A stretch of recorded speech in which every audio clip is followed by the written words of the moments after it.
Hey guys, welcome to Green Bean Fiction. So in today's video we are gonna see, what if Deku tamed the legendary Night Fury? Part 1. This story is Hero and Dragon by Emmanuel Lucas 236. Before starting, make sure to hit that like button, as your one like motivates me to bring more stories, and subscribe the channel if you are new so you won't miss our latest videos. Our story begins with a child running, seeming to be running away from someone. He was running so hard he didn't look back, and he looked scared and desperate to get away. And as he ran, we heard a voice. Do you ever get the feeling that you've been through too much things in your life? That you've seen it all? That maybe the world didn't impress you as much as it once did? Or maybe that your life was so different? Well, that's because maybe you've never seen what my life was like. And you've never seen how my life has turned lately. As this voice spoke, we saw that the child continued running, until he stopped at a fence that faced the forest, but there was a small opening under the fence. And seeing that opening and still wanting to run away from whoever was chasing him, the little boy went through that fence and ran into the forest.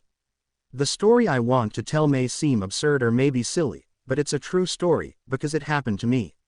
Focusing on the child, he walked a little way into the forest and hid behind a tree, not only to catch his breath, but to hide from whoever was chasing him. And we see that they were other children, and one of them is very well known to us. Do you think he ran away into the forest? Asked a little boy who was chubby and had wings. I believe so. It's the only way he could have gone to come here. Shall we go after him, Katsuki? Asked another boy, who looked at Katsuki, who had a serious and angry look as he looked at the fence. Katsuki. No, leave him. I believe he learned his lesson today. Let's get out of here, he said as he turned around and walked in the opposite direction, which surprised both boys. Are you sure? I thought we were going to teach that Deku a lesson. Katsuki. And we will, as soon as he tries to play hero again, he said as he looked at the two boys. For now, let him hide like a coward. Laughing at what he said, the two boys followed him as they left along with Katsuki. As for the little boy who hid, he sighed in relief when he saw them leave, even though he was still sad about why this happened and what they call him. The little boy who has green hair and freckles on his cheeks was protecting another kid from Katsuki, a boy who has a quirk that allows him to fire explosions. And because of having such powerful power, Katsuki Bakugo let his ego get to his head. So much so that he and Katsuki's two friends attacked this boy, who was a little hurt from the explosions and with dirty clothes. Izuku. I better not go home like that, he said when he saw the dirty shirt. So, knowing this forest he's already been to a few times, Izuku walked in a direction where there was a small lake closer. And it didn't take long to reach the place, where there was a small lake with very clean water. And when he got close, Izuku knelt down, and before he thought about cleaning his shirt, he saw the reflection of his face in the water and saw that his face was also dirty because of what happened. And upon seeing this, Izuku got a sad look and sighed. My life was not so pleasant at first. In fact, I didn't have such a normal childhood, shall we say. Because I exist in a world where the majority of the population has powers, but people like me, who are quirkless, are not well regarded. As the voice spoke, we see that the little boy wet his face with the water of the lake. But, no, it's that part of my story where things started to get absurd. As he finished splashing his face, the little boy heard a sound in front of him like someone drinking water from the lake. And as he looked forward, the little boy became wide-eyed. He saw what appeared to be a Dragonidia creature, and it appeared to be a child just like him. Upon seeing this creature, Izuku's mouth dropped open and he stopped moving, but even so, the little dragon soon noticed his presence and stared at the boy, and had no reaction. The two stared at each other for a while, without moving or blinking, until Izuku decided to get up slowly, staring and showing his right hand to the dragon, who took 2 steps back when he saw the human's movement. Izuku. Hi. How are you? He asked, trying to communicate with the creature, who was still slowly backing away, and Izuku noticed it. Hey, it's okay, buddy. I am not gonna hurt you. Even saying that, the small creature backed away slowly, and before Izuku could say anything, suddenly the two heard a flapping of wings in the sky. And as he looked up, Izuku's eyes widened as he saw a huge dragon land behind the baby dragon. At the same time he glared at Izuku, not happy at all. Upon seeing that huge dragon, which appeared to be the baby dragon's father, Izuku fell on his butt to the ground as he stared at the huge dragon in fear. While the dragon fixed the little boy with a serious look as he approached him. Izuku. No, no, no, no. Please no. I didn't do anything, he shouted as he stood with his arms in front of his face, asking for mercy and fearing for his life. And when the dragon stood in front of the boy, he didn't do anything, just stared at him while he seemed to be analyzing him. And seeing that he wasn't being attacked, even feeling the creature's breathing, Izuku opened his eyes and saw that the dragon was staring him in the eyes. Seeing that Izuku was scared and seeing that he didn't seem like a threat, the dragon simply let out a strong breath through its nostrils and turned around, walking towards the dragon cub, who was staring at Izuku. It was from that day that my life started to change. I was in shock. As for Izuku, he remained seated on the ground as he stared at the huge dragon, surprised that he wasn't attacked. As for the two creatures, the huge dragon pressed his face against the dragon baby, who was happy to see his father. The father dragon soon bent down and allowed the baby to mount on top of him, and so he did. In my world with supernatural powers, I discovered something that I never thought I would see something like this. I never thought would be real. Izuku. What? He asked while still in shock at seeing those creatures. I discovered that in my world there are dragons. Before they left, the two dragons faced Izuku, who was sitting with his mouth open, for the last time before the father dragon spread his huge wings and flapped them to rise and fly in the skies. His wing beats were so strong that it made a small wind hit both Izuku and the surrounding trees. Oh yeah, I forgot to introduce myself, right? Well, my name is Izuku Yagi, and this is the story of when I made a great discovery, and a great friend. As the current Izuku narrates, we see that the little one looked up to the skies as he stared at the dragon flying away, in awe as he stood. Izuku. Wow, 10 years later. 10 years had passed since that day, and during that time a lot had happened. And at this very moment, we see that Izuku, who is obviously more grown up, was sleeping in his bed until he heard the sound of his alarm clock. I am here to wake you up. I am here to wake you up. I am. What you all see ended up with was nothing more and nothing less than the personalized alarm clock with an All Might action figure on top. And upon hearing the sound of the alarm, Izuku quickly turned off the alarm just before sitting down on his bed. Unlike the Izuku that all of you are used to, this one is a little different. His hair is slightly longer, reaching down to his shoulders. And as he rubbed his hand over his face and yawned, Izuku looked at the calendar on his bedroom wall and smiled. Izuku. Hello, Friday. My favorite day, he said as he got up. As he got up from bed, Izuku calmly left his room and walked to the bathroom to do his morning hygiene and get ready for another day of school. Yeah, that's me. You can tell I'm a pretty average guy, literally speaking, compared to what my world has to offer. The narrator Izuku said while our protagonist looked in the mirror while brushing his teeth. But I don't have much to complain about, he said while our Izuku finished brushing his teeth, and smiled lightly at the mirror in front of him. I think, Izuku stopped smiling for some reason and went to take a shower.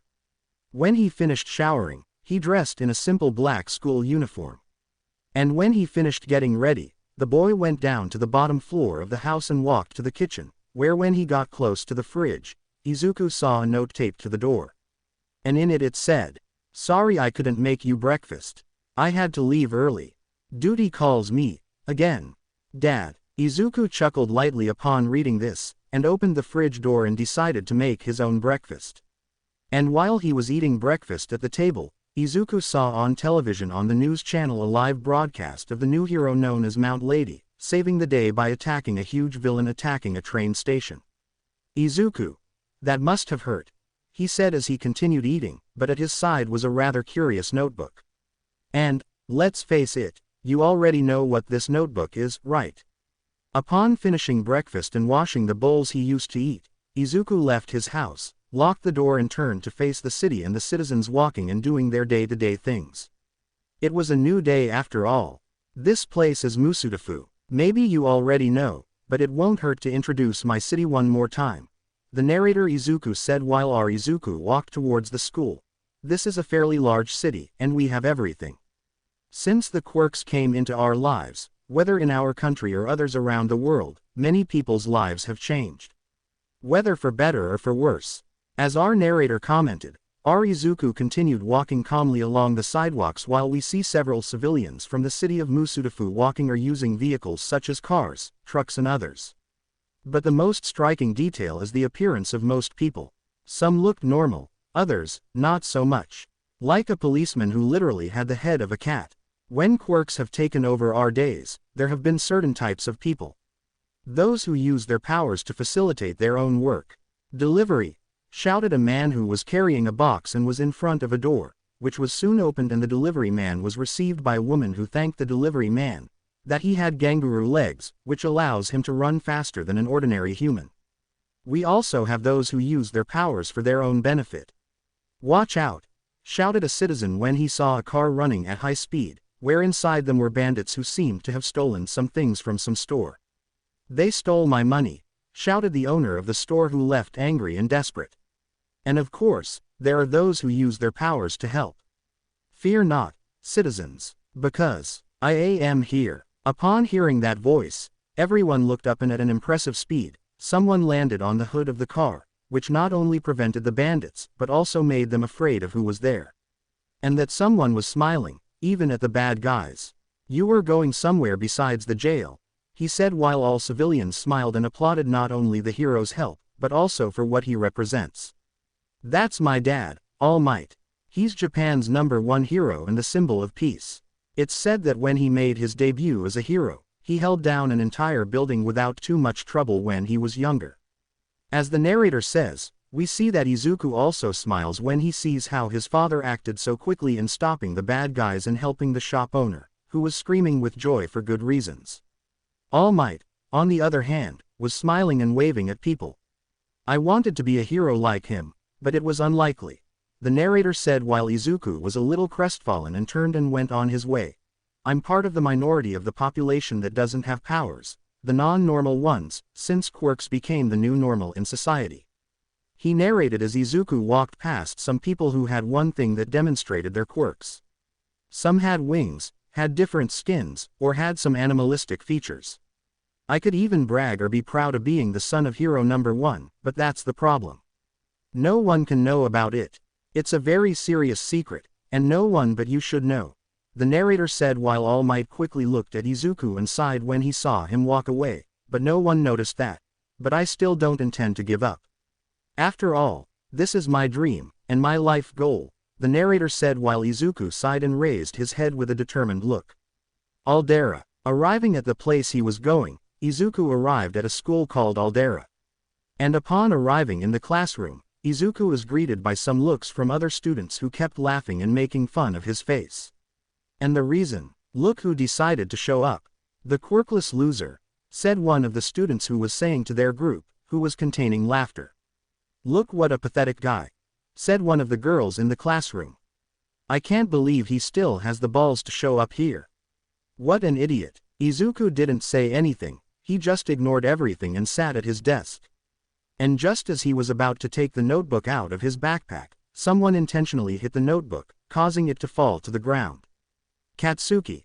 Good morning, useless Deku. This guy is Katsuki Bakugo, the most popular guy in my school. He has a power that allows him to release explosions from his hands. In other words, he's the golden boy of this place. Katsuki. What's up, is there a problem?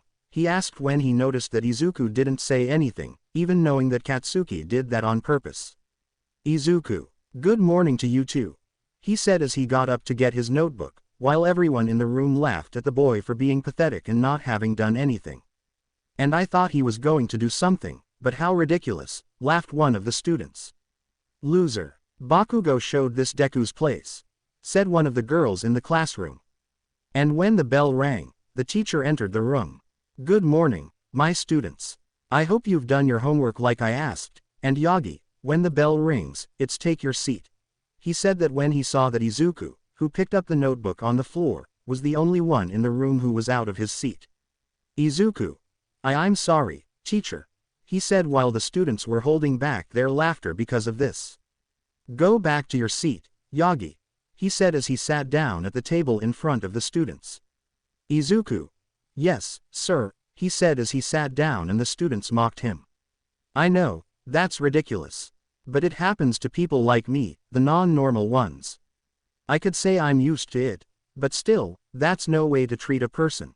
The narrator said while the teacher was starting to teach.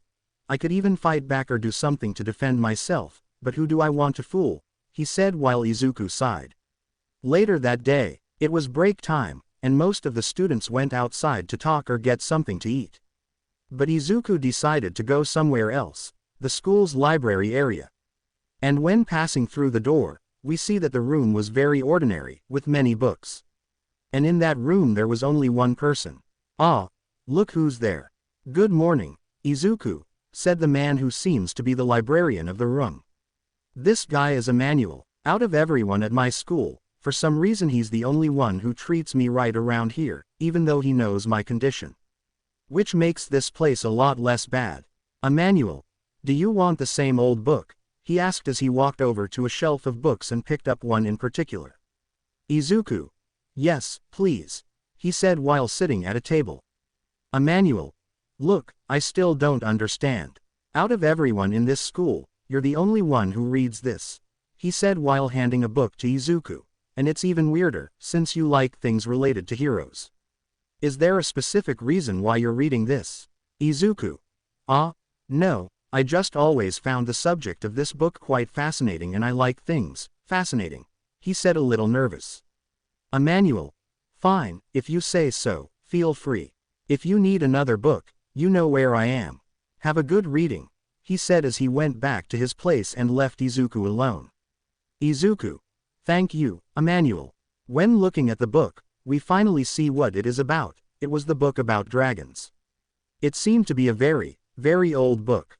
When opening the book, Izuku went through some pages, where we could see that they had some other types of dragons, with more weird and bizarre appearances than the others. Izuku. Come on, what page are you on? He said as he flipped through the few pages he had already read, but he was looking for one in particular. For a pretty old book, you're pretty long. He flipped from page to page as he looked for a specific dragon, and after 2 minutes, he stopped turning a page when he found who he was looking for. Izuku. Finally I found you, he said while fixing his gaze on the page that commented on a dragon. Night Fury, so that's your name, huh? Or at least that's their species name. Once he found that page, Izuku spent all this time just reading it. This page that was about the said dragon called Night Fury not only had a good biography explaining about this species, as there was even a well-done drawing about the dragon. It was very similar to those two that Izuku saw 10 years ago. Izuku. So I wasn't the only one who saw them. How did that happen, and why doesn't anyone else know about them? He asked curiously. Emmanuel. Did you find anything interesting? He asked still sitting at the table while also reading a book, but he noticed how Izuku was silent on that specific page. Izuku. Oh yeah, but it's not a big deal. I just found it interesting how this book has a lot of content about dragons, he said as he pointed to the book. Emmanuel. Including the heroine dragon, Yukio. Izuku. No, I didn't find any dragons similar to her transformation, he said before the school bell rang. Oh no, I better go back, he said as he got up and was about to put the book back in its place, but he saw the librarian raise his hand. Emmanuel. If you liked this book so much, you can keep it. Izuku. What, are you sure? He asked in surprise and shock. Emmanuel. Yes, since this book arrived last year, no one has dared to read it, only you. It won't matter if don't have a book that no one reads here. Izuku. I don't know what to say, he said still surprised, but happy about it. Emmanuel. Go now before I change my mind and you miss your class, he said while smiling. Hearing that, Izuku got the book in hand, put it in the backpack he took and walked to the door. But before leaving, Izuku looked at the librarian and said, Izuku. Thanks a lot, sir. You're awesome, was the only thing he said before leaving and leaving the man alone. Emmanuel. I already told you that you didn't have to call me that. He. You're welcome, kid, he said as he smiled and went back to reading what he was reading. Later that day, House of the Yagas. As soon as classes were over, Izuku quickly returned home, and when he returned to reading that same page about the Night Fury species, even though he read that page several times. Izuku. So someone has seen you before, and for some reason, all of you were overlooked. But why? He asked himself before turning the book over and looking for the author's name, and when he found it, who is the person who calls himself Hiccup? Before he could question further, he heard the sound of the microwave beeping. And putting the book in his backpack, Izuku walked to the microwave and took out 2 sandwiches from there. With that, he put the sandwiches in a lunchbox, and as soon as he stuffed them into his backpack, the door opened. Toshinori. Phew, finally a little tired, he said as he closed the door. Ah, good afternoon, son. So, remember the secret I told you all? So, here's what I said. This is my dad's true form, Toshinori Yagi, which lives up to my last name. Few people know that he is the true All Might. Izuku. Hi Dad, so how was your day? He asked while pulling out a chair for him to sit down. Toshinori. Ah, you already know. The usual. Villains attacking. People screaming my name and some heroes needing my help. He said as Izuku served him a coffee, which he gladly accepted. I also even had to help a heroine who debuted today, Mount Lady. She has, Izuku, a giganticization power. I've seen it. It's a very useful power, but not in all situations since it can get gigantic, which means it can end up causing some. Toshinori. Hey, calm down. I already know where this is going, and I better stop you before you start scaring me, he said while raising his hand. Izuku. Sorry, Dad. He. He laughed a little nervously as he walked to the backpack he left on the couch. Toshinori. So, how was your day today, son? His question caught Izuku's attention. I saw you on the way to school. Have you thought about what you want to be in the future? Insert soundtrack. The team leaves, Daniel Pemberton. Izuku. Sigh so, since you mentioned it. He said while trying to find a way to say something to his father, but he didn't have to. Toshinori. Don't tell me you're thinking of applying to UA. Izuku. So, do you want me to be honest or lie? He asked nervously. Toshinori. My God, Izuku, he said as he rubbed his face with his hand. Izuku. Come on, Dad. It doesn't cost anything to try. I've been watching some self-defense videos, and I've been training my body a little. With a little more training, maybe I'll be able to. Toshinori. Son, we already talked about this. He said in a serious tone. Being a hero is not easy, and using my power is the same thing as wearing armor twice of your size. What does it cost you to pursue a profession as a doctor or maybe a teacher? You're good at teaching, aren't you? Izuku. But you've trained your whole life for this and look at you, you're Japan's #1 hero. Toshinori. Yes, but even I who am hero #1 can get hurt like that, he said while showing the wound that was on his abdomen, and it was a pretty ugly wound. If I can take that kind of wound, imagine you. I don't want you to put yourself in danger. Izuku. But Dad. Toshinori. This conversation is over, Izuku. He got up from the chair while looking at Izuku. I'm already tired of talking about it, he said as he sat down again. Izuku. Sigh, why don't you give me a chance? To prove I can do it. I bet my mother would be on my side, he said in a low tone, but Toshinori heard it and looked at Izuku. My mom has been gone a long time, and since she has been gone, my dad has been very protective of me, even too much, the narrator said while Izuku showed regret for having said that, not only regretful, but also sad. Izuku. Dad, Izuku stopped talking when Toshinori's cell phone started ringing. And when taking the cell phone in his pocket, the man stood up. Toshinori. I'd better go, there's a problem and they need me, son. I'll try not to take too long, he said as he walked through the back door. But before leaving, he turned to Izuku. Son. Izuku. Izuku just turned and looked at him. Toshinori. Take care, we'll talk later, okay? I'll try not to take too long, was the only thing he said before leaving through the back door. And the only thing Izuku heard besides the door closing, and the sound of something or someone passing very fast above the house. Izuku. Okay, he said in a sad tone as he looked at the coffee that Toshinori had. Insert soundtrack. Promenade of the Condemned. Dead Cells soundtrack, start. 307.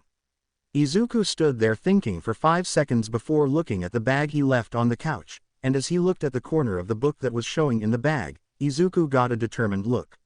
He took the book once more, opened it on the Night Fury page just to see the drawing that was on that page, and when he looked at the window, Izuku closed the book, put it in his backpack, which he put on his back and left house. And as he left the house, he ran towards the forest again. As he ran, either passing people or crossing the street, we heard our narrator speaking. I never forgot that day. I couldn't forget what I saw, and I didn't want to forget. I spent all this time researching, going back to the place hoping to see them again. I wanted to know who those creatures were. I really wanted to know. Although I had many frustrations that I didn't see them again, and my searches that didn't lead me anywhere. I still had hope. I was sure of what I saw. And finally, I had almost certainly when I saw that book. But I wanted to see those dragons with my own eyes one more time.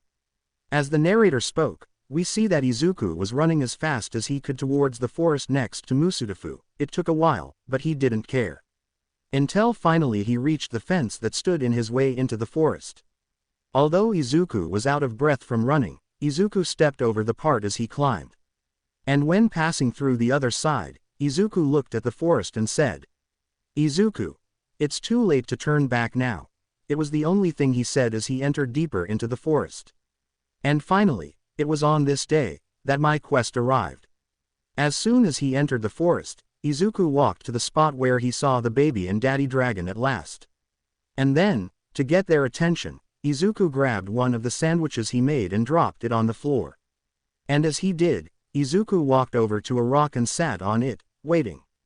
It's been about 1 hour minutes since Izuku was waiting, and not only was he bored, but he also saw that the sun was going to set soon. And that sandwich was still on the floor, for nothing. Izuku. Sigh, that's great. I came here for nothing again. Over, and over again, and again, and again, he said upset when he saw that no living thing appeared, obviously no dragon. What am I doing with my life? I get bullied at my school, my dad doesn't listen to me, I wasted a sandwich for nothing and I'm standing here like an idiot waiting for one. I stopped screaming when I heard a roaring sound, and then trees crashing behind him. And as he turned around, Izuku saw something falling close to him.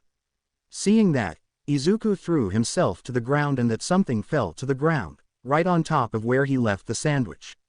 Noting that he wasn't hurt and that the noise was over, Izuku got up from the ground and saw what fell in front of him.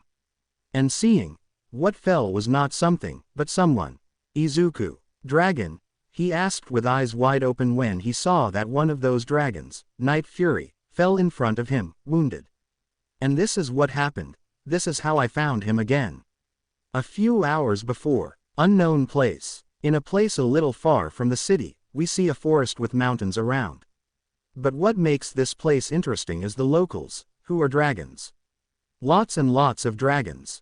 Of different species, going back around, or walking around, or even feeding.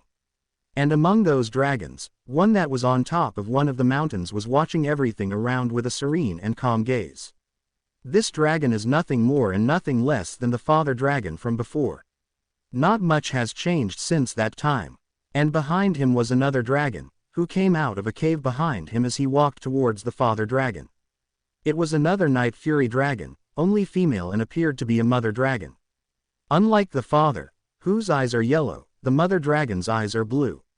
And when she got close to her husband, she sat beside him, making the father dragon notice her presence and smile. Mother dragon. Sound like a question. She communicated to the dragon father as if she was looking for someone. Father dragon. Carefree sound. In a calm and carefree tone, he replied just before the two heard a flutter of wings and looked up.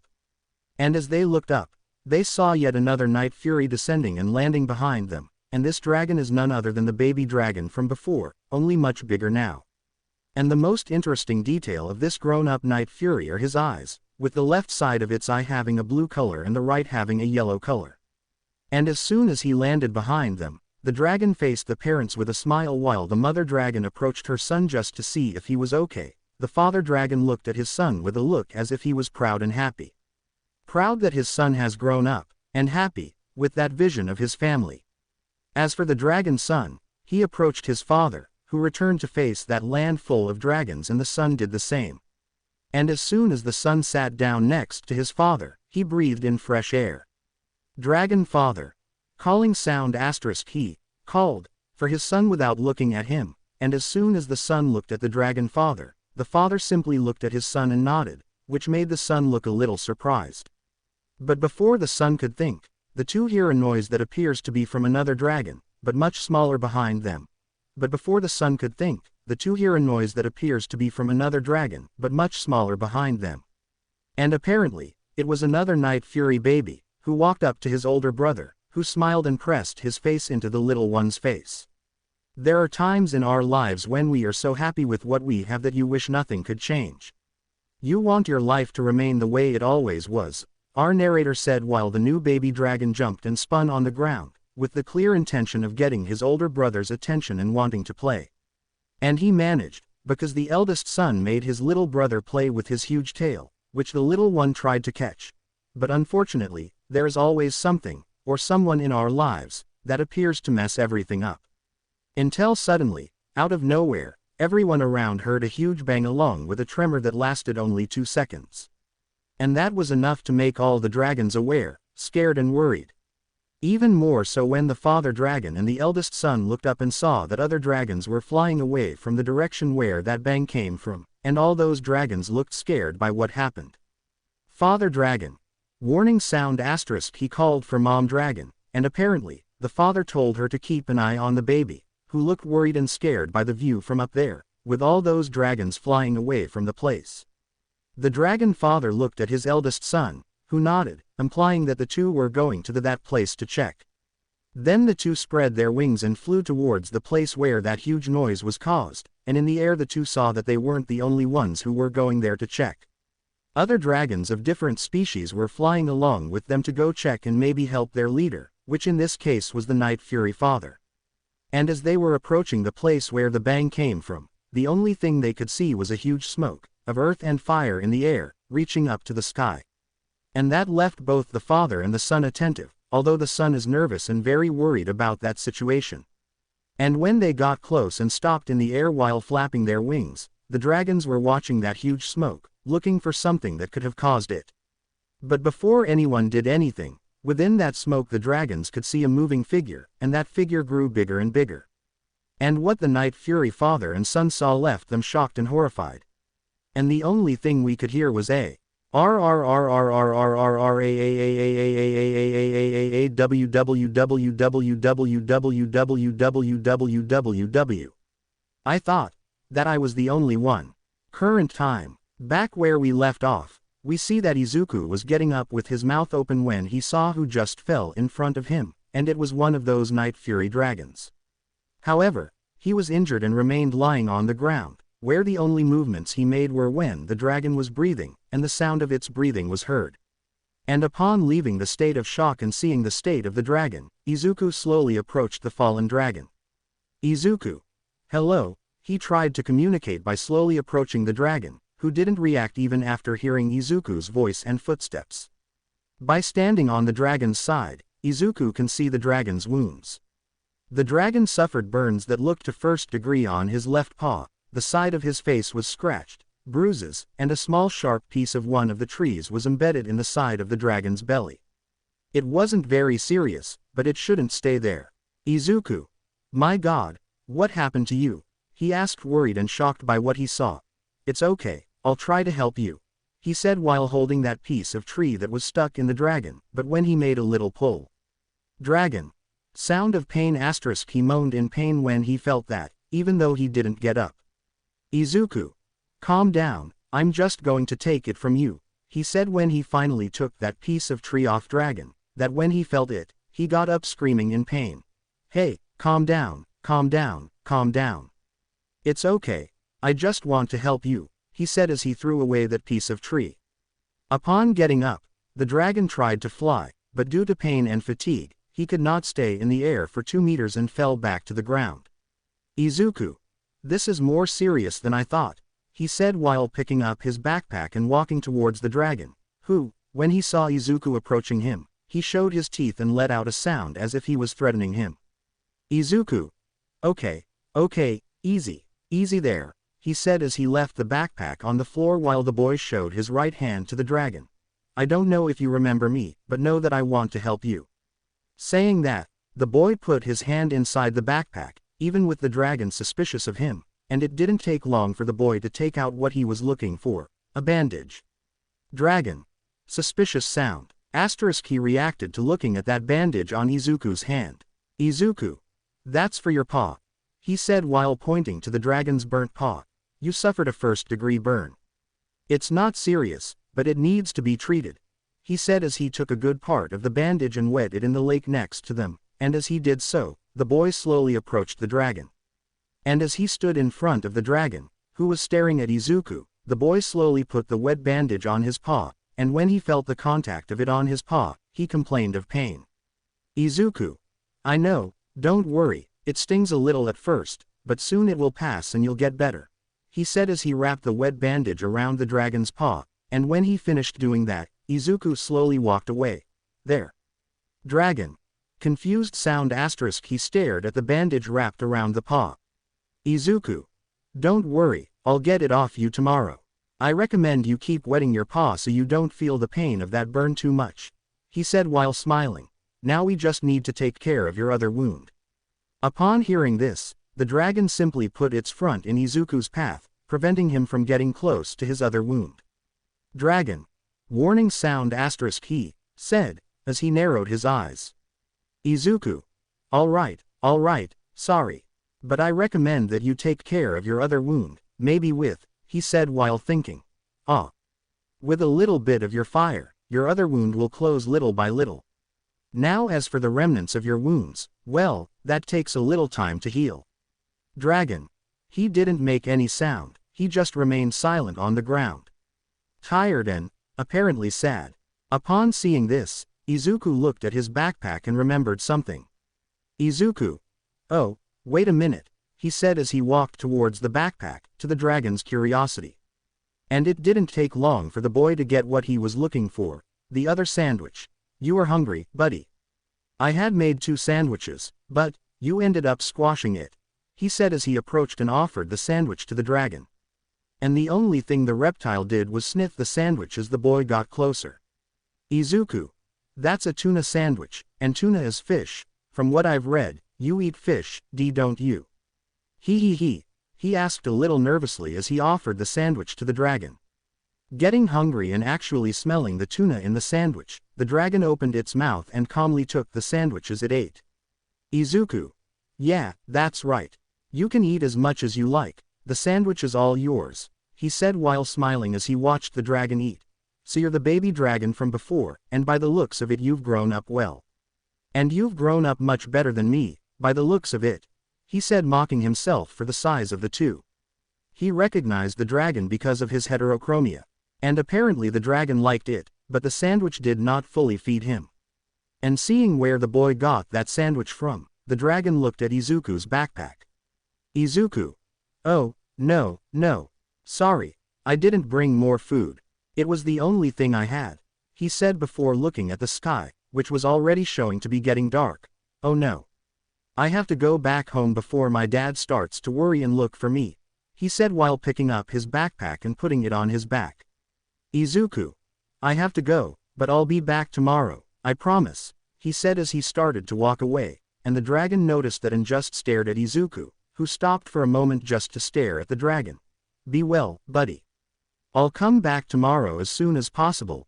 It was the only thing he said before running and leaving, thus leaving the dragon alone who watches Izuku disappear from his sight.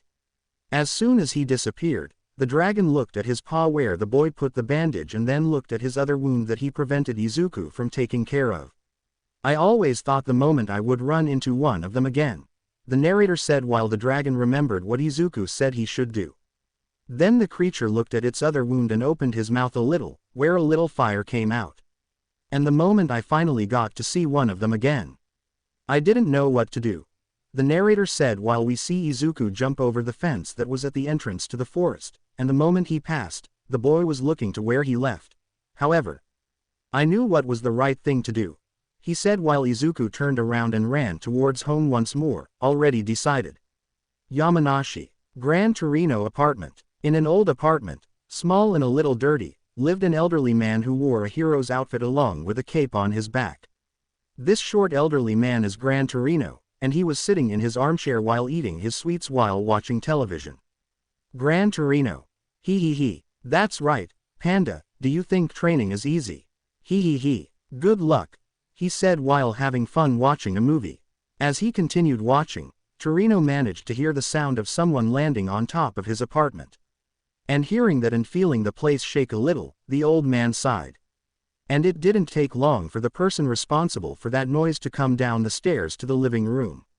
Toshinori. Sorry for the sudden appearance, master, he said as he wiped his mouth because of the blood that came out. It just. Gran Torino. I know, you've exceeded your time limit again, he said without taking his eyes off the television, and his answer made Toshinori scratch his head. Sit there and get some rest, you must have had a busy day. Toshinori. Yeah, a little, he said as he sat on a chair beside him. Gran Torino. So, how's Izuku doing? He asked, still not taking his eyes off the TV. Toshinori. He's fine, he's at home right now, he said looking thoughtful, and the old man noticed that when looking at him. Gran Torino. Okay, what's the problem now? Toshinori. What? Gran Torino. When you look like that it means there's something that's bothering you and you want to talk about it, he said while looking at the man.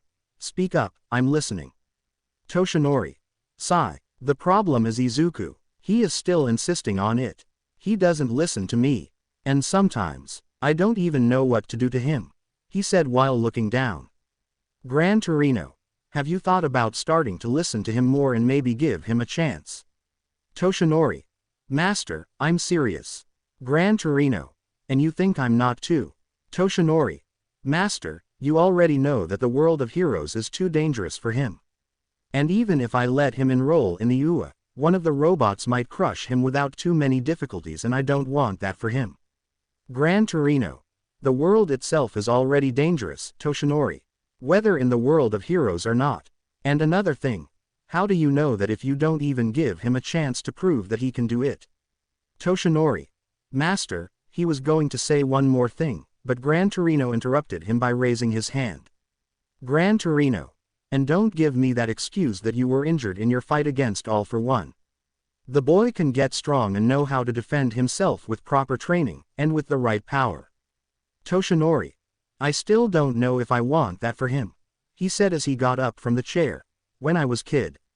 Gran Torino. Oh no, not again, he said as he kept his hand on the rest and threw himself against the armchair. Toshinori.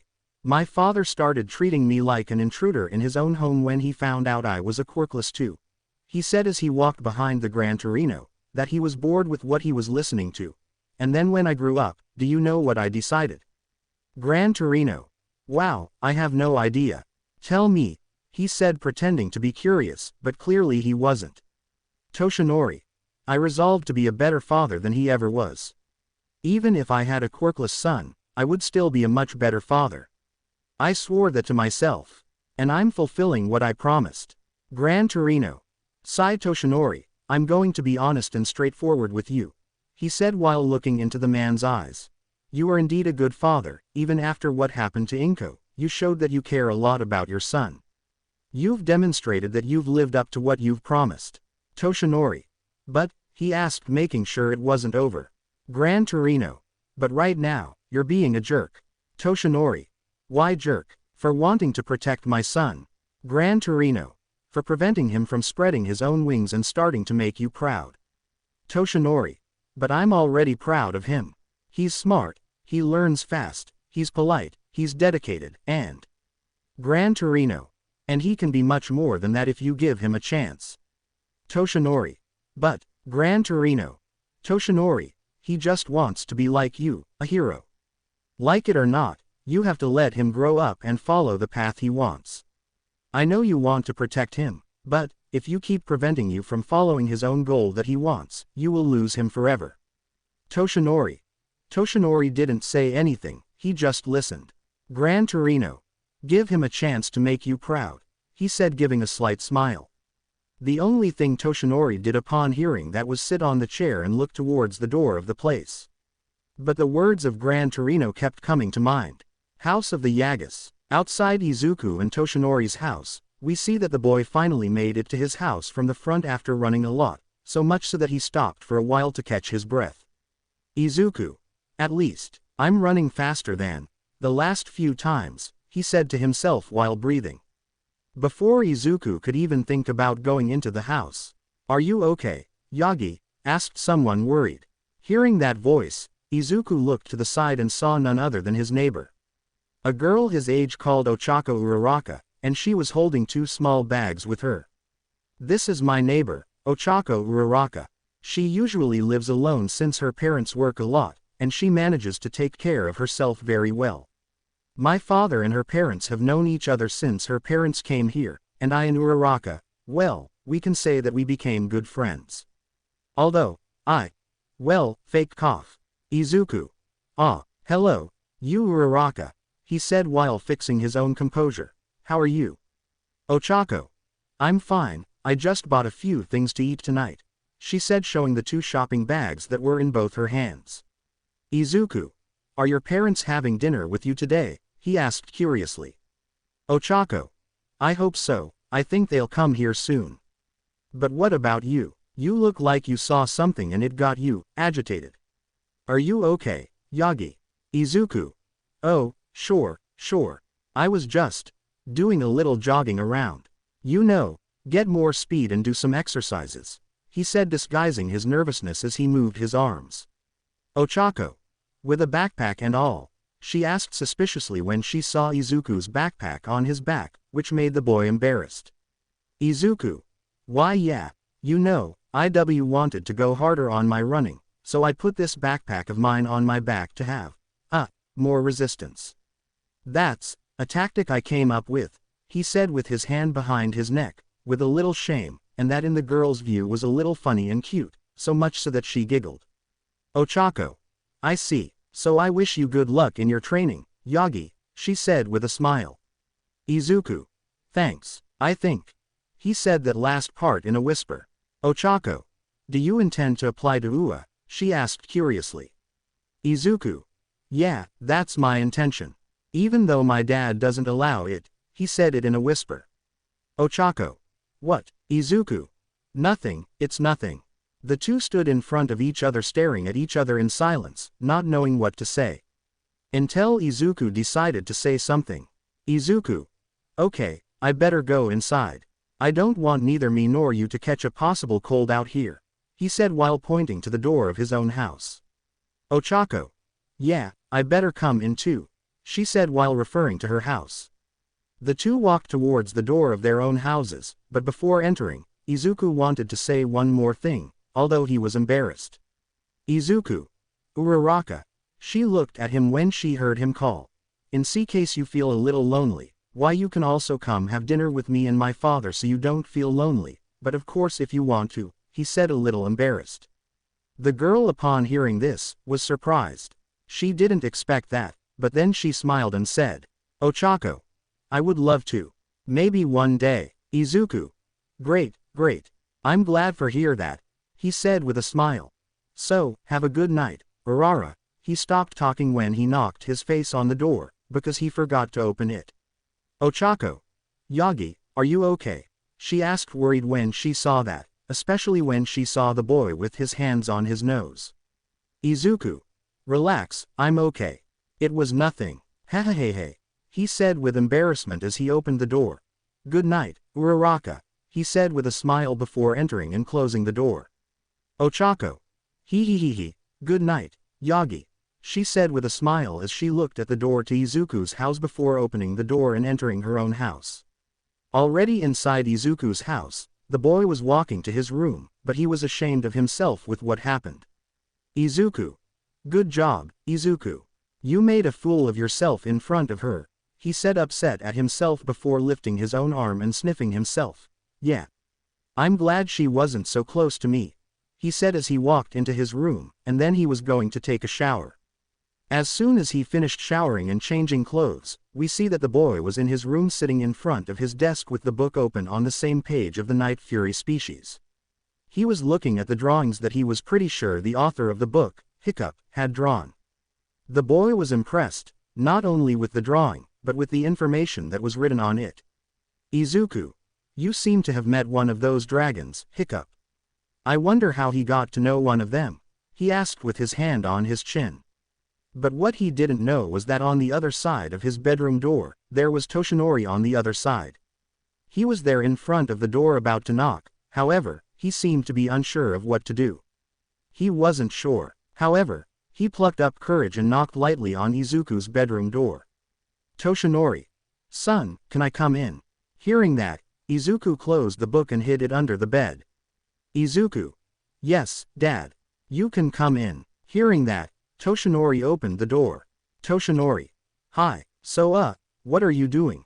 He asked with the intention of starting a conversation and lightening the mood. Izuku. Oh, no big deal, I was just reading a book, he said as he sat in the chair. Toshinori. Cool, what is this book about? Izuku. About, lives before the current century. You know, about, things that existed many centuries ago. Like, some animals, he said disguising his nervousness a little, which went unnoticed by Toshinori. Toshinori. Ah, I get it. Like dinosaurs and stuff, right? Izuku. Yeah, something like that. Toshinori. Is it for some study? Izuku. Yes, something like that, and I'm reading and learning some very interesting things, much more than I thought. He. Toshinori. Ho ho ho ho. Of course, you've always liked that kind of stuff, like study and learn. You're good at it. If it were me, I'd bang my head on the book just to understand. Hey, he said while chuckling. Izuku. Oh come on, don't exaggerate. You're not that dumb, Dad, you're just not one of the smartest that I met. His comment made both of them laugh for approximately 6 seconds, which was enough to make the mood between the two better than before. And once the two stopped laughing, the two stared at each other as they straightened their composure. And they didn't say anything else, they just stared at each other, although Toshinori wanted to say one more thing. But he wasn't able to, because his insecurity and fear spoke louder. Izuku.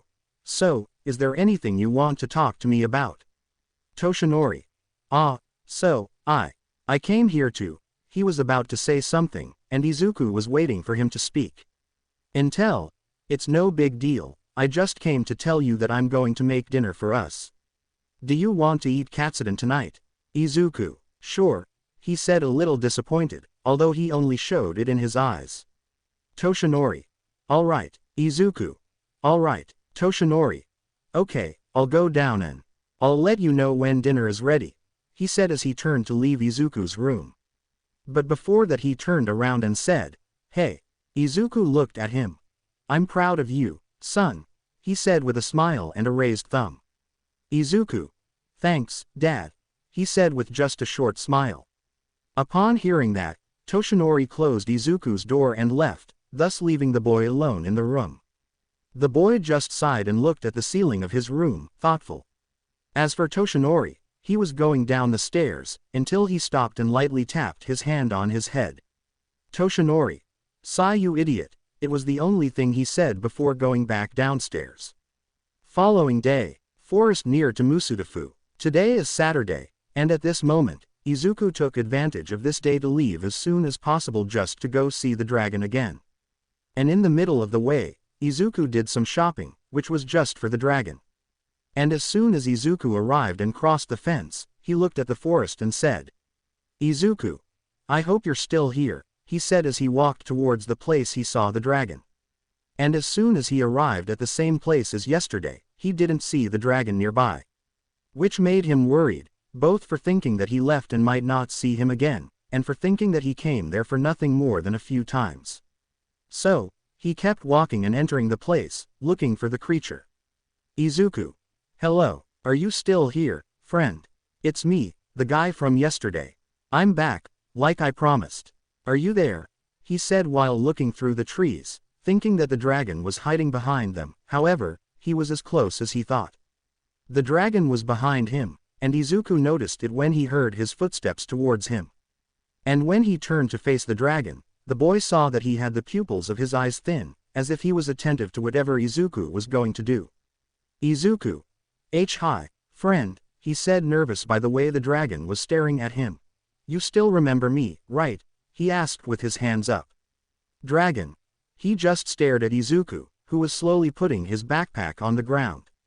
Izuku. How are your wounds? Has it improved a bit? He asked while taking something inside the backpack, to the dragon's curiosity. I brought this for you, he said as he took a fish out of a plastic bag, and that made the dragon come out of the killing position and start to sit up. Izuku. Here, it's all yours, he said as he placed the fish on the ground in front of the dragon. It was kind of strange to put this in my backpack, but since I figured you were hungry, I didn't think twice before. He stopped talking when he saw the dragon eat the fish quickly, so fast that it made the boy go wide-eyed and open-mouthed as the dragon finished devouring the fish and licking his lips. Izuku. My goodness, you were really hungry, right? He chuckled nervously when he saw that. As for the dragon, he approached Izuku, who, upon noticing this, walked away with a few steps backwards. Izuku. What? Why do you want more? He asked before falling to the ground and crawling on the ground when he saw the dragon still approaching him. I can get you more if you want. There must be a fishmonger nearby. He stopped talking when he saw the creature roll his eyes, straining his throat, seeming to want to vomit, and when opening his mouth, the dragon vomited half of the fish and left it to Izuku, all drooling. Izuku. He asked in disgust as the dragon retreated and sat down in front of Izuku. This is for me. Dragon. Sound of agreement. The dragon made a sound, half agreeing with Izuku's question, who looked disgusted at the other half of the fish lying on top of him. Izuku. Size okay then. Itadakimasu. I guess. It was the only thing he said before eating a piece of that fish, raw, chewed and slobbered. In other words, disgusting. And Izuku was holding back from throwing up that piece, until he shoved that piece down his throat, getting uncomfortable with it. Izuku. Thanks, he said as he returned the piece to the dragon, who simply made a gesture saying that it was all his. Thanks again, he said while making a forced smile. And the dragon, seeing that, he mimicked the boy's smile, showing all his sharp teeth in that smile. And the boy didn't know whether to be scared or confident that the dragon was smiling like that. Izuku. So, he said as he left the fish on the ground and got up. How have you been? Did your wounds get better? He said as he approached the dragon, who, seeing the boy's approach, walked away from him with a few steps. Hey, it's okay. I just want to help you. Even the boy saying that, the dragon ran to the other side of the place, but when he did, he groaned in pain, making him stop a little and lie down on the ground. And seeing that, the boy understood that the dragon was still feeling a little pain. So, he walked over to the nearby backpack and grabbed something that might be useful, if the dragon wanted it.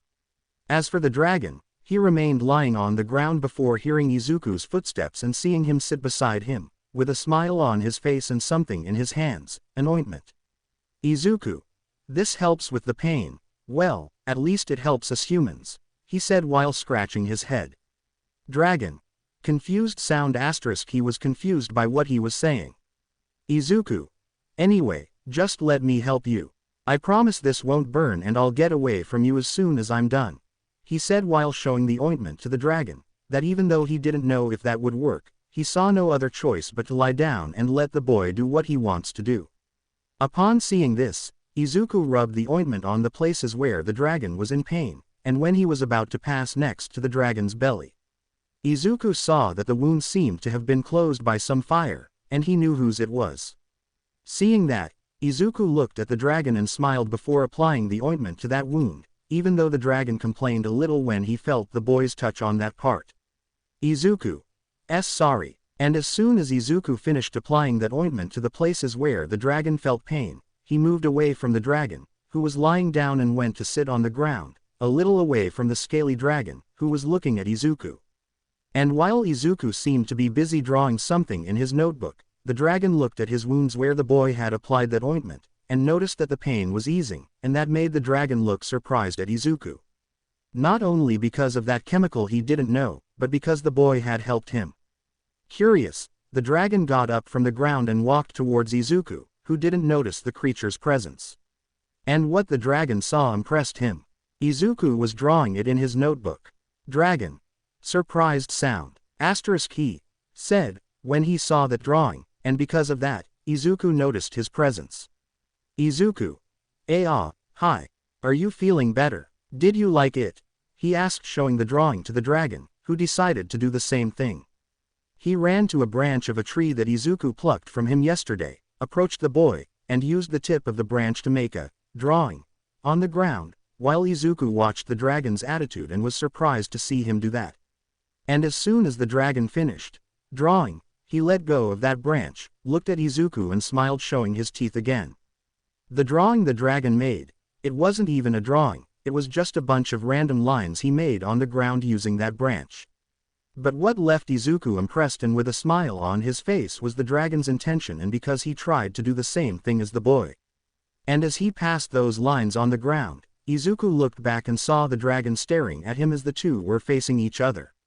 Until the boy reached out his right hand to touch the dragon's face, which, upon seeing this, was reluctant. Izuku. It's okay. I won't hurt you. He said as he slowly brought his hand closer to the dragon's face, who closed his eyes and allowed the dragon to place his hand on his face, and that showed what the dragon was showing to feel for Izuku, trust. Izuku. Do you have a name, buddy? His question made the dragon open his eyes. A building. 1 week later. Our chapter begins with our imaginary fanfic camera zooming in through the air towards a glass building on a considerably high hill. And with that view, our narrator begins to say, "This place is UA, the most popular and most respected school in Japan." Yeah, I know, you guys have already know this so well, but I promise I'll be quick and it won't happen again. Said the narrator Izuku as the camera approached the UA. This place was responsible for forming many of Japan's most popular heroes, including my father too. Even those who don't want to be heroes go to this place because of the other professions related to the world of heroes. As he spoke, we see every corner of the UA, whether from the outside or inside the building, which was already large, and the outside also had plenty of space. All owned by the UA. Yeah, this place is a dream for many people, and this is where their dream can come true. However, there's only one problem, and that's getting in. When the narrator says this, our camera pans over the UA building and focuses on an area belonging to the school. Inside at that area that appears to be a fake city, we see two people standing in the middle of this simulated city with one of them with a list in hand. And here we see that the two were just watching some robots that were destroying some walls, advancing at high speed through the streets of the fake city, and crossing the buildings of this place. However, they weren't attacking the two men who were nearby, just watching everything these robots were doing. One of these men is Power Loader. Power Loader is a short, skinny man with a very youthful appearance for his advanced age. He has spiky ginger hair, reaching just past his shoulders, and dull blue eyes, as well as a notably large mouth. His hands appear to be the largest part of his body, disproportional to his rather small frame, and, due to his quirk, he has an orange L-shaped piece at the end of each finger. Power Loader. Pointer 3, do your job. Go through the wall as if you were going to attack. Ready, 1, 2, 3, he said aloud, looking at the front of a street, in which one of the walls of the buildings was destroyed by a robot that had a number 3 painted on the metal, which obeyed the man's orders. Yes. Wonderful, he said, happy with the result. Smentos. That was impressive, Higuri. It's quite a robot. This is Pro Hero Smentos, who was making notes on a list that was in one of his hands. I'm already imagining the work this will give me, he thought as he looked at the destruction the robots were causing in the fake city, and by the look of the pro hero, he looked tired. Power Loader. That's nothing, you haven't even seen my most glorious creation yet, he said in a cheerful tone as he looked at Smentos. Smentos. Ah, sure. The 0 pointer. Listen, making this robot is really necessary, he asked curiously while more of the other robots from other points were commanded to go in certain directions. Power Loader. I don't know, it was orders from our boss. And believe me, making this robot took a lot of work for me, he said in a tired tone when he remembered. Why the question? Smentos. I'm just curious about our boss's intentions. Besides, how will he be able to take on these machines in the practical test? He asked while looking at a 2-point robot that was being taken to a fake city area. Power loader. Who are you talking about? He asked, curious and suspicious at the same time. Smentos. You know, All Might's son. Power loader. Oh, yeah, I don't know what to say. He said to run his hand over his head when remembering Izuku's condition. Do you know if he signed up here? Smentos. The one who has this information is our boss, he said while the two pro heroes looked back, where the UA. In what appears to be a monitoring room, we see that Nezu is standing, watching through the screens where the various cameras showed the practical test robots being directed and positioned in certain places before being turned off. And behind the chimera, we see that Toshinori had a list in hand. Nezu. The entrance exam will start soon in 2 months. Are all the written tests ready? He asked with his characteristic smile on his face without taking his eyes off the screens. Toshinori. Sure, sir. All copied and saved on the day of exam. Nezu. Great. And our enrollment. How many candidates do we have? Toshinori. We have many names, sir. Many students from different schools have applied to UA, mainly to apply for the hero course. He said as he switched from paper to paper in his hands when he saw several names of young people who signed up for the exam. Well, if you'll allow me, sir, I'll see and ask Power Loader and Smentos how they are doing with the practical tests. He said before bowing and turning around, about to leave the room but. Nezu. Has the list of candidates people been updated? He asked looking at Toshinori, who was confused by the chimera's question as he turned around. Toshinori. I don't understand, sir. Nezu. I took a look at the list of applicants, and I saw that your son's name is also on the list of applicants. Upon saying that information, Toshinori was shocked and speechless. Toshinori. Huh, what? When did he? But I told him not to. Oh, my God, he said trying to digest what he just heard, but how he fumbled all over the words. All he did was sigh and put his hand to his face. What do I do with this boy? Nezu. It's simple. Let him apply here. His response made Toshinori look at a chimera, who was still smiling. Toshinori. But sir, I've already said several times, my son has no powers, and I won't allow him to. Nezu. Toshinori, Toshinori, Toshinori. He interrupted him by raising his paw and walking towards the blonde man.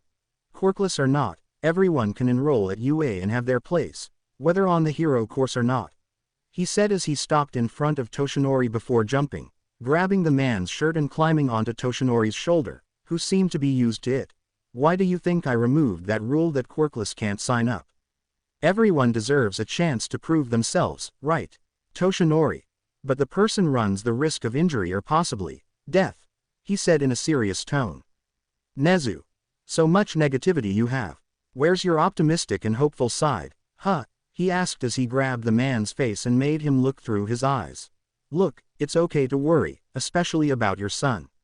But think with me, if he knows you're going to remove him from the UA entrance exam application, that will make him distance himself more and more from you, he said before jumping back to the ground. Toshinori. So, do you want me to allow him to take the risk of entering the hero course? Nezu. Not necessarily in the hero course. What I want to tell you is, we can allow him to enter the other courses. That way he can enter UA, and have his place here and have less risk of getting hurt. And you, much less worried. He can like being on the support course, wouldn't you agree? He asked with a smile on his face before walking to the door and leaving the room, leaving Toshinori alone. Toshinori. Because of Nezu's words, that made the man put his hand on his chin and look at the monitoring screens, seeing the meaning in Chimera's words. Forest near Musudafu. Back to the same place where the dragon is hiding, we see that it is lying on the ground, having a good sleeping.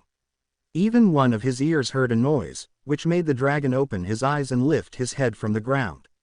And the one who was there was none other than Izuku, who had his backpack on his back and a bag in his hand. Izuku. Hi, buddy. It's me again. He waved with a smile on his face as he approached the dragon, who, upon seeing Izuku, got up from the ground and stretched a little due to the nap he took. "Oh. I am sorry for disturb your nap, but on the other hand, I brought you more food. Are you hungry, buddy?" he asked as he took out 2 fish that were in the bag that was in his hands and left them in front of the dragon. "Dragon." Happy grunt. Obviously, upon seeing those fish, the dragon got closer to Izuku and ate the fish that were on the ground, and it looked like he was enjoying it. And that made the boy happy. "Izuku. Looks like I made the right choice in bringing you more food," he said when he saw the dragon licking his lips after that quick meal. "Well, since you're well fed, time to see how your wounds are again. Could you lift your paw?" Upon hearing that request, the dragon sat on the ground and raised the paw that was bandaged, allowing Izuku to examine it, and so he did. And as you can see, as the week went by, Izuku discovered that Night Fury was understanding him, either through the boy's words or gestures. And as you guys can see, the dragon started letting the green-haired boy take care of his injuries, and as a bonus, the dragon received food every time Izuku came to see him. And at this moment, we see that Izuku has removed the bandages covering the dragon's injured paw. "Izuku. That's a good sign. Looks like your paw won't take long to get better," he said as he took another bandage and filled it with water. "Dragon." Complaining grunt. The dragon was apparently complaining when he saw the other bandage that Izuku was going to cover on his paw. "Izuku. I know, it's boring to use this. But I promise you, this will be the last time you use this. And after that, you won't need to use it anymore and it will get better," he said as he wrapped the band around the dragon's paw, who had a look on his face that he didn't like that. "Now I need to see your other wound. Can you lift your wing, please?" Upon hearing that, the dragon did as Izuku asked, thus allowing the boy to look and analyze the creature's other wound while he had the ointment in hand. "Izuku. Yeah, this is going to take a while to heal," he said, scratching his head when he saw the wound on the dragon's belly, who looked at Izuku when he heard what he said. "Don't worry, your wound is improving, but it's still not 100% recovered yet," he said as he rubbed that ointment on the dragon's other wound, which let out a slight grunt of pain, and Izuku noticed that. And to distract the dragon, Izuku decided to say something. "Listen, buddy, I was wondering, can I give you a name?" "Dragon." Curious grunt asterisk he asked when he heard that question from Izuku, who finished applying the ointment to the dragon's wound and stood in front of him. "Izuku. You know, it's just, we've known each other for a week and it's kind of weird just referring to you as buddy all the time without you having a name." "Dragon." The dragon didn't utter a sound, he just quickly licked his lips because of an itch he felt while he stared at Izuku. "Izuku. I spent the whole week thinking of a good name for you. It was difficult as there are so many names to choose from, but I didn't want it to be just any, but finally, I found it," he said with his hand on his chin while his back was to the dragon. "You're big, intimidating, scary when you want to be, and the scar on your face gives you a brave face," he said as he turned to the dragon, who listened to everything Izuku said. "What do you think if I call you Fury?" he asked with a smile as he looked at the dragon's face. The dragon, who was now named as Fury, showed surprise upon hearing that. And after that he did was stand with his head looking up, staring at the skies while Izuku glared at him. He even looked where Fury was looking, but there was nothing, so he assumed it was something else. "Izuku. Fury, is everything okay?" he asked worriedly. Fury opened his mouth, his eyes were half closed and he let out a quick sneeze, thus leaving him relieved. And after that, he returned to face Izuku, who looked like an idiot for not having realized that and for having worried for nothing. "Izuku. Never mind, forget it," he said with a comical drop of sweat coming out of his head, while Fury walked to Izuku's backpack that was on the ground and the boy noticed. The boy saw that the dragon came close to his backpack while he smelled it and analyzed it. Seeing that, Izuku already suspected what the dragon was looking for. "Izuku. That's just my backpack, Fury. There's no food in there," he said when he got close to both his backpack and the dragon's side, that he was still curious about what was inside. "Do you want to see what I have in here?" he asked as he crouched down where his backpack was and opened it. And what Fury saw was just some notebooks, a pencil case and a book, in which Izuku took it, opened it and flipped through the pages to look for a specific one, and that made the dragon curious. Until Izuku found the page he was looking for and turned it to Fury, who looked at the open page of the book that was about the Night Fury. Izuku. This book has a lot information about your species, including this drawing about you. And look, this book is quite old, so that means that I wasn't the only one who saw you, I mean a Night Fury like you. Oh, and this book not only has information and drawings about the Night Fury, but also about other dragon species here, he said as he stood next to Fury, who was surprised by that information before Izuku turned to some pages that showed and commented on other dragons. You've already met these species. Fury. Grunt of agreement * he said, when he saw one of the pages that showed some drawings of other dragons. Izuku. I suppose that's a yes, he said as he returned his focus to the book. The name of the author of this book was called Hiccup, and for all the information that this book has, he must have known several of these dragons. Is it possible that some of these species are still alive like yours, Fury? Oh, and by the way, and your family? He asked curiously, but his question left the dragon crestfallen and with a sad look. Fury. Sad grunt. * he made a sound that sounded very sad while looking at the sky, and upon seeing that look and remembering Fury's injuries, Izuku already guessed the reason for this behavior. Izuku. Good job, you idiot. You have now made him sad, he thought, irritated with himself for asking that question. Until he thought of a way to cheer up the dragon and keep him distracted from that. Then he closed the book, put it in his backpack and caught the dragon's attention by walking beside him. Izuku. Listen, buddy. I may have no idea what happened, but don't worry. Soon your wounds will heal, and you'll be able to fly without too much trouble, he said with a smile on his face as he stayed beside Fury, who was sitting on the floor while listening and looking at the boy, who was trying to cheer him up. I promise I'll make sure you're okay. Deal?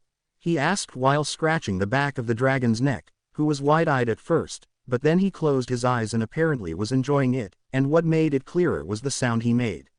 It sounded like a purring cat, a huge, ferocious cat. Izuku. Yeah, apparently Hiccup has studied these dragons so well. I never thought scratching one would make him so happy. Thanks for sharing this, Hiccup, he thought with a smile on his face as he continued scratching the dragon, who was enjoying the way Izuku was scratching him.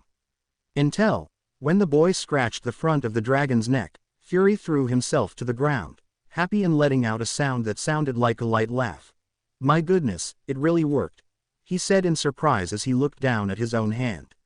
Suddenly, the cell phone that was in the boy's pocket started to make a notification sound, which not only caught his attention, but Fury's as well, who got up from the floor. As for Izuku, he picked up his cell phone and saw that he received a message from his father, which said, Son, could you come over here as soon as possible? I need to talk to you. Izuku. Oh boy, I don't have a good feeling about this, he said a little nervous when reading that message. Until he put his cell phone in his pocket and looked at Fury. I'm sorry, buddy. It's my dad, he's calling me and I don't want to worry him so much. He always did, he said as he walked towards the backpack and put it on his back, and the bag from before that had the fish, he took it and crushed it. I have to go, but I promise I'll be back here as soon as I can. As he said that, he turned and walked to the same path that took him out of the forest. There was just one thing. Izuku looked back and saw Fury was following him. Izuku. Wait, no. Fury, what you doing? You can't come with me, people will see you, he said as he stood in front of the dragon and showed his hands to stop him from following him. Fury. Confused grunt. * he asked, as he stood still when he saw the boy preventing him from following. Izuku. People can't see you. If that happens, many may not understand very well, he said worriedly while looking at the path he always took to enter and leave the place. Until the boy put his hand on his chin to think, and then he looked at the dragon and asked, Listen, buddy, it's quite possible that other people might show up here, or pass by. If you see other people and I'm not around, what are you going to do? Fury. Threatening growl. * he looked forward and made a sound like he was threatening someone. Izuku. Yeah, that's pretty scary to do, but no, I want you to try something different.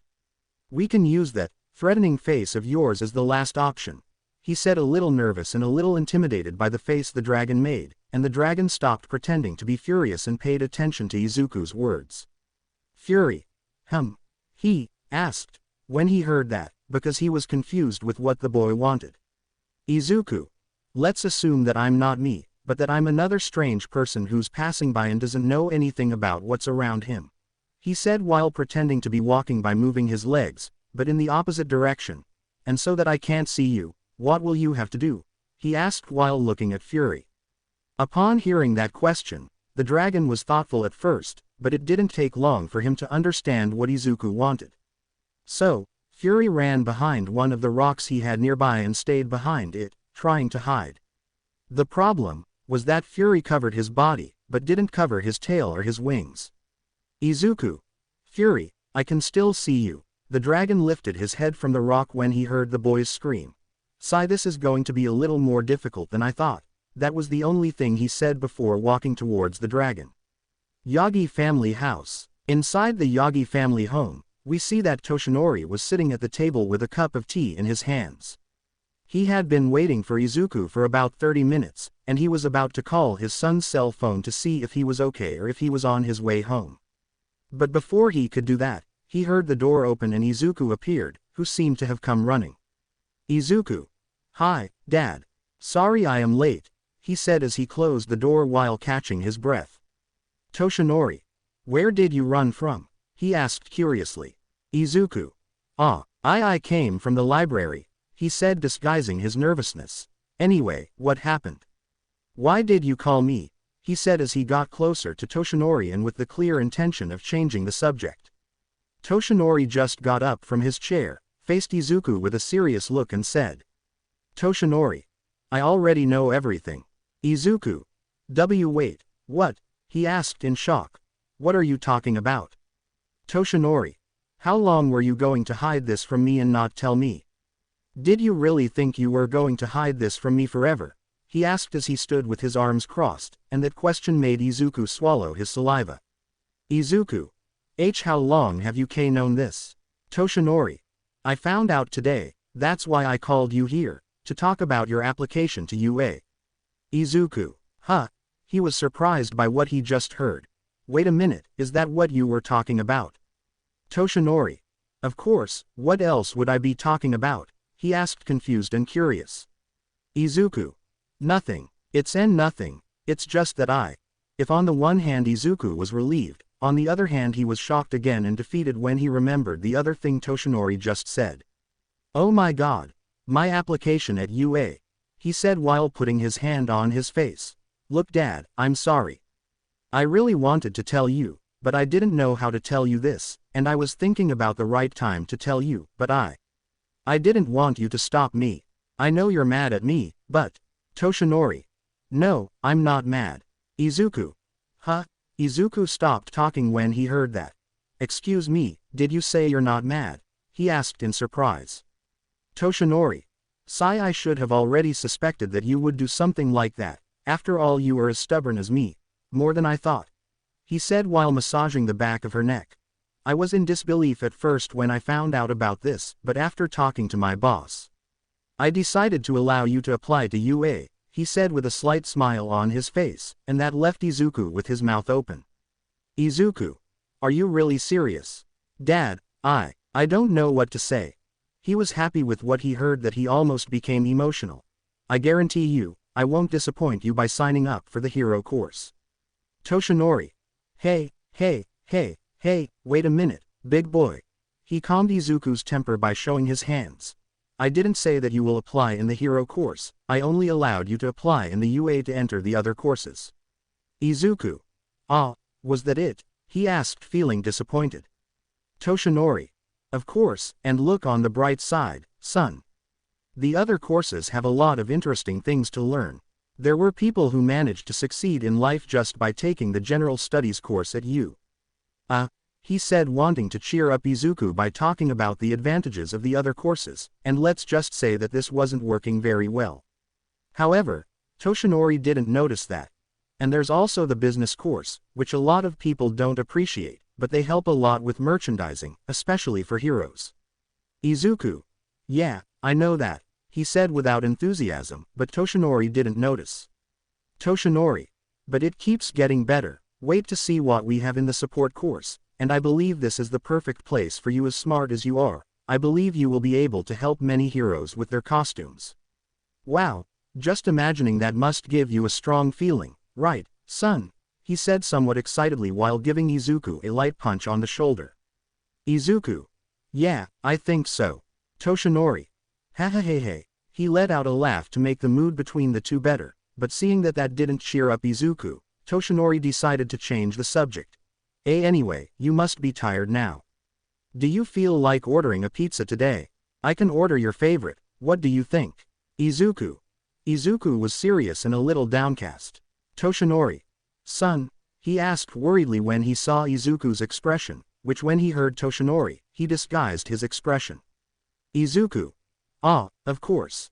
Yes, I would love to, he said as he passed Toshinori and walked to the stairs. I am going to take a shower. That was the only thing he said before going up the stairs and leaving Toshinori alone in the living room. As for the man, he remained silent as he watched Izuku rise from his vision before sitting down in the chair and sighing. Toshinori. I miss you, Inko, he said in a sad tone while looking at one of the pictures he had of him and the woman with green hair called Inko on the wall. What would you do in my place? The next day, Izuku. Can you believe that? He asked while focusing on a pebble in the lake. And he asked this question to Fury, who was lying on top of that rock. I finally thought my dad would give me a chance the moment he said I can apply to UA, but not the hero course. Ah! He grunted in frustration as he threw another pebble into the lake. Fury. Yawn sound asterisk. He yawned as he watched and listened to everything Izuku said. Izuku. I know I'm a quirkless, but come on. I can still prove my worth if I at least try. It doesn't hurt to try. But he apparently doesn't understand that, he said upset as he threw another pebble into the lake. You know what I think every time my father stops me from doing something? Son, I know that there are things you want to do, but know that you don't have powers, so you are fragile. And the world of heroes is too dangerous for you, he said while imitating Toshinori's manner and voice, which was not so identified. I know that's not exactly what he says, but it seems to me, he said while throwing another pebble into the lake, but with more force. Fury. Call growl. Hearing Fury's call, Izuku looked at him and saw that the dragon gave a disapproving look at Izuku's behavior. Izuku.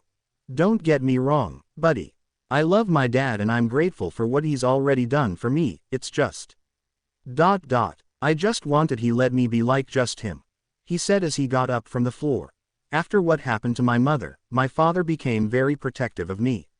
He tried in many ways to make me forget about the world of heroes. I understand his concern, but I just wanted him to let me try.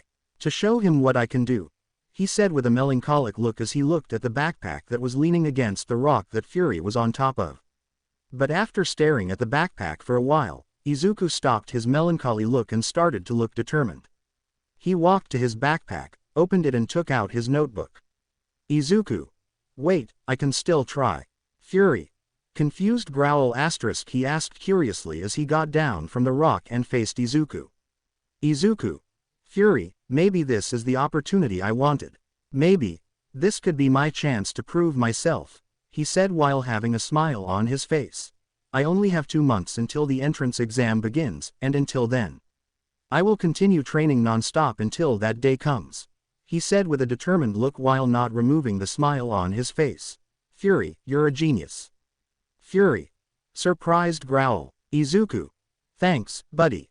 You're the best, he said as he hugged the dragon, who was surprised by Izuku's sudden attitude, who noticed what he had done and separated from the dragon, who was still surprised by Izuku's embrace. Sorry, I got a little carried away. But anyway, I don't have any more time to waste, he said as he walked a little ahead while the dragon stared at him. It's time, buddy. It's time to embrace this opportunity, he shouted determinedly and smiling with his fist raised. Izuku. Yeah, I have my opportunity, I have my opportunity. Uhu. He stood celebrating with his fists in the air as he ran around. Fury. As for the dragon, he just watched it with no reaction, but the only thing he thought was, is he okay? The morning sun filtered through the treetops, the air was fresh as Izuku dropped his backpack from his shoulders, looking around until he spotted Fury lazily resting in the shade of a tree. The creature's eyes opened automatically upon hearing two fish being tossed onto the ground in front of him, making him forget his laziness, stand up, and eat quickly, but not before noticing and observing the boy with curiosity. Izuku himself held a notebook in his hands, with a page titled 2-month training, and from what we can see, he had made a long list. Izuku. Okay, that's it, he said, closing the notebook. It's all or nothing. Izuku started with stretches, his muscles tightening under the strain of movement. Then, he moved on to push-ups, his hands pressing firmly against the ground. With each descent, sweat began to form on his forehead as he breathed in and out, while Fury watched from his lying position, his head resting on his paws. When Izuku transitioned to running, circling around the clearing where Fury was, the dragon merely turned his head, tracking the boy's movements. The rhythmic sound of Izuku's footsteps could be heard as he picked up the pace, his chest burning with the effort. During a break after a few minutes of training, Izuku sat on a nearby rock, pulling a sandwich from his backpack. His phone in hand displayed martial arts videos, his eyes were fixed on the screen, carefully analyzing each movement. Fury, curious, slowly approached, his gaze shifting between Izuku's snack and the phone screen.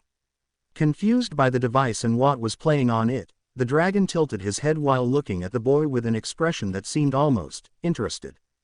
During classes at Aldera, Izuku maintained absolute focus on his studies. His eyes were attentive to the blackboard, his notebook filled with quick notes, and even when the bell signaled the end of classes, he remained absorbed in the books he had borrowed from the library, diving into information beyond the school curriculum. On weekends, even before 9 in the morning, Izuku was already up, leaving home with quick steps and his backpack in tow. Toshinori. Huh, you're leaving already? He asked while standing by the oven, seemingly preparing breakfast. Izuku. I'm heading to the library to study more. Bye, Dad. That was all he said before leaving and shutting the door. Toshinori. Already? He questioned, raising an eyebrow. Outside, Izuku ran excitedly down the street, unaware of the curious gaze of Oaco, who had just stepped out of her house and watched him. She couldn't help but follow his figure as he disappeared into the distance. Back in the forest, Izuku was in the middle of a series of push-ups as usual when he suddenly felt a sudden weight on his back. He looked to the side and saw Fury's massive paw pressing down on him, as if the dragon was trying to make the exercise more difficult. Izuku smiled, accepting the extra challenge by refusing to stop, which seemed to satisfy Fury as he kept his paw firmly in place, his eyes fixed on the boy's effort. During the next run, Izuku focused on maintaining his pace, but suddenly, he heard the sound of Fury's heavy paws approaching from behind. Before he could react, the dragon effortlessly overtook him, running with surprising agility for a creature of his size. Panting, Izuku understood the message. Fury wasn't just there to participate. The dragon was pushing him to surpass his limits. To go faster. This made Izuku not only furrow his brow but also pick up the pace, his heart pounding in his chest, determined to catch up to his new, training partner, who was waiting for him to continue and push him beyond his limits. Later, Izuku was punching the trunk of a tree, his fists wrapped in bandages to lessen the pain. The impact reverberated through his bones, but he kept going, focused on increasing the power of his blows. Fury watched closely until, without warning, he turned to another fallen tree nearby and, with a swift motion, he used his paw and claws, causing deep damage to the wood. Izuku stood still for a moment, surprised by the dragon's sheer strength. After a brief pause, his eyes lowered to Fury's paw, and an idea began to form in his mind. That night, in the silence of his room, Izuku worked in secret. Tools were scattered across his small desk, pieces of metal and wires mixed in with his notebook and the dragon book. Izuku was apparently creating metal gloves, with clawed fingers directly inspired by Fury's paws. The metallic sheen reflected under the desk lamp as Izuku adjusted the final details, testing the material's resistance. The next day, back in the forest, Izuku put on his newly created gloves and approached a tree trunk. With a single strike, the wood gave way under the concentrated force, cracking easily. No pain reverberated through his fists, only the solid sensation of impact. Izuku. Yes, he shouted with his fist raised as Fury, watching closely, lifted his head curiously. Looking at Izuku's hands, the dragon glanced at his own paws, then back at Izuku's glove, twice, recognizing the inspiration. Izuku didn't miss this reaction and noticed the dragon's look. Izuku. So, what do you think? Pretty cool, right? Upon hearing that question, Fury only grinned while sitting on the ground, before spitting a burst of fire toward a nearby rock, causing considerable damage. This action made the dragon puff out his chest, satisfied with his display, while Izuku watched in shock. However, his eyes were saying one thing, a new idea. That night, once again, Izuku was in his room, this time working with materials he had discreetly taken from his father's private office. They were pieces of equipment designed by David, which Toshinori barely used anymore. Izuku was crafting small fire bombs, adjusting the potency to make them explosive enough but still controllable. Back in the forest, Fury was drinking water calmly from the lake when a loud boom echoed through the clearing. The dragon quickly lifted his head, eyes wide as he saw a rock blown to pieces. Izuku stood there, holding a small bag over his shoulder, filled with the bombs he had created. He tested another one, aiming at the same tree trunk from before, and the explosion rang out, displaying its power. Finally, he tossed one of the bombs into the lake, causing a splash that wet Fury's face. The dragon blinked in surprise, shook his head to remove the water, and looked at Izuku, who was smiling confidently. Izuku. What do you think now, huh? Fury. Hey, he let out a deep sound, something between a purr and a muffled chuckle, as if saying, show off. Training continued. Izuku struggled through sit-ups, sweat dripping down his face and torso, while Fury firmly held his feet with his paws.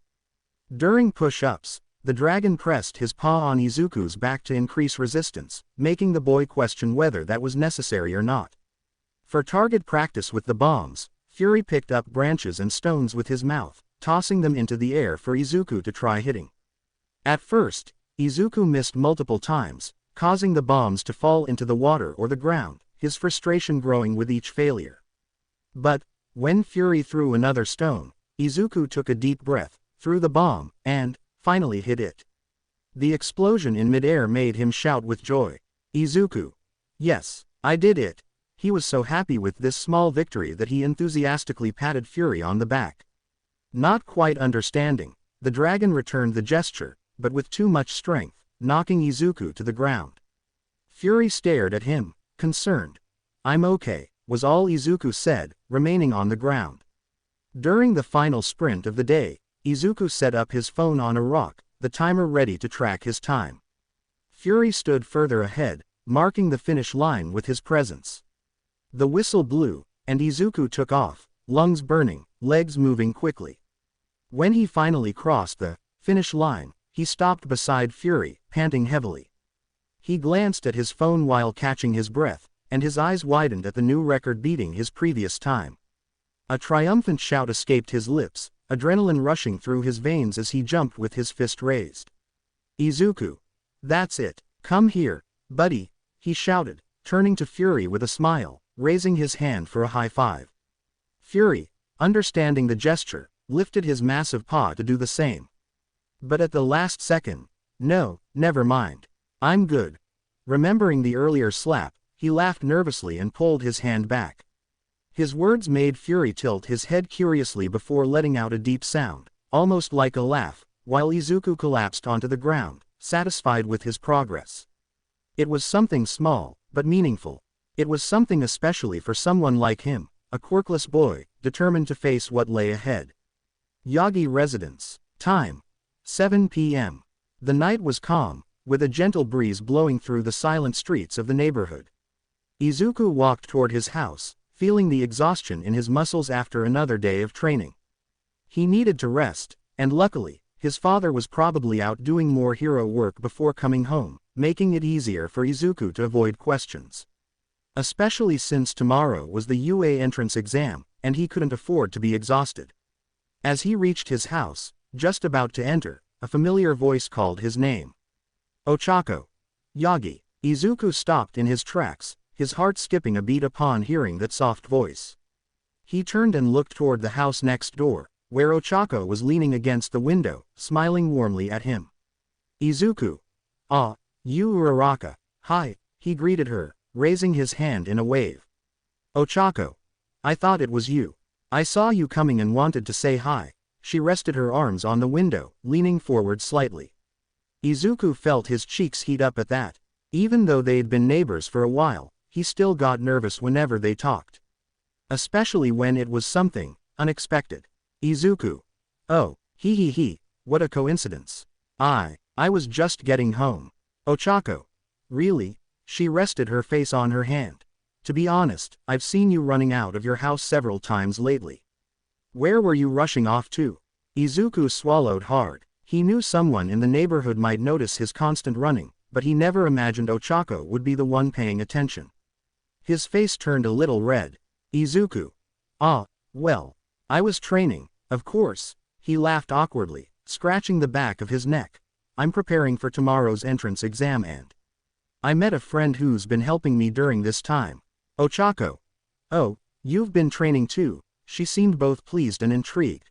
That's great. You always seemed really determined to me. Izuku. Ah, you noticed me? Izuku was a bit surprised by the comment. Did he seem determined to her? That gave him a small sense of pride. Ochaco. It's kinda hard not to, especially the way you run. Yeah, tell me about it, said the narrator Izuku, while the present Izuku got a little nervous at the comment before quickly changing the subject. Izuku. What about you? Are you excited for tomorrow? Ochaco. Oh, totally. She let out a sigh, resting her hands on the window. I'm excited, but I have to admit I'm a little nervous too. The UA exam is way tougher than the other hero schools, you know. Izuku. Yeah, I read a lot about that. The acceptance rate is way lower compared to other schools. He nodded, feeling a bit of anxiety as he said that. But on the other hand, that just means whoever gets in really deserves to be there. He said optimistically, which made Ochaco smile. Ochaco. Yeah, I guess that's true. A brief silence settled between them. They both looked up at the starry sky, lost in their own thoughts. Until Ochaco broke the quiet. Ochaco. Hey, Yagi, what are your expectations? Her question left Izuku confused. Izuku. Huh, Ochaco. You know, like, what do you expect after the exam? What do you want to achieve as a UA student? Izuku hesitated at first. He had never actually put that answer into words. But before he could say anything, Ochaco continued. Ochaco. I've thought a lot about it. I think I want to be a great rescue hero. I've always admired heroes who do that kind of work, like 13. They save so many lives, you know, she said with a gentle smile on her face as Izuku listened attentively, impressed by her sincerity, and I hope that when I become a hero, I can help my parents. They deserve more peace after working so hard for me. She smiled a little more but looked away, seeming a bit embarrassed. But anyway. What about you? She asked, curious. Izuku remained silent for a moment. He knew the answer, but it was hard to put into words. Izuku. He clenched his fists slightly, looking at the ground. I want recognition. His answer intrigued Ochaco. I want to be someone in life. I want to be recognized for my efforts, for my actions. To be honest, being a hero isn't just a profession I admire. It's my dream. He said while looking at the moon, speaking sincerely. I want to be like them. I want to be a hero like All Might. But his expression grew more serious and melancholic. I am who I am. He didn't explain what he meant by that. And how could he? How could he say he was quirkless trying to get into the country's top hero school? How could he tell his neighbor that he was a non-normal? However, while the boy was melancholic, Ochaco, on the other hand, looked at him with a soft smile and an admiring gaze. Ochaco. You know, once we pass the exam, I think UA will be the perfect place for you. For you to be so much more than you want to be. She said with a sideways smile, and her words made Izuku look at her, surprised. And you know what? I like the way you are, Yagi. She said, adjusting her hair. So, you shouldn't dislike yourself. Izuku's heart skipped a beat upon hearing those words from her, and at the same time, he felt his face heat up instantly. He froze in place, unsure how to react. Hearing someone like her say she liked the way he was made him, well, happy, to be honest. He even opened his mouth, but no words came out. Ochako, however, just let out a small giggle and stepped back inside her room. Ochako. Well, I think I should get some rest now. Good luck tomorrow, Yagi. I hope we become classmates at UA. Izuku. Why yeah. Still paralyzed, Izuku nodded quickly. Good night, Uraraka. She waved and closed the window, disappearing from his sight, while Izuku stood there for a moment, still processing what had just happened. His heart was still racing, and a persistent warmth spread across his face. But it didn't take long for his expression to turn more serious and slightly sad as well. And the reason was what she had just said. You shouldn't dislike yourself. At that moment, I didn't know if I believed that. I didn't know if she would still like me if she knew the truth. Narrated Izuku, while the present one closed his eyes for a moment, feeling a familiar weight in his chest. She said that because she didn't know. She didn't know he was quirkless. He kept thinking about what would happen when she found out. That thought not only made Izuku sigh but also made him feel a small lump in his throat. But there was one truth I knew. I was still a quirkless trying to reach for something impossible, he said as Izuku then entered his house, ready to face the next day, where an uncertain future awaited him. Next day. Time. 7:30 a.m. The day had finally arrived. Izuku had barely gotten any sleep due to his anxiety. Speaking of him, he was kneeling beside his bed, finishing up organizing his backpack for the big day while already dressed in his Aldera school uniform. Along with the necessary school supplies and clothes, he placed 2 pieces of equipment he had designed over the past 2 months inside, his metal gloves with claws and a small pouch containing the bombs he had created. It wasn't anything extravagant, but it could clearly be crucial for him. Just as he closed his backpack, his bedroom door suddenly swung open. Toshinori. Izuku. His sudden appearance startled Izuku slightly, making him turn around quickly to find his father standing at the door. Izuku. Dad, I already told you not to come in like that without knocking, he complained, frowning. Toshinori. Ah, sorry, my bad. I swear I'm trying to break that habit. Toshinori raised his hands in a gesture of surrender as he said this.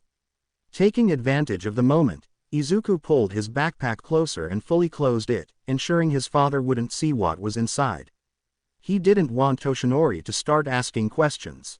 Izuku. What do you need? Toshinori. I just came by to let you know that your breakfast is already in the kitchen, he said with a light smile. And also, I wanted to ask, have you decided which course you're going to take? Izuku. Well, you'll find out soon enough, he said, trying to sound casual while keeping a neutral expression. Toshinori. Ha, you always like to keep things mysterious, huh? Toshinori let out a short laugh. If I had to guess, I'd say the support course. You've always loved inventing things ever since David introduced you to his inventions. The man's words only made Izuku smirk slightly, neither confirming nor denying it. Anyway, I'm already on my way to UA. The team needs me for the exam preparations. See you there. He was about to leave, but just as he stepped outside, he paused at the doorway. He stood still for a moment, and Izuku noticed especially when his father placed a hand on his abdomen, lightly pressing the area where his old wound used to be. Izuku. Dad. Toshinori. Son, I've been thinking. Toshinori seemed like he wanted to say something as he remained with his back turned. His gaze grew distant for a few moments, as if he were debating internally.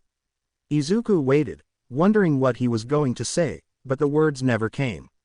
In the end, he simply forced a smile and let out a sigh. Toshinori. It's nothing.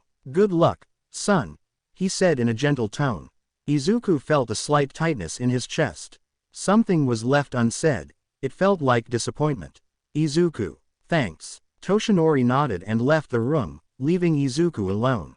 The silence that followed felt heavier than before, and the only thing the young man did was sigh and look at his backpack. Izuku. Yeah, I'm really going to need it, he murmured to himself, feeling the weight of the moment. Today was the day, the beginning of what could shape his future.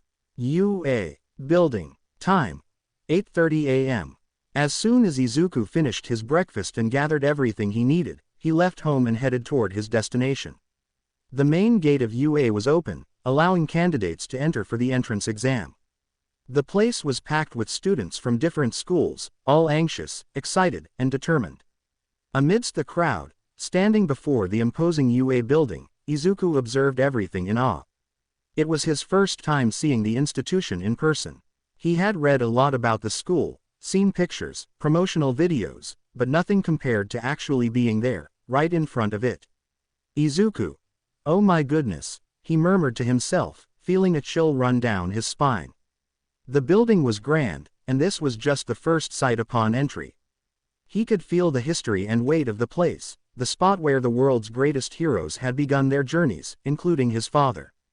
Inspired with every step he took, Izuku was almost ready to head toward the building's entrance. But before he could move forward, a strong impact came from his side, knocking him off balance. His shoulder was shoved abruptly, nearly making him stumble. Bakugo. Out of the way, Deku. A familiar voice, full of arrogance, sounded as it passed him. You shouldn't even be here, you freak. Izuku frowned instantly. Katsuki Bakugo walked past him without even looking back, his confident and smug stride as irritating as ever. Izuku felt his fists clench. His first instinct was anger. He even considered confronting him and was about to say something, but he took a deep breath. Izuku. Of course, it had to be him, he muttered to himself, standing his ground as Bakugo continued into the building. Letting out a heavy sigh, Izuku closed his eyes for a moment, trying to calm his nerves. He knew he had to stay focused on the exam. Taking a deep breath, he took his first step toward the building. But the moment he moved forward, he tripped over an uneven spot on the ground. His eyes widened as he realized he was about to fall flat on his face. Oaco. Are you okay? Suddenly, his fall was interrupted. Izuku felt his body float slightly before stopping midair, as if the gravity around him had been nullified. Confused, and hearing that voice, he turned his head and saw Oaco, who had touched his arm just in time, smiling gently. Oaco. Good morning, Yagi, she greeted cheerfully, adjusting his position in the air before letting him land firmly on his feet again. Izuku. Gee, good morning, Uraraka. Gee, thanks for that, he said, fixing his posture and feeling his cheeks heat up a little. Oaco. Ah, it was nothing. She waved her hand dismissively. It wouldn't be great to start the day by kissing the pavement, right? Her comment made Izuku scratch his head, feeling slightly embarrassed. Izuku. Ah, how embarrassing. My nerves always get the best of me. Oaco. He. If anyone should be nervous here, it's me, she joked, giving him a light nudge on the shoulder with an excited smile. Izuku chuckled awkwardly at her comment. Compared to the other candidates, he should probably be keeping his composure, or at least trying to. Izuku. Well, thanks again for saving me from that humiliation. Oaco. No problem, but speaking of which, she tilted her head slightly, curious, what exactly happened there? Was it just a trip, or did someone push you? Izuku. Not my fault. Look at this ground structure. He pointed at the area where he had tripped. If I trip again, I should sue UA for nearly making me embarrass myself. He said this in a dramatically serious tone, which made Oaco laugh. Oaco. Well, look on the bright side. At least I showed up at the right time, she shrugged playfully. Izuku. Definitely, he smiled, clearly charmed by her warmth. So, how does your quirk work? He asked as they started walking together. Oaco. Ah, it's pretty simple. I can remove gravity from anything I touch with the tips of my fingers, she explained, showing her palms and pointing at the small pink circles on her fingertips. With this, I can make objects or even people float, but if I overdo it, I get sick. Izuku. Sick? In what way? Oaco. Ah, she made a gagging gesture and sound, making Izuku grimace in understanding. Yeah, not a pretty sight. But it only happens if I use it for too long or on something too heavy. Izuku. That explains why you let go so quickly. You didn't want to take any risks right at the start of the exam, huh? Oaco. Nah, you're as light as a feather. She responded casually, but what about you? What's your quirk? The question made Izuku tense up slightly. He averted his gaze for a moment before scratching his chin and responding hesitantly. Izuku. Ah, it's nothing special. It's kind of trivial. His answer, or lack thereof, made Oaco frown slightly. Oaco.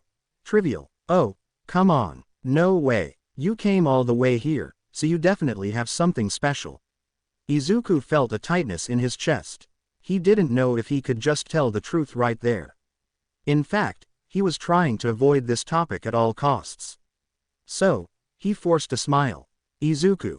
Well, I think we should hurry. We don't want to miss the exam, right? Oaco looked at him for a moment before shrugging and agreeing. Oaco.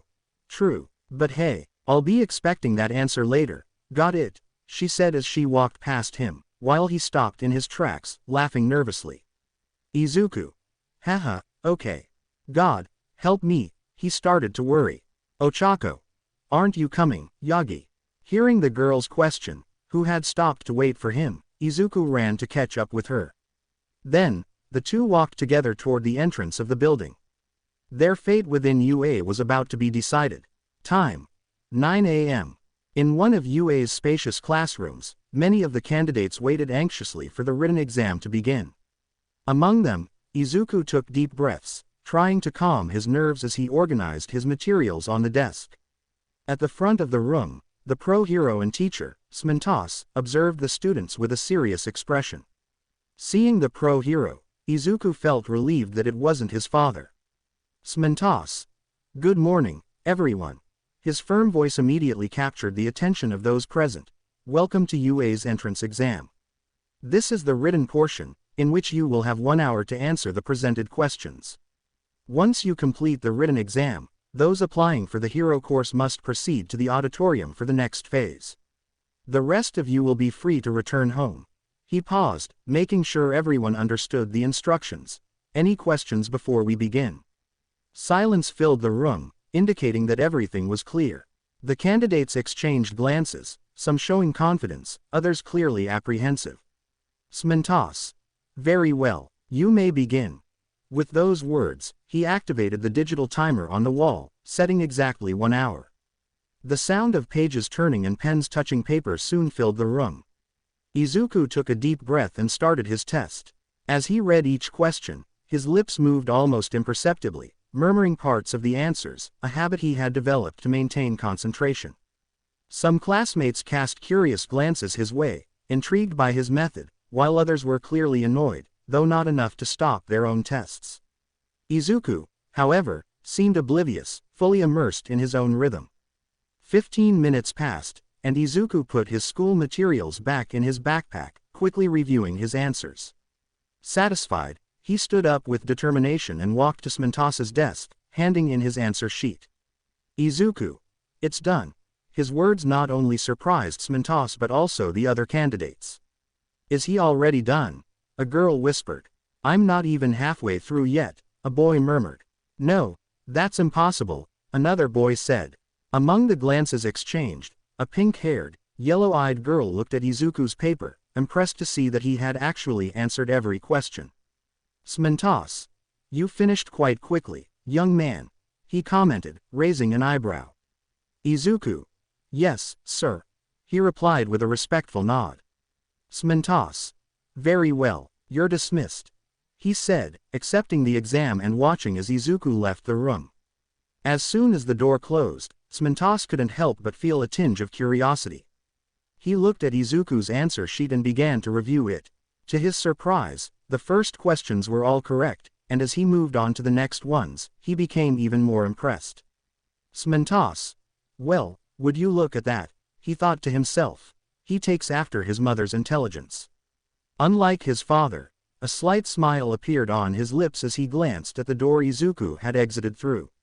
Meanwhile, in the hallways of UA, Izuku walked toward the auditorium. His heart was pounding, not just from the anticipation of the next phase but also from the satisfaction of having completed the written exam with confidence. Now, he just needed to maintain that confidence during the practical test. Izuku. First part is over. Now it's time for practice, he murmured to himself, lightly gripping the strap of his backpack as he made his way to the next challenge. UA. Auditorium. After finishing the written exam, Izuku headed to UA's auditorium, where he would wait for the next stage of the entrance exam for hero course applicants. The space was vast, with rows of seats extending toward the main stage. Izuku chose a seat in the middle of the auditorium, trying to blend in among the other candidates. As he waited, he observed the other aspiring heroes entering and taking their seats, each displaying a mix of nervousness, determination, or confidence. To his dismay, Katsuki Bakugo entered the auditorium and headed straight for the seat, right next to Izuku. He only noticed the green-haired boy when he was about to sit down. Initially, neither of them exchanged words, remaining in an awkward silence. However, the explosive blonde decided to break it. "Bakugo, what the hell are you still doing here, Deku?" he whispered with disdain, keeping his eyes fixed ahead. "Izuku, that's none of your concern," he replied in a neutral tone, also looking forward. Bakugo, "Hey, still as stubborn as ever. You're gonna get yourself killed trying to be a hero. UA isn't a place for a useless loser like you," he sneered, flashing a sarcastic smirk. Izuku remained silent, clenching his fists over his thighs. Though Bakugo's words stung, he refused to show weakness.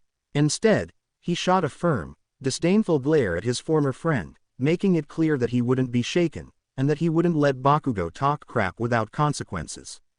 Before the tension could escalate further, the auditorium lights dimmed, drawing everyone's attention to the stage. A spotlight illuminated the center, revealing the energetic figure of the pro-hero known as Present Mic.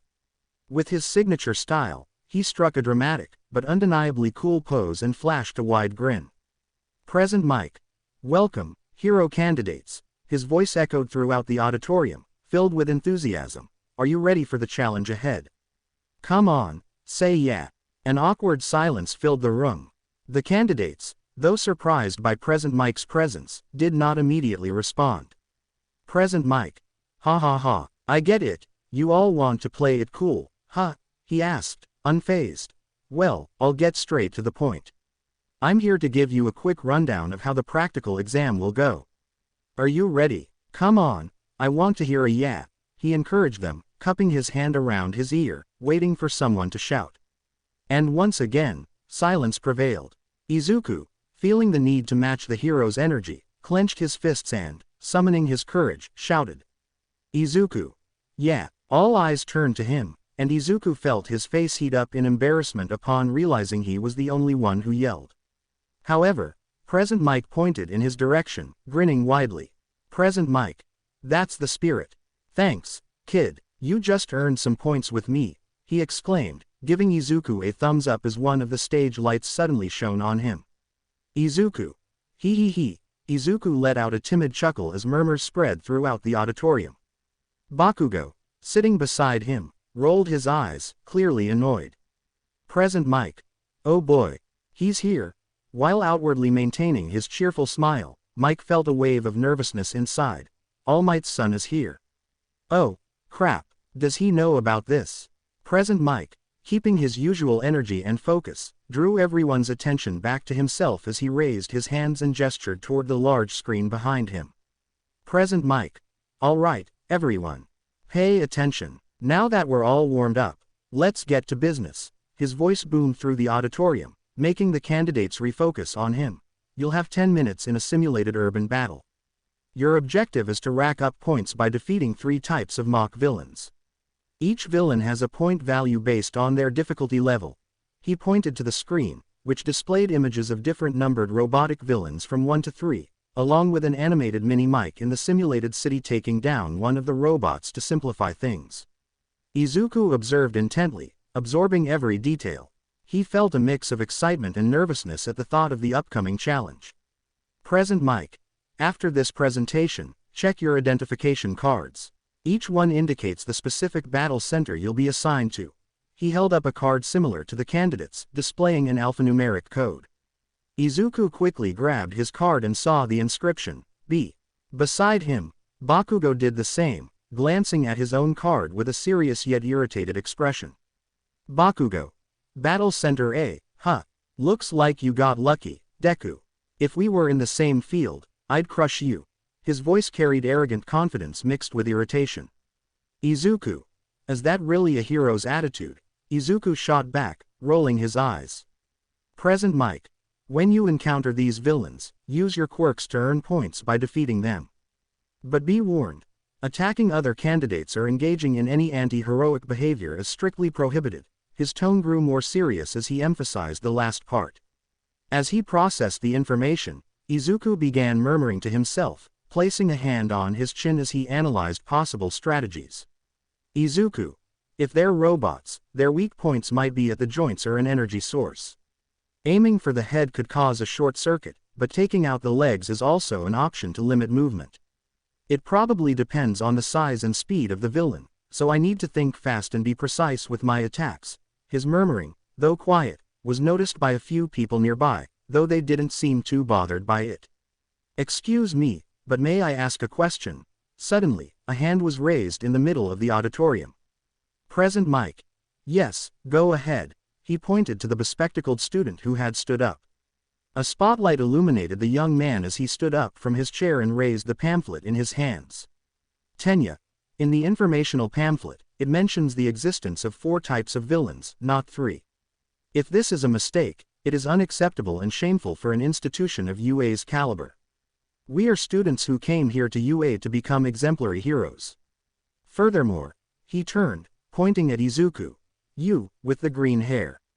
Izuku. Huh, he was surprised and confused at being called out. Tenya. Your constant murmuring is distracting us, and it's starting to irritate me.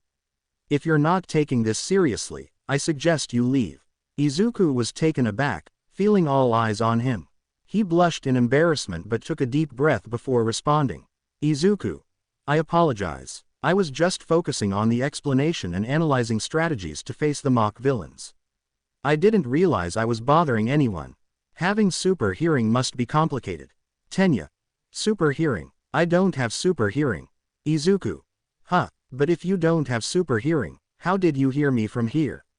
You're 2 seats ahead of me, and you're the only one bothered by my murmuring. Are you paying attention to present Mike's explanation and to me at the same time? He asked out of pure curiosity, which, consequently, silenced Aida. A few restrained chuckles echoed through the auditorium, including one from Oaco, who was sitting a bit further away. Aida, realizing the situation, fell silent and lowered his head, clearly embarrassed. Present Mike. All right. To clarify, there is, in fact, a 4th type of villain, known as the zero-pointer.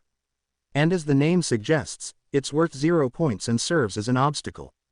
It's recommended to avoid it, but if someone wants to face it, go ahead. Just don't expect to earn points for it. He explained with a smile. Is that clear now, Candidate 7111, or do you have anything else to ask? He asked with his hands on his hips. Tenya. You understood. Thank you for the clarification, and I apologize for the interruption, he said, bowing before sitting down. Present Mike. In short, everyone, that's all I wanted to go over. And before you all go, let's shout out the school's motto. Napoleon Bonaparte once said, a true hero is one who overcomes life's difficulties.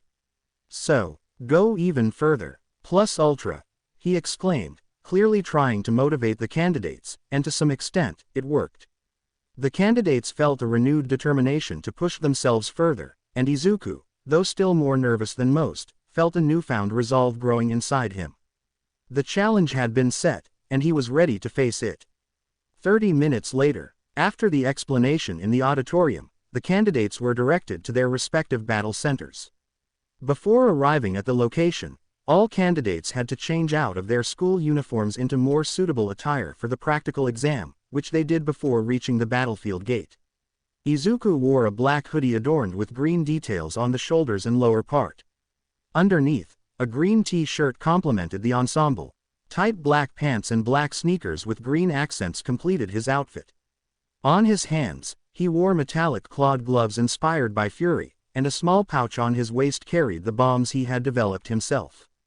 As he waited for the exam to begin, Izuku noticed that many candidates displayed confidence, some even underestimating others around them, including Izuku himself, by casting dismissive glances in his direction. However, the green-haired boy preferred to avoid eye contact. Unlike them, Izuku remained calm, taking deep breaths to control his anxiety and nerves. Unlike everyone else, he was the only quirkless person there. His eyes then wandered around until they found Oaco, his neighbor and the source of his most tender feelings. She was a little ahead, showing signs of nervousness as she stared at the gate. A gentle smile formed on Izuku's face upon seeing her, and he decided to approach her to offer support. However, before he could take a step, he felt a firm hand on his shoulder. Turning around, he found himself face to face with Tenya Aida, the rigid candidate who had already called him out earlier. "Tenya, what do you intend to do by approaching that girl? Can't you see she's trying to concentrate?" he asked seriously. "Izuku, she's my neighbor, and she looks nervous. I just wanted to offer some support," he replied, turning to face Aida directly. "You know, I'm starting to think you have a problem with me. Tenya, I simply believe that unnecessary interferences can compromise the performance of other candidates. We should all maintain absolute focus on the exam," he stated, crossing his arms. "Izuku, that's a valid concern, but I don't think a gesture of support counts as interference. Besides, I find it funny that you're saying this when you've already picked on me twice today, in the auditorium and now. Maybe you should focus more on your own performance instead of wasting your time on me," he countered, looking directly into Tenya's eyes. Tenya opened his mouth to respond but hesitated. Realizing the validity of Izuku's words, he closed his mouth and nodded, though he still seemed a bit reluctant. Before any further interaction could occur, the gates in front of the candidates began to open slowly. From a platform above, Present Mike watched the scene with enthusiasm. "Present Mike, what are you all waiting for? The exam has already started. In real life, there are no countdowns. Go, go, go. Move it," he shouted while waving his arm, urging the candidates to hurry. With the announcement, they began running toward the test site, entering the simulated city where the practical exam would take place. Izuku, initially a bit behind due to his interaction with Tenya, adjusted his stance and started running. Even though he was giving it his all, Izuku found himself lagging behind while the other candidates quickly dispersed throughout the city simulation, each aiming to accumulate points by defeating robotic villains. Izuku took a deep breath as he observed this, trying to stay calm and not let panic take over. "Izuku, no panic, no panic." Suddenly, a nearby wall exploded into debris, revealing a 1-point robot, the Pointer 1. The machine quickly advanced toward Izuku as soon as it saw him. Caught off guard, Izuku froze, unable to react, especially as he watched the machine rushing toward him.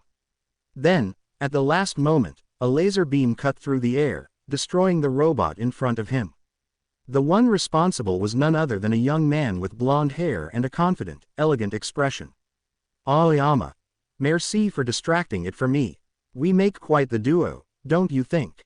Although I doubt we'll meet again," he said, winking at Izuku before walking away in search of more robots. "Adieu." "Izuku. What?" Still dazed, Izuku watched Aoyama walk away, confused by his words. Before he could fully process what had just happened, the sounds of nearby battles snapped him back to reality, reminding him of the exam. Oh no. Running through the streets, Izuku saw the wreckage of scattered robots, evidence of the other candidates' achievements. Desperation began to grow within him as he realized he was falling behind more than he had thought. As he passed an alley, he spotted Oaco using her quirk to make 3 robots float before releasing them, destroying them upon impact with the ground. "Oaco. Good, 12 points, she said, slightly out of breath, before running off in search of more robots. Further ahead, Aida was speeding at full tilt, leaping into the air, and delivering a precise kick to the face of another machine, dismantling it. "Tenya. 18 points. Hearing that, Izuku was shocked to realize that they had already scored points. And to make matters worse, more shouts echoed around him as candidates claimed their scores. 5 more points for me. That robot is mine. I saw it first. Got another one." Hearing those cries from the other candidates in all directions only increased the pressure, and Izuku, feeling increasingly helpless, ran frantically in search of opportunities. "Izuku. No, no, no. There has to be a point for me. There has to be," he thought as he ran desperately, looking in all directions, searching for any remaining robots. "If I keep this up, there'll be nothing left for me." Amid his frantic sprint, he failed to notice a metal piece on the ground, remnants of a destroyed robot, and tripped, crashing heavily onto the pavement. This humiliation not only let his frustration take over but also fueled his desperation and anger, making him punch the ground twice. Izuku. You idiot. After 2 months of training with Fury, is this how I perform? He murmured, feeling tears threatening to form in his eyes. As he remained on the ground, punching it once more with his right fist, his eyes landed on his own hand, specifically, his metallic glove. And that triggered a memory in his mind. Flashback. During one of his training sessions, Izuku was running alongside Fury, trying to keep up with his pace. Exhausted and breathing heavily, his steps became sluggish until he inevitably tripped over nothing, falling to his knees. The cold, damp ground pressed against his hands as he struggled to catch his breath. Fury, noticing his human friend's fall, stopped running, his eyes locking onto Izuku with concern and encouragement. Fury. Concerned grunt with careful steps, the dragon approached, stopping beside Izuku. Encouraging grunt *, he let out a low growl as he brought his snout closer to Izuku's side. Izuku. Sorry, Fury. I'll get up. I just need. His voice was strained with exhaustion and slight frustration at how tired he had become. Fury tilted his head, moving even closer. With surprising gentleness for a creature of his size, he slid his head under Izuku's arm, lifting him up slowly, catching the young human off guard. Izuku. Fury, he whispered, feeling himself being raised. Fury. Encouraging grunt, the dragon stepped back slightly, positioning himself behind Izuku. With a gentle nudge of his snout, he urged him to stand. And as Izuku finally got to his feet, Fury locked eyes with him before glancing forward and then back at him. The dragon's determined gaze seemed to say, "Keep going. You can go further than this." Feeling a surge of emotion, Izuku felt a genuine smile form on his face. Fury's steady presence at his side renewed his strength. With a nod, Izuku took a deep breath, steadied his body, and got into a running stance. Izuku. Go, even further, he said, voicing the school motto he had been embracing little by little. He started with a walk, then picked up the pace, and ran once more. Plus. Ultra. Fury. Joyful roar. Fury let out a delighted sound, running at the same speed beside him. Together, they resumed their run through the forest, side by side, each step strengthening the bond between this young human and the formidable dragon.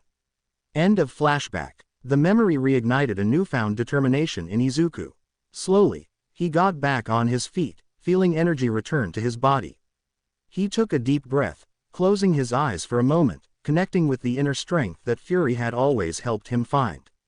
Suddenly, the piercing sound of metal being crushed echoed nearby. A 3-point robot, Pointer 3, burst through another wall, heading straight for Izuku. This time, with a resolute look, Izuku quickly reached for his bag, pulled out one of his bombs, and threw it with precision at the robot's head. The resulting explosion disabled the machine, which fell inert before him. Feeling the rush of air caused by the robot's fall, Izuku smiled, whispering to himself. Izuku. 3 points, he said with a smile on his face. With renewed confidence, he prepared to face the remaining challenges of the exam as he stood up.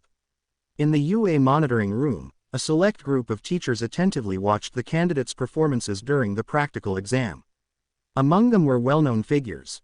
Vlad King, 13, Midnight, Ectoplasm, Power Loader, Aizawa, Smintos, and Principal Nezu. And, of course, Toshinori Yagi was also present, observing with interest the potential future heroes, and there were many. The multiple screens displayed the candidates in action, facing the villain robots with various strategies and abilities. Some teachers commented among themselves about the promising performance of certain students, highlighting innovative techniques and impressive demonstrations of power. Midnight. It looks like we'll have quite a promising batch of students this year. 13. Indeed, but only a few will have the privilege of being in our classes. Vlad King. I've already got my eye on some potential students. What about you, Eraserhead? Any candidates that caught your attention? Vlad was enthusiastic, while Aizawa remained neutral. Aizawa. It doesn't matter. It's the boss's decision whether they enter in my class or not. Toshinori. I agree with Midnight. We have some very promising candidates this year. Nezu. Oh, look at that. Suddenly, Nezu leaned forward, his eyes locking onto a specific screen. It seems that a particular candidate has shown up.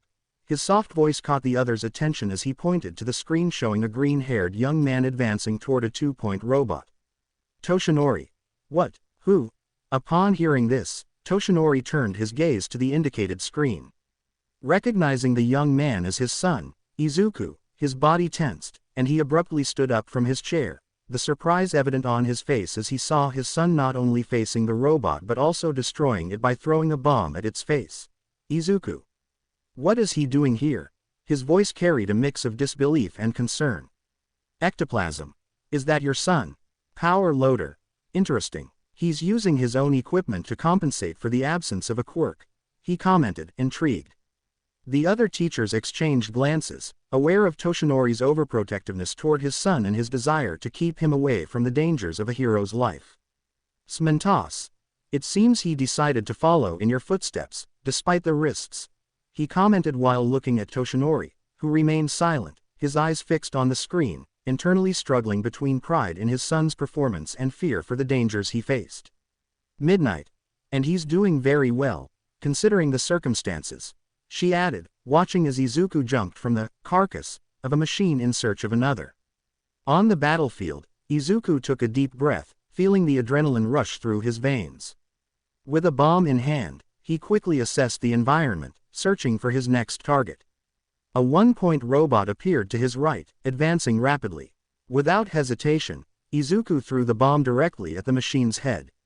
The controlled explosion instantly disabled the robot, which crashed heavily to the ground. Izuku. And there goes another one, he exclaimed excitedly, already looking for the next challenge.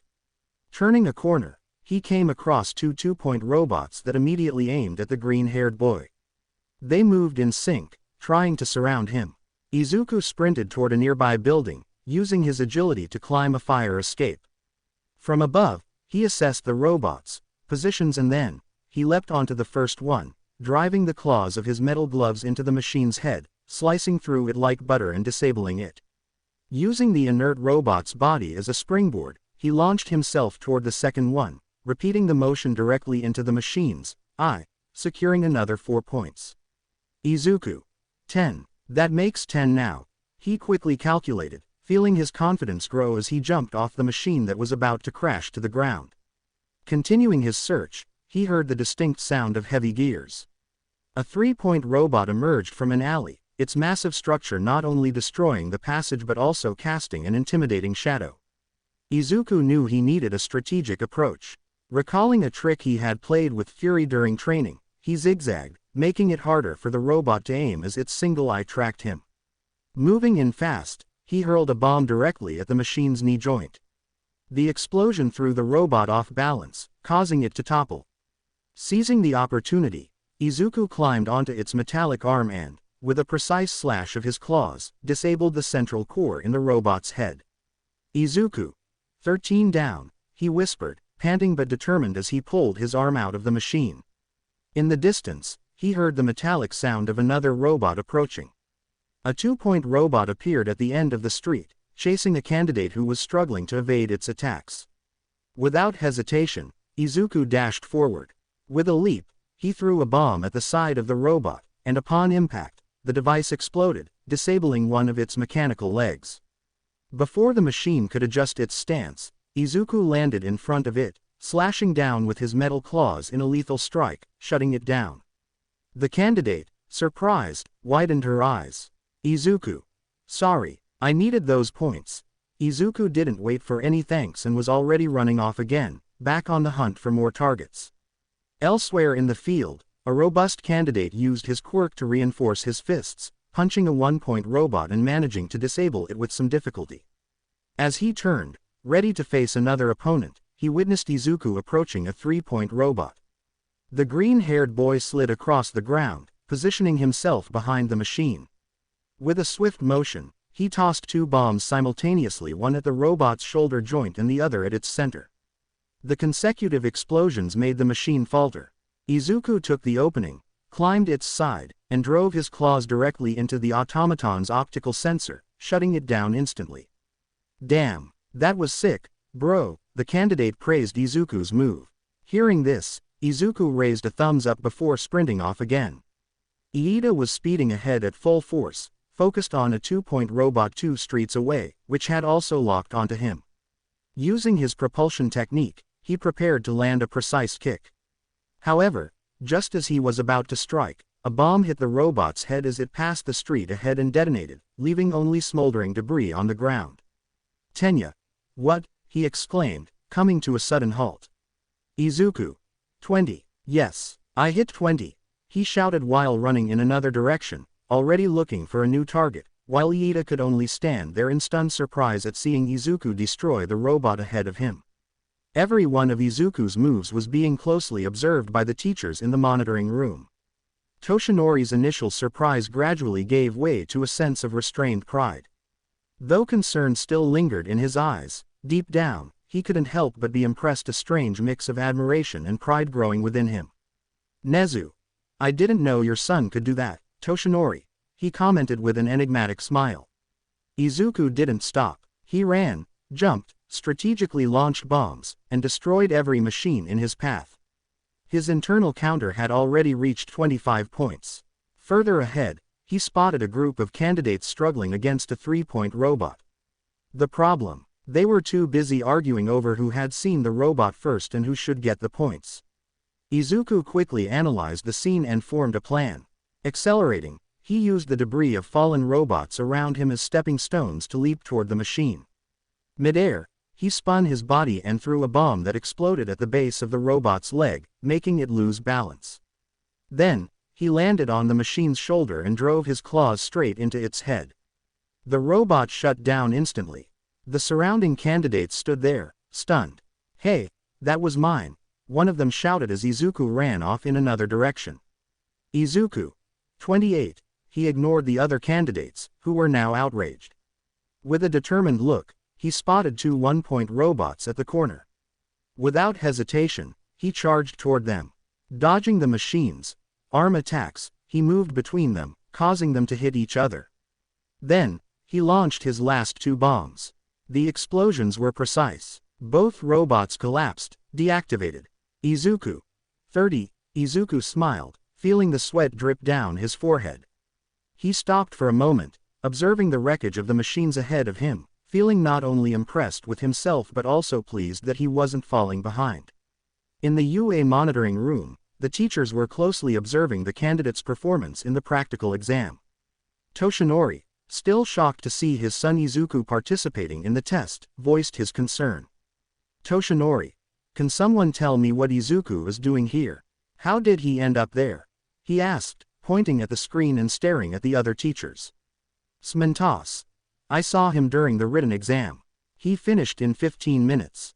I thought you had approved his admission to UA, All Might, he explained calmly. Toshinori. I approved it for other courses, not the hero ones. Power Loader. If I may say, even though the boy is quirkless, he's doing well with the equipment he developed. 13. You should be proud, All Might. Your son is showing great potential. He's already taken down over 30. Aizawa. I'd say he's taking too many risks, he said, neutrally watching Izuku. Being quirkless makes the battlefield far more dangerous for people like him, no matter how brave they are. That kid should consider that, he added, impassively, arms crossed. Toshinori remained silent, visibly uneasy. As the countdown showed 3 minutes left in the exam, Nezu decided it was time to introduce the 0-pointer. Nezu. Time to release the 0-pointer. His words made Toshinori's eyes widen in shock. Toshinori. Be boss, please don't do this. Izuku is still out there. Nezu. Calm down, Toshinori. Mike informed the candidates that defeating the 0-pointer grants no points. I'm sure Izuku will step back along with the others. With that, Nezu opened a control panel on the monitors and pressed a red button, initiating the release of the 0-pointer onto the battlefield. And as we all know, the 0-pointer is not just an obstacle. It's a test. On the battlefield, the candidates felt the ground tremble violently. Nearby buildings began to crack, some even collapsing, sending a cloud of dust into the air. Izuku, panting after his recent efforts, looked around, trying to identify the source of the commotion. When he lifted his gaze, his heart nearly stopped. A colossal machine, the zero-pointer, was advancing steadily, crushing structures beneath its feet. The massive robot raised its fist and slammed it into the ground, sending a wave of dust and debris flying. The impact forced Izuku to shield his eyes, while the powerful wind almost knocked him off his feet. As the dust began to settle, he noticed the other candidates running in panic, desperately trying to escape the imminent threat. Among them, Aida cast a concerned glance at Izuku, who remained frozen, but ultimately chose to continue his escape, leaving the green-haired boy behind. In the monitoring room, Toshinori watched the scene with his heart pounding in his chest. Seeing his son face the zero-pointer pushed him into a state of deep anxiety. Toshinori, get out of there. Come on, move, he thought, standing rigid, clenching his teeth, and trembling. Present mic. Only 2 minutes left in the exam, he announced loudly enough for everyone to hear. His words snapped Izuku out of his trance. He was preparing to retreat, following the example of the others. He was about to run when, Oaco! Arg! A muffled sound of pain caught his attention, making him stop in his tracks. There was no mistaking that voice. Turning around, he saw Oaco, her leg trapped under rubble, looking too exhausted to get up or too hurt to run. And worst of all, there was no one around to help. That sight made Izuku's eyes widen automatically, and he forgot the fear he'd felt when seeing the zero-pointer. Without hesitation, even with the huge danger before him, Izuku took a few steps forward. Toshinori. No, Izuku, no. He watched what Izuku was doing and began to panic. It only worsened when Izuku started to quicken his pace, and ran towards Oaco. Izuku. Uraraka, he yelled as he sprinted in her direction. Toshinori. No, no, no. Seeing his son's decision, panic grew along with desperation, making everyone in the room stare at him with wide eyes. As he continued running at full speed, Izuku noticed the zero-pointer was just a few steps away. That is, he realized there was still a chance to prevent Oaco from being stepped on. It didn't take long for him to reach her, and she noticed his presence as he ran toward her. Oaco. Yagi, no. You need to get out of here. It's too dangerous, she said as Izuku stopped in front of her. Izuku. I'm not leaving without you. Now. He tried to lift the chunk of concrete trapping Oaco's leg, using all the strength he had. With tremendous effort, he managed to move the rubble enough to free her. Can you get up? As he helped her to her feet, he noticed she had twisted her ankle and couldn't walk. Oaco. I can't run, she said, the pain clear in her voice. Izuku.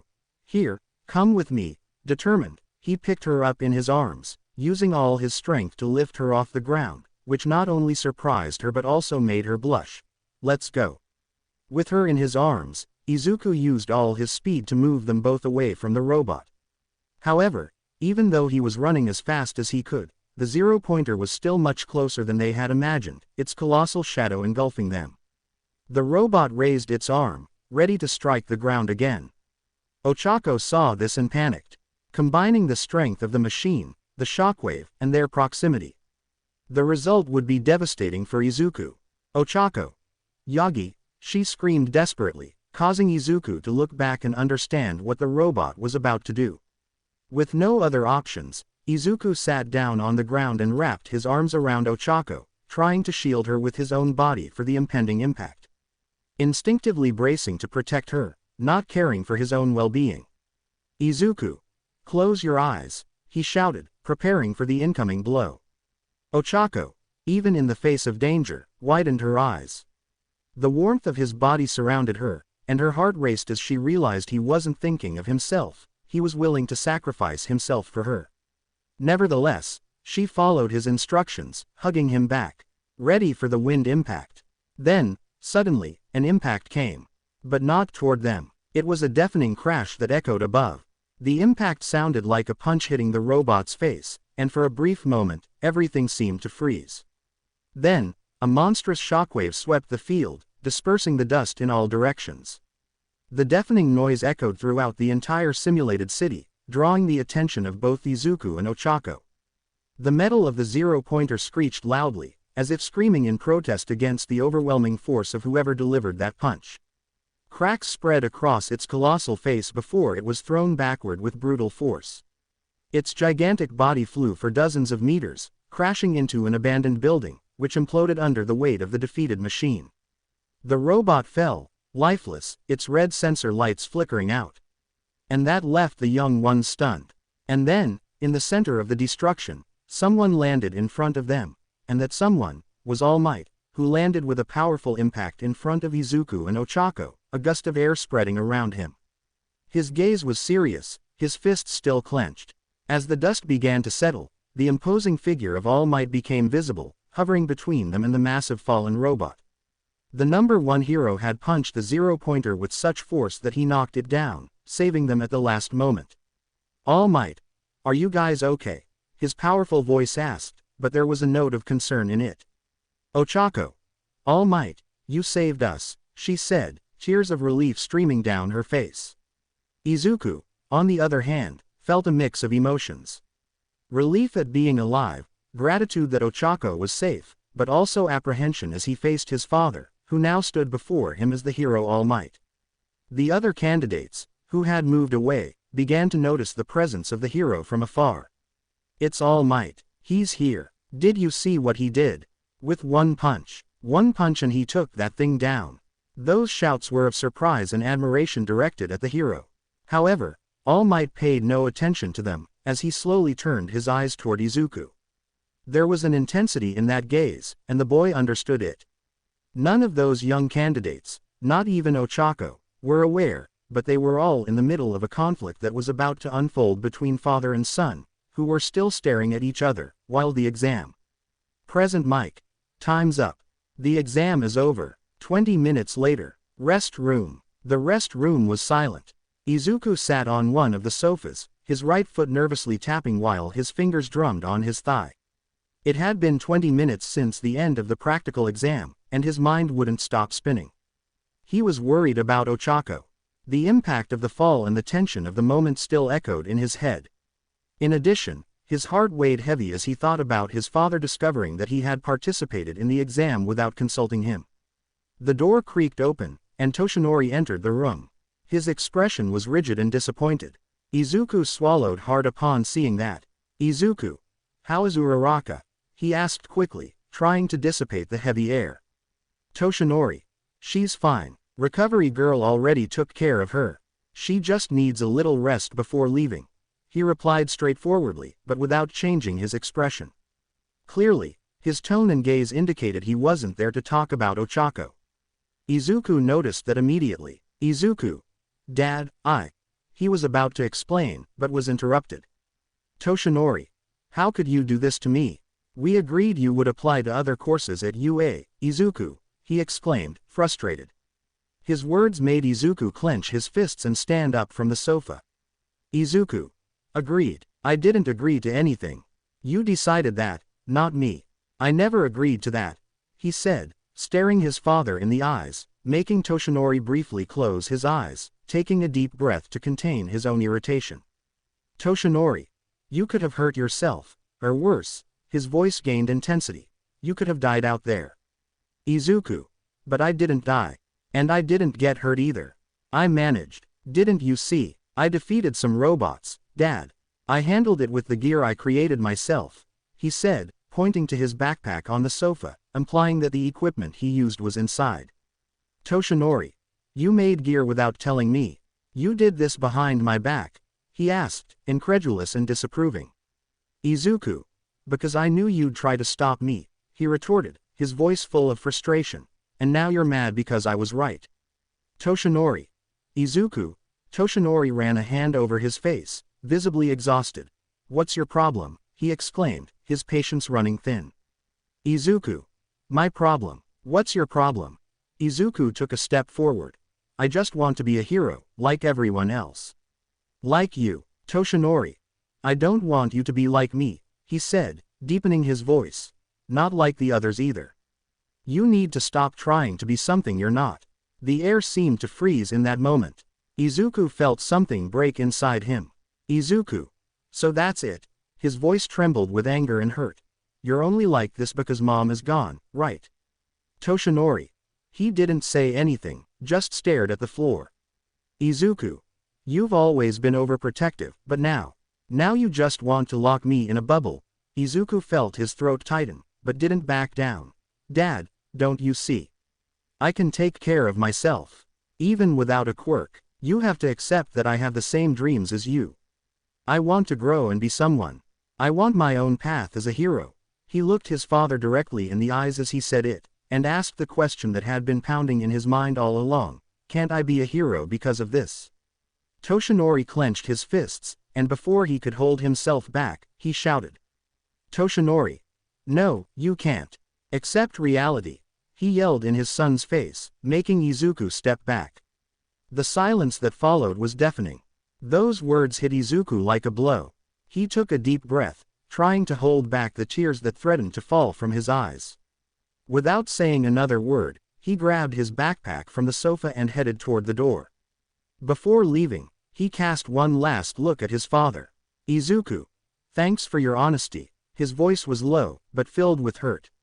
He left, slamming the door behind him. Toshinori stayed in the room, feeling the weight of his words. He sat on the sofa where Izuku had been moments before, resting his elbows on his knees and covering his face with his hands. A deep sigh escaped his lips as he reflected on the impact of his actions on his relationship with his son. Musudafu Forest. The afternoon sun shone brightly in the sky. The gentle breeze carried the fresh scent of the vegetation, while the distant sound of birds completed the serenity of the environment. Near the small pond, Fury quenched his thirst, dipping his snout into the water. The dragon, in the utmost serenity. When suddenly, the sound of hurried footsteps and heavy breathing broke the tranquility. Izuku emerged from between the trees, his face contorted in a mixture of anger and sadness. Without hesitation, he threw his backpack to the ground with force, making a thud echo. Izuku. Is this how you see me then? He shouted, his voice echoing through the forest. So you see me as someone fragile then? He yelled as he kicked the backpack, releasing some of his frustration. No matter how hard I try, it's never enough for him. Fury. Confused grunt. Fury raised his head, his ears catching the shouts of his friend. With a low grunt, he cautiously approached, watching Izuku with attentive eyes. Izuku. I gave everything I had in that exam. He saw that I defeated those robots. He continued, running his hands through his hair in frustration. But to him, I'll always be weak, a useless quirkless. He sees me the way others see me. They are ghhhh. The pain in his words was evident. Izuku clenched his fists, yelling in the anger that boiled within him, and punched the trunk of a nearby tree. The wood cracked under the impact, and the sharp pain in his finger joints brought a momentary sense of relief for venting his frustration and rage against the trunk. However, it also made his legs go weak. Not from the pain, but from the sadness and hurt. And the only thing that could be heard from Izuku as he knelt, were sighs trying to hold back a potential cry. Fury. Concerned grunt. Fury, noticing Izuku's emotional state, let out a worried sound, moving even closer. This made Izuku turn around, meeting the dragon's concerned gaze. Izuku. Ah, Fury, he sighed, trying to force a smile. Sorry about this. You have nothing to do with my problems. Fury. The dragon tilted his head, his eyes reflecting empathy.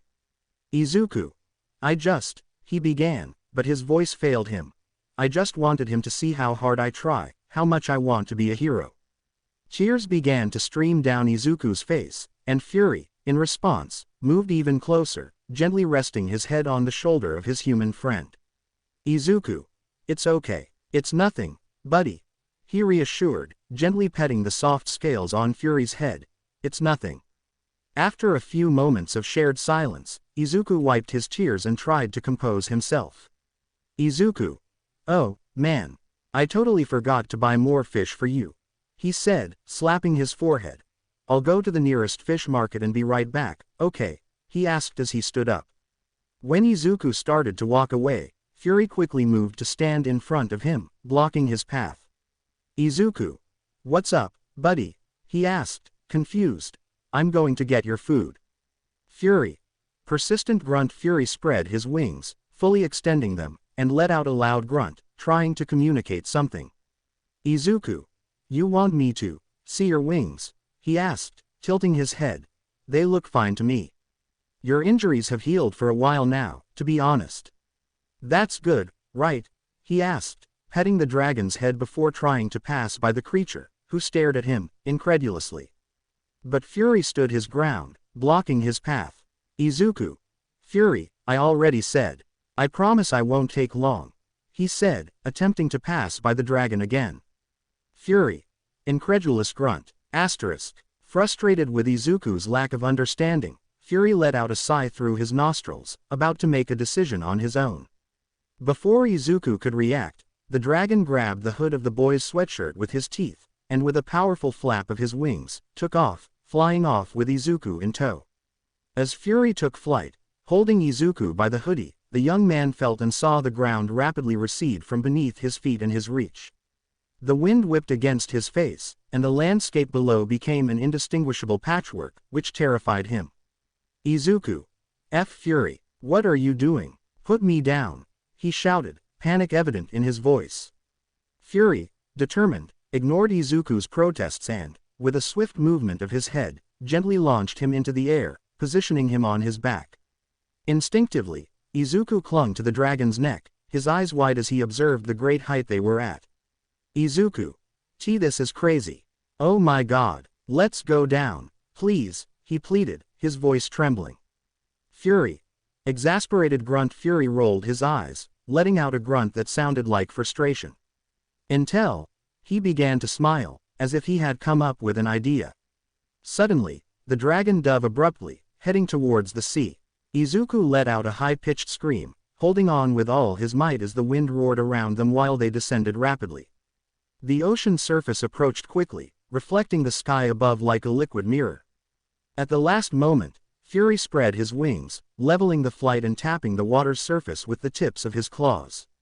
They glided gracefully, leaving a trail of white foam behind them. Before Izuku could catch his breath after the long scream, Fury dived into the depths, enveloping them in a world of bubbles, currents, and cold water. Rising quickly, the dragon repeated the maneuver twice more, each dive eliciting nervous screams from Izuku and laughter from Fury.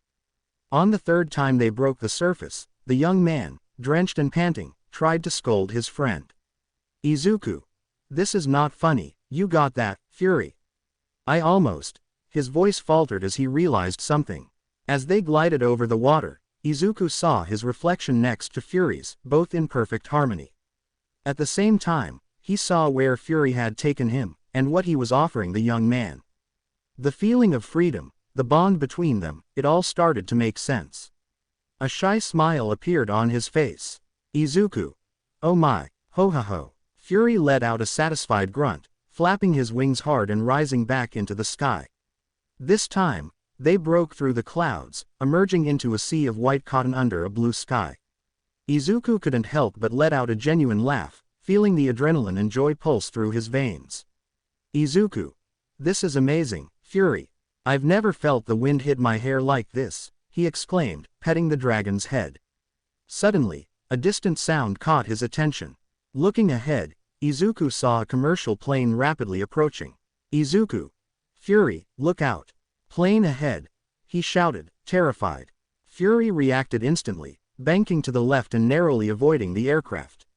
However, the sharp maneuver caused Izuku to lose his balance. With a scream, he slid across the wet scales and began to fall. Izuku. Fury, he screamed, panic returning as he saw the ground coming up fast. The dragon, feeling the absence of Izuku's weight, looked down and saw him falling quickly toward the ground. Seeing this, Fury dove toward his falling friend. The wind roared in Izuku's ears, and the world below him was coming up too fast, especially the treetops of the forest, which only added to his terror. But in the midst of the chaos, he heard Fury's roar and saw him approaching with a confident look. Izuku. Fury, he whispered, extending his hand. Fury. Determined roar. With one last thrust, Fury reached Izuku, allowing the young man to grab tightly onto his neck. Without wasting any time, the dragon spread his wings, slowing their fall and skillfully avoiding the approaching trees. Izuku. To the right. Done and done, Fury heard and did what Izuku said, narrowly dodging a tree ahead of them. However, There were more obstacles ahead, and that made Izuku narrow his eyes. Izuku. Go left. Done and done. Fury followed the command. Right again. Down. Up. Left. Right. A little lower. Up. He directed, and the dragon obeyed, making them both pass between trunks and branches at high speed with great style. Go higher. Fury followed the commands precisely, rising and falling as needed, until they finally broke through the tree line, soaring back into the open sky. Above the clouds, they continued flying, with Izuku quite out of breath and Fury relieved. Looking back, after noticing everything they had just done, a laugh escaped Izuku's lips, growing into a full-blown chuckle. Fury joined in with a joyful roar, sharing in the euphoria of the moment. Izuku. Oyeeeaahhh, he yelled in euphoria with his hands raised. As for Fury, he responded by shooting a burst of fire into the air, creating a luminous display against the blue sky. Izuku. Oh, no. Give me a brie, he said, incredulous at what Fury had just done, while the remnants of Fury's fire slowly approached them. Especially Izuku. Minutes later, Fury gracefully landed on the forest floor, near the lake where they always meet, his large wings beating softly to slow down the flight. Izuku dismounted from the dragon's back, still feeling his heart race from the experience. Izuku. Wow, that was amazing. Fury, he exclaimed, his eyes shining with excitement. No, seriously. That was incredible, especially when I fell when that plane showed up, and then you came and saved me. He laughed nervously, still processing the adrenaline. And then, we were dodging the trees. And I gotta say, you're really good at flying, Fury. I almost got dizzy back there.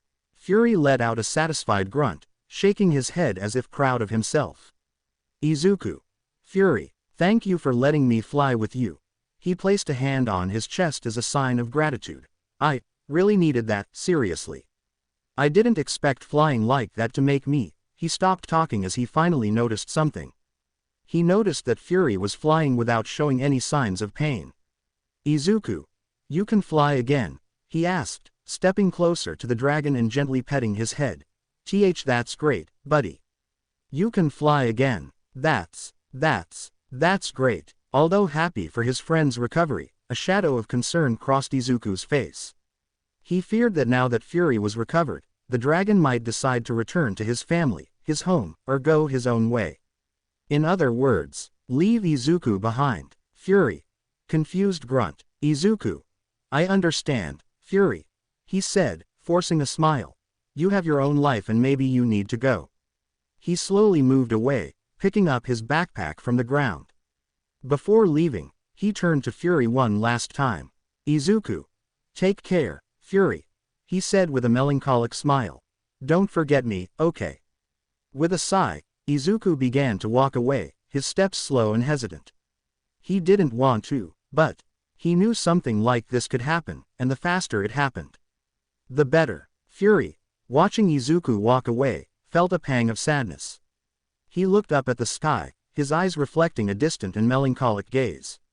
Then, the creature looked back at Izuku, who was walking away with his head down.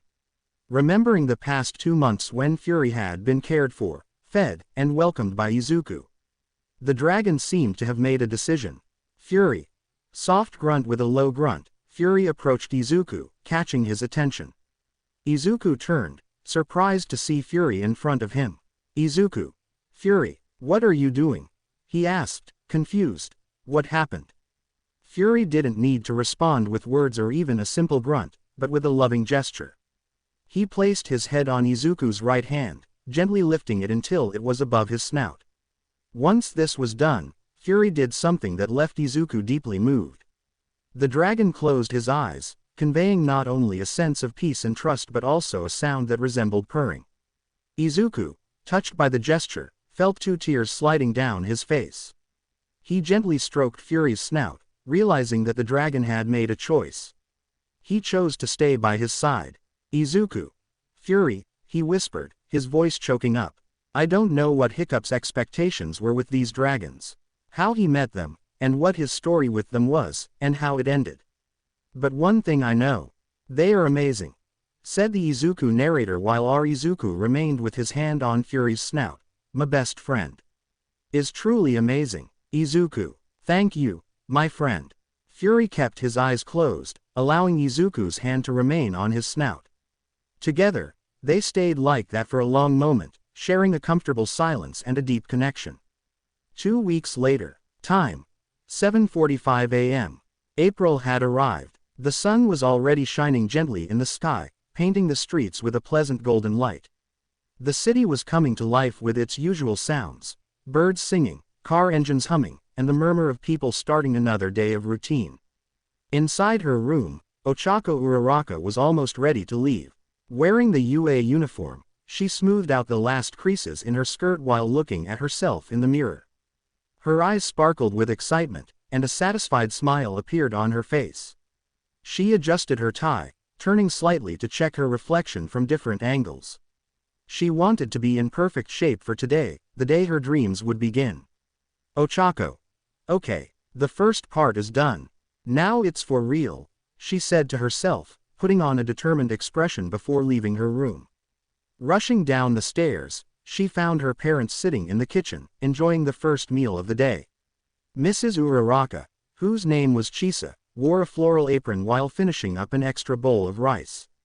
Meanwhile, her husband, Ketsu Uraraka, was on his phone, talking to someone. Ketsu. Yes, of course. I'll prepare a team. Just confirm the location one more time, please, he asked while Ochako passed by them. Ochako. Bye, guys. Love you, she said quickly, about to head for the door. Chisa. Hee. Hold on, young lady. Why are you in such a hurry? She asked, happy to see her daughter's enthusiasm. Ochako stopped at the kitchen entrance. Ochako. I just don't want to be late, Mom. The first day is one of the most important, and I want to make a good impression. Ketsu. Just a moment, please, he said to his client on the phone, covering the speaker to talk to his daughter. That's the spirit, my gravity girl. I love to hear that, he exclaimed, proud of his daughter's attitude. She giggled. Chisa. And take care of yourself, okay? No spending the whole day just snacking, especially on mochis. Ochako. Ah, come on. Ketsu. And be careful, especially with any boys out there. Ochako. All right, she agreed with a chuckle before turning around. Chisa. Wait a minute. Where's our hug?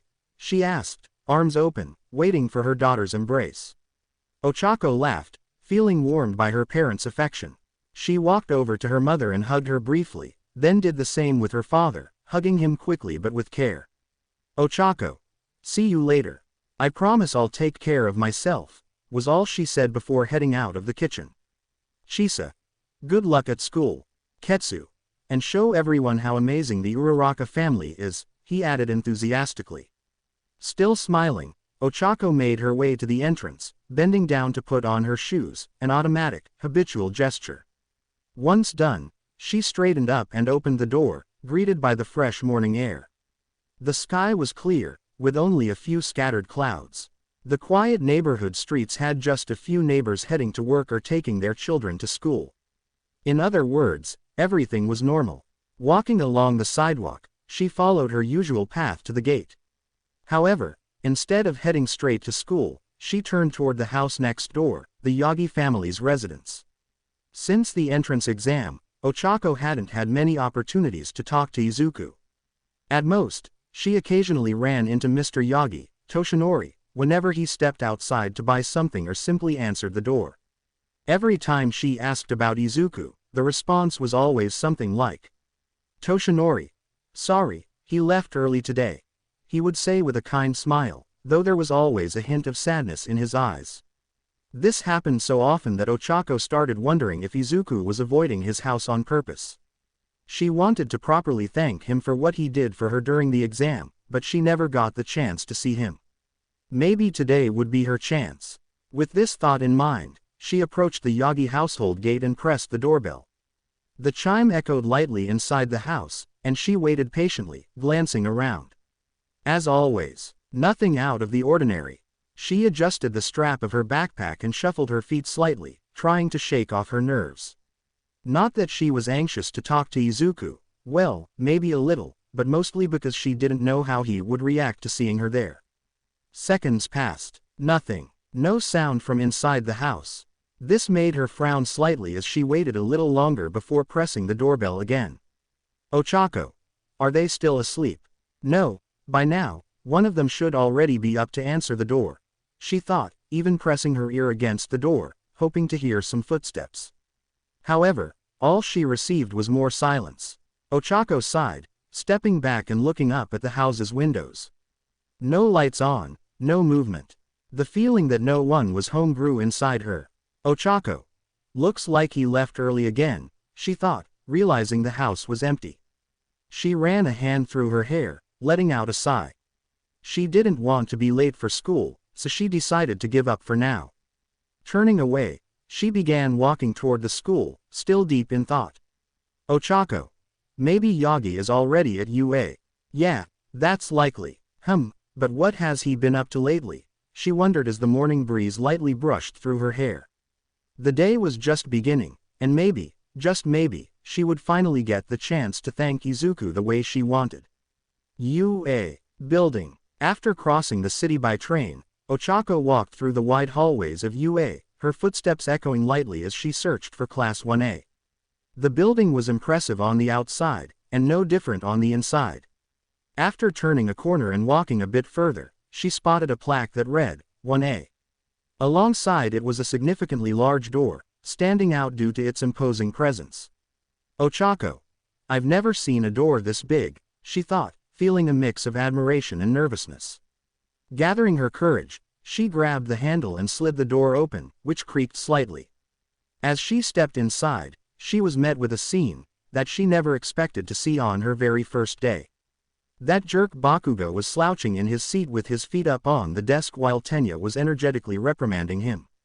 Tenya, if I were you, I'd take my feet off immediately.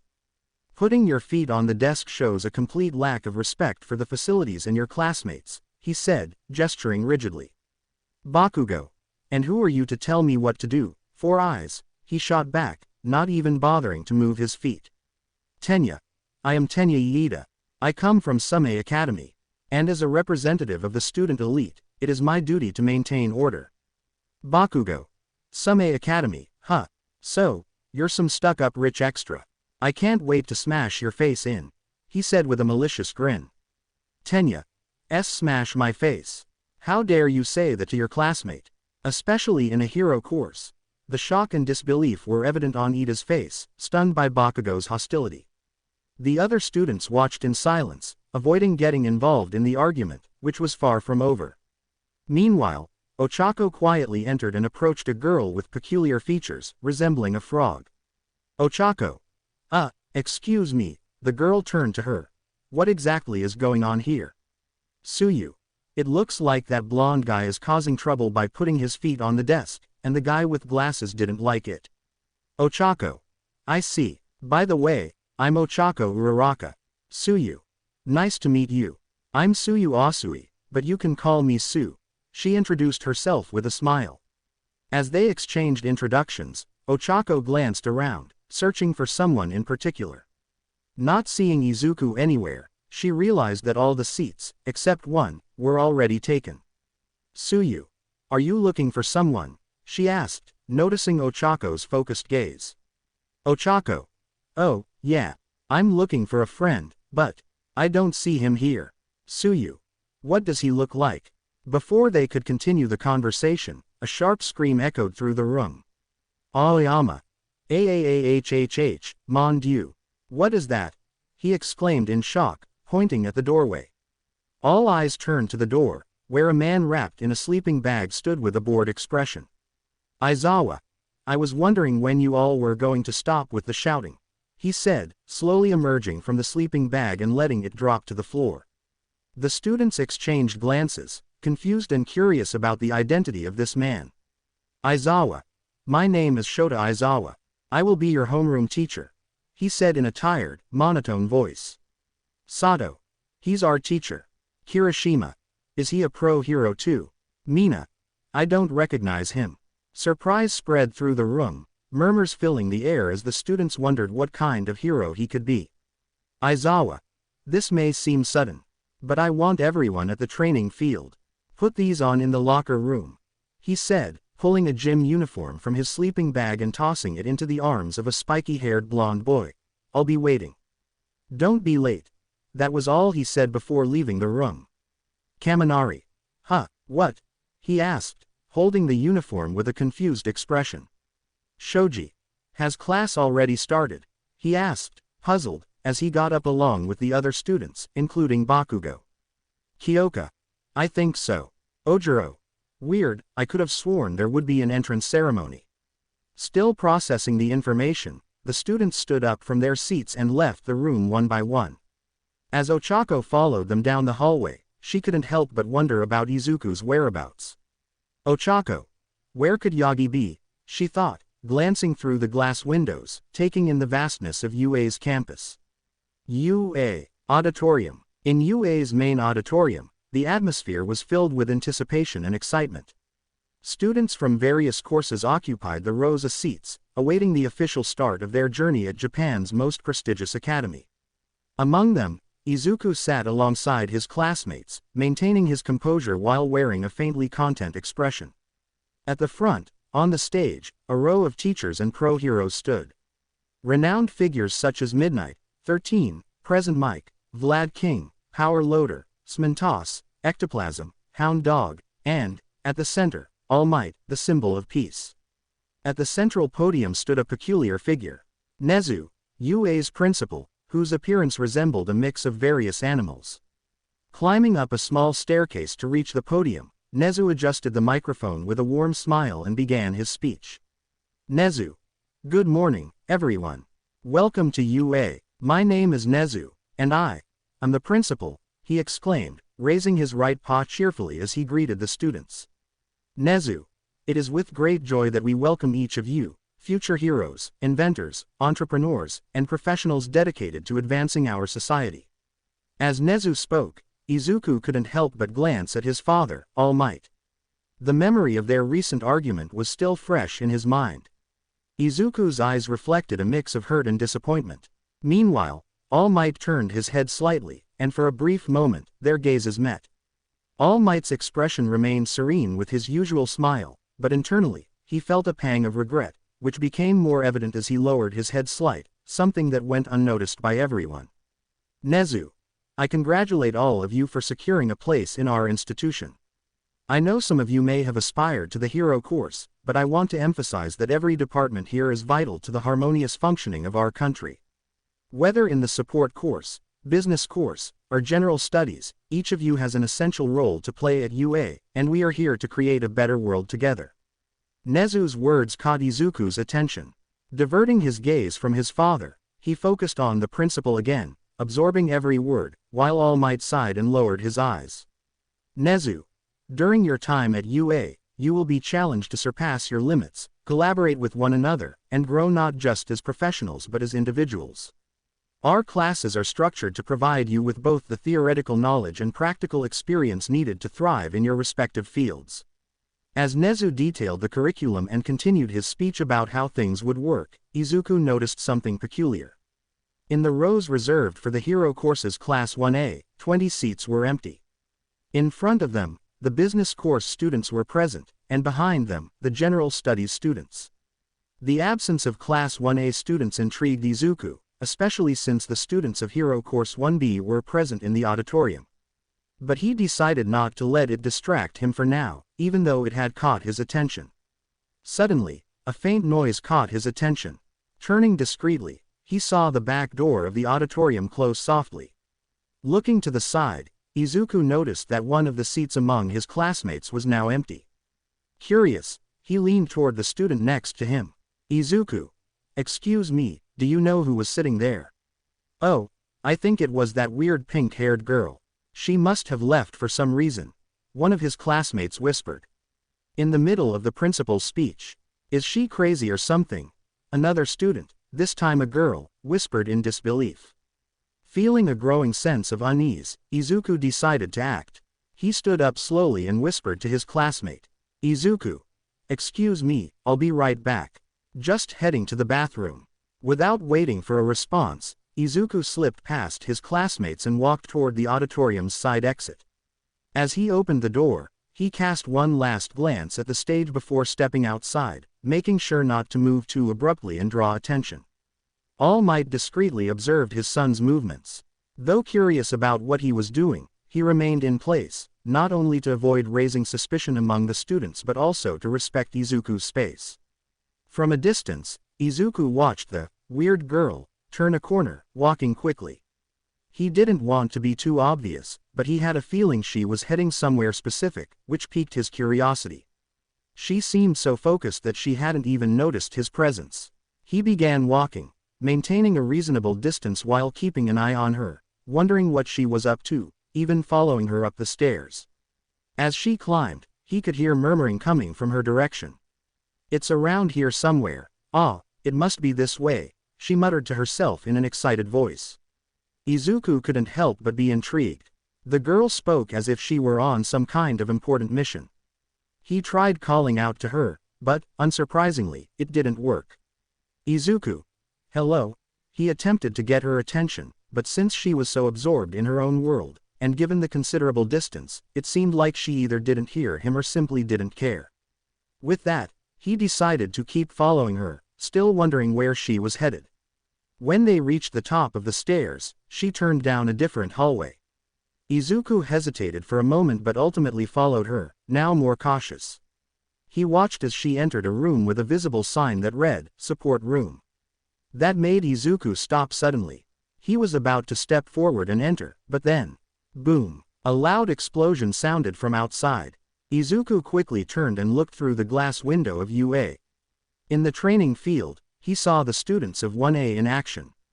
The explosion had come from Bakugo, who had just thrown a ball into the air, probably as part of some kind of test. Izuku. They're training. Why aren't they at the entrance ceremony? He thought, feeling a slight confusion growing in his mind. Observing more closely, he could recognize three figures. Bakugo, Aida, and, of course, Oaco was also among those students. Seeing her there, he felt a mix of emotions, happiness that she had managed to get in and a bit of sadness that he couldn't be there with them.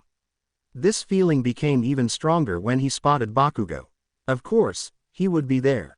Wanting to push aside those emotions and negative thoughts, he quickly refocused on the reason he was there. With one last glance outside, he turned his attention back to what was ahead and decided to step into the support course's classroom. As he entered, the atmosphere changed completely. The space was filled with equipment of all kinds, tools, materials for creation and development. Workbenches were covered with various tools, and the walls were adorned with sketches and prototypes. The place felt alive, full of possibilities. The girl, clearly excited, let her voice out in pure enthusiasm. She looked around at the prototypes and equipment, making enthusiastic comments. "Wonderful, marvelous. They have everything here. It's even better than I imagined. Perfect. I can already picture what I can create," she exclaimed to herself, jumping from one workbench to another, examining the equipment with an interest beyond anything one could expect. Izuku looked around, now more cautiously. He felt like he was in unfamiliar territory, but his curiosity was fully piqued. He was still trying to understand what the girl was doing there and, more importantly, why she was acting so eccentrically. Deciding to step forward, he tried to interact with her. "Izuku. Excuse me," he tried to call her attention subtly, especially since she was hidden behind a curtain. "Hey. Are you?" The reason for his scream was simple. As soon as he pulled the curtain aside, the girl turned around rapidly, staring directly into his eyes, face to face, with an enthusiastic smile. That was enough to startle him. "Why are you following me? Are you lost, or are you some kind of stalker?" she asked, curious but without losing her grin. Izuku, after recovering from his shock, quickly composed himself. "Izuku. No. I'm not a stalker. I was just trying to understand what you're doing here. You suddenly left the entrance ceremony, and I wanted to know why." I couldn't help myself. I just couldn't resist. This UA classroom has so many amazing things for an inventor like me. So I decided to come check it out in person," she explained with an even wider smile, still scanning the room, making Izuku tilt his head slightly at her reaction. Izuku. So, judging by your expression, I guess this place exceeded your expectations. May. Of course, everything here is perfect. I feel like I'm in paradise. Ah, I can't wait to start creating my babies here. Izuku looked at her with a shocked expression upon hearing the word, babies. Izuku. What? Why you said, babies? Here? He asked, incredulous and blushing. May, however, seemed oblivious to his confusion, too focused on the environment, and continued, more excited than ever. May. Yes, babies. That's what I call my creations. Izuku. Huh, May. They're a part of me, you know. Each one of them carries a little piece of me, a special touch that only I can give them. She spoke as if it was the most natural thing in the world. Izuku. Oh, I see, I guess. After her explanation, Izuku felt relieved. So, you call your creations, babies, because of that. Insert soundtrack. Hiccups gonna be chief, John Powell. May paused for a moment, looking at Izuku with an amused smile. May. Of course, and I will create and take care of them with all my heart, she explained as if it were obvious. Izuku. Got it, May. You better, because you, green hair, are looking at a true futurist, she said, dramatically pointing at Izuku, who took a slight step back before pointing at herself. May Hatsume is my name. And one day, I'm going to be one of the greatest inventors in the world, she exclaimed enthusiastically, her eyes sparkling as she gestured with her hands, imagining her future. Izuku. Yeah, that's great. That's the spirit. With a lot of hard work and determination, you can get there, he said with a slight smile, giving a small morale boost to the girl, who seemed to appreciate it. May. Thanks, but what about you? Aren't you excited about this too? Don't you feel the energy in the room? Izuku. Maybe, a little. He commented in a slightly neutral tone, which made the girl tilt her head. I mean, I've created some things before too, but they were just trivial inventions, so. May. Never say that, she interrupted Izuku, stepping right in front of him again. Not only was he surprised by her sudden approach, but he also blushed slightly at how serious she looked. Nothing is trivial when it comes to inventions. If you created something, it was for a purpose, right? Every creation has a reason to exist, and whatever you made, it has one too. She looked at him with a serious expression before smiling, as if giving him a valuable lesson. Izuku was surprised by her scolding, but soon he gave a small smile. Even though he didn't know this girl well, and even though she was a bit eccentric, it felt good to hear that from someone. It made him feel more comfortable around the quirky girl. She was intense, but he felt a connection there, as if he understood a bit of what she felt. It was a genuine energy full of passion, something Izuku knew he also shared, but in a very different way. Izuku. Ah, well, I guess you're right. I'm not that creative or inspiring with what I make. May. That can change. I can feel it. It's going to be amazing to see what you and I can create together, she said with confidence and hope. Izuku. Together? He asked, slightly nervous. May.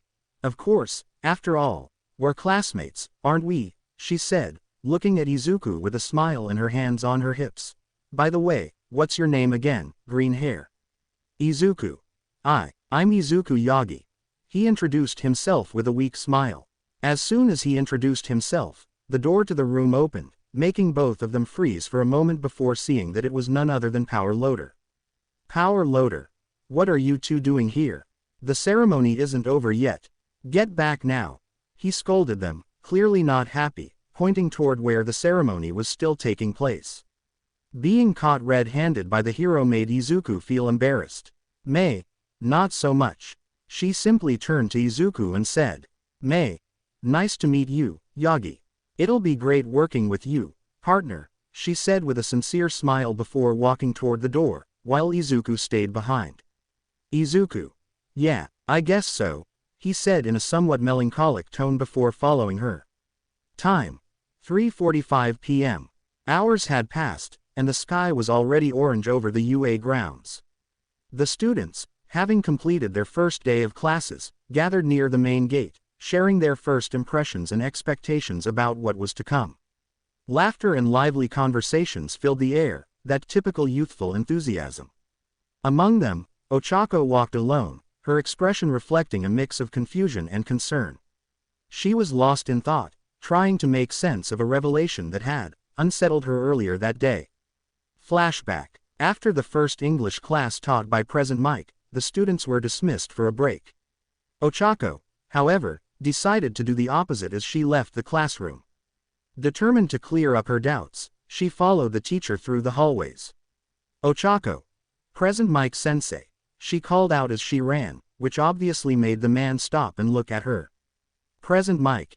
Yes, young Uraraka. How can I help you? He asked with a smile on his face. Oaco.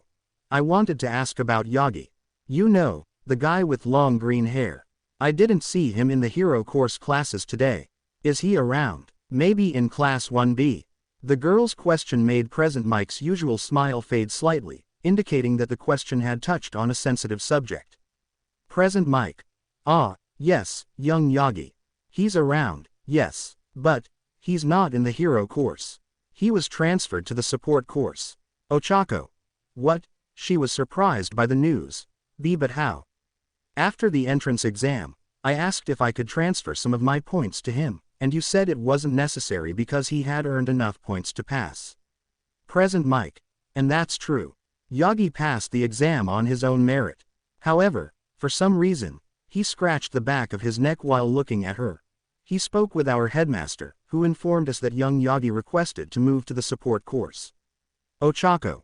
What? But why? She asked, shocked. It seemed like he really wanted to be a hero. It doesn't make sense for him to give up now. Present Mike.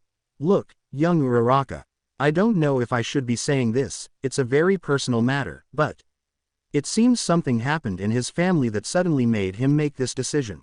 He said with a serious expression.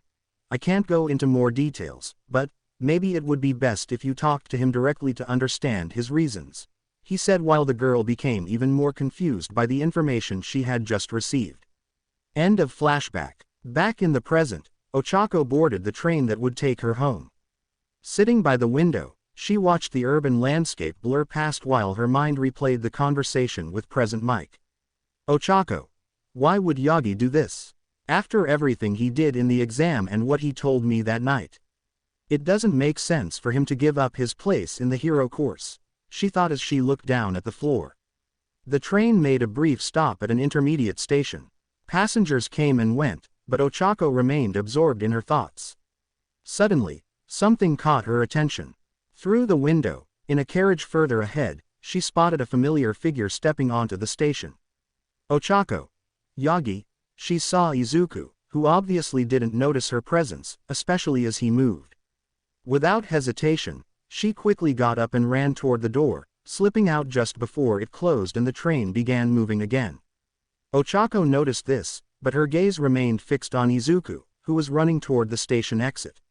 And that made her narrow her eyes before following him. She was about to understand Izuku's reasons, to listen, and see the truth. 2 minutes later, Oaco followed Isizuku through the busy streets, keeping a safe distance to avoid being noticed, using the crowd to her advantage. Curiosity and concern drove her to discover what had led her neighbor to abandon the hero course. After a while, she saw him stop at a modest fish market, far, very far, from his usual route home. Isizuku entered the shop and, after a brief conversation with the clerk, came out carrying a transparent bag with 2 fresh fish. Oaco frowned as she stepped out from behind a pole, intrigued by Isizuku's unusual purchase. Oaco. Why would he buy fish here, so far? She thought as she resumed her discreet pursuit. The journey continued to a less urbanized area, where a rusty fence marked the beginning of a dense forest. Isizuku passed through an opening in the fence with familiarity, entering the woods without hesitation. Oaco hesitated for a moment, but her curiosity about Isizuku's actions only grew, pushing her to move forward carefully, making sure not to be noticed. The forest was quiet, with only the occasional rustling of leaves in the wind. Oaco kept a safe distance, watching Isizuku until he reached a clearing with a small pond, broken tree trunks, and burnt branches scattered on the ground. The same place as always. She hid behind a tree, peeking out to see what would happen next. As soon as Izuku placed his backpack on the ground, he cupped his hands around his mouth to amplify his voice. Izuku. Fury, I'm back, he called out, looking around. Fury. Where are you, buddy? Oaco frowned, confused. Before she could wonder who or what Fury was, the sound of wings flapping in the air caught her attention. She looked up just in time to see a sleek, black creature descending from the sky, landing gracefully in front of Izuku. Her eyes widened in shock as she saw, for the first time, our legendary figure, the Night Fury Dragon. Izuku. Ah, there you are, he smiled, happy to see the dragon. Before noticing a detail, the dragon's mouth was full. What do you have there? Hearing the question, Fury opened his mouth, letting several fish drop to the ground, wet with saliva and seawater.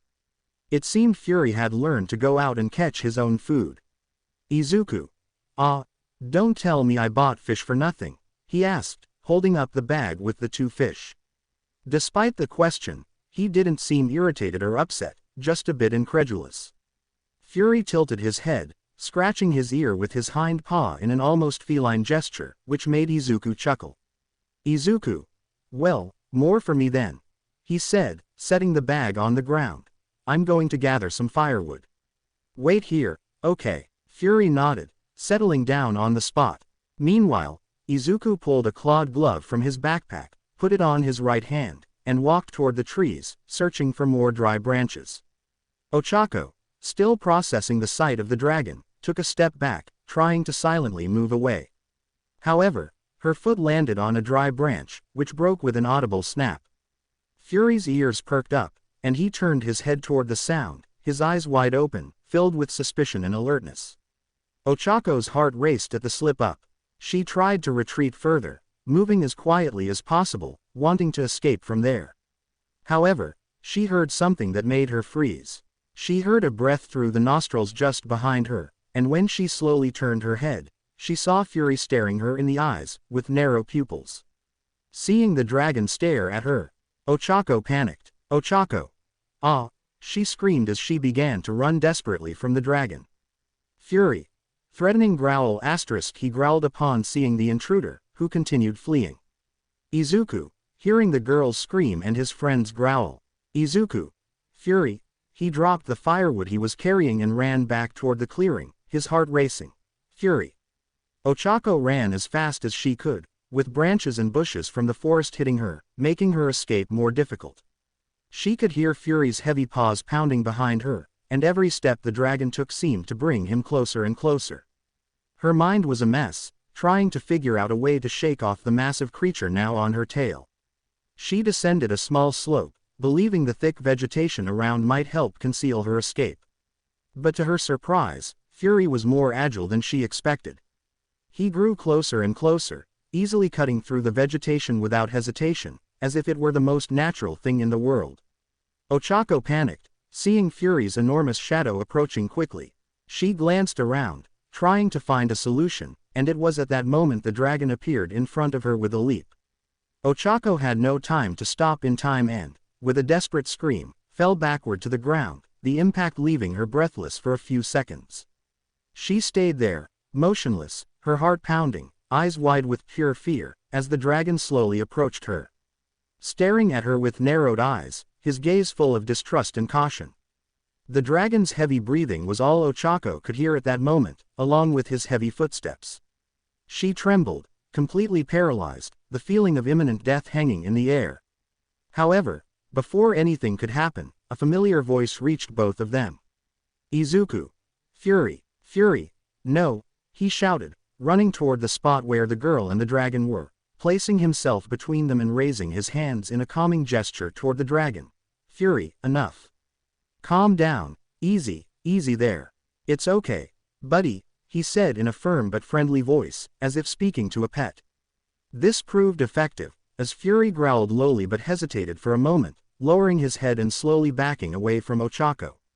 His eyes, however, never left the girl, remaining fixed on her with a suspicious and watchful gaze. Clearly, he didn't trust her.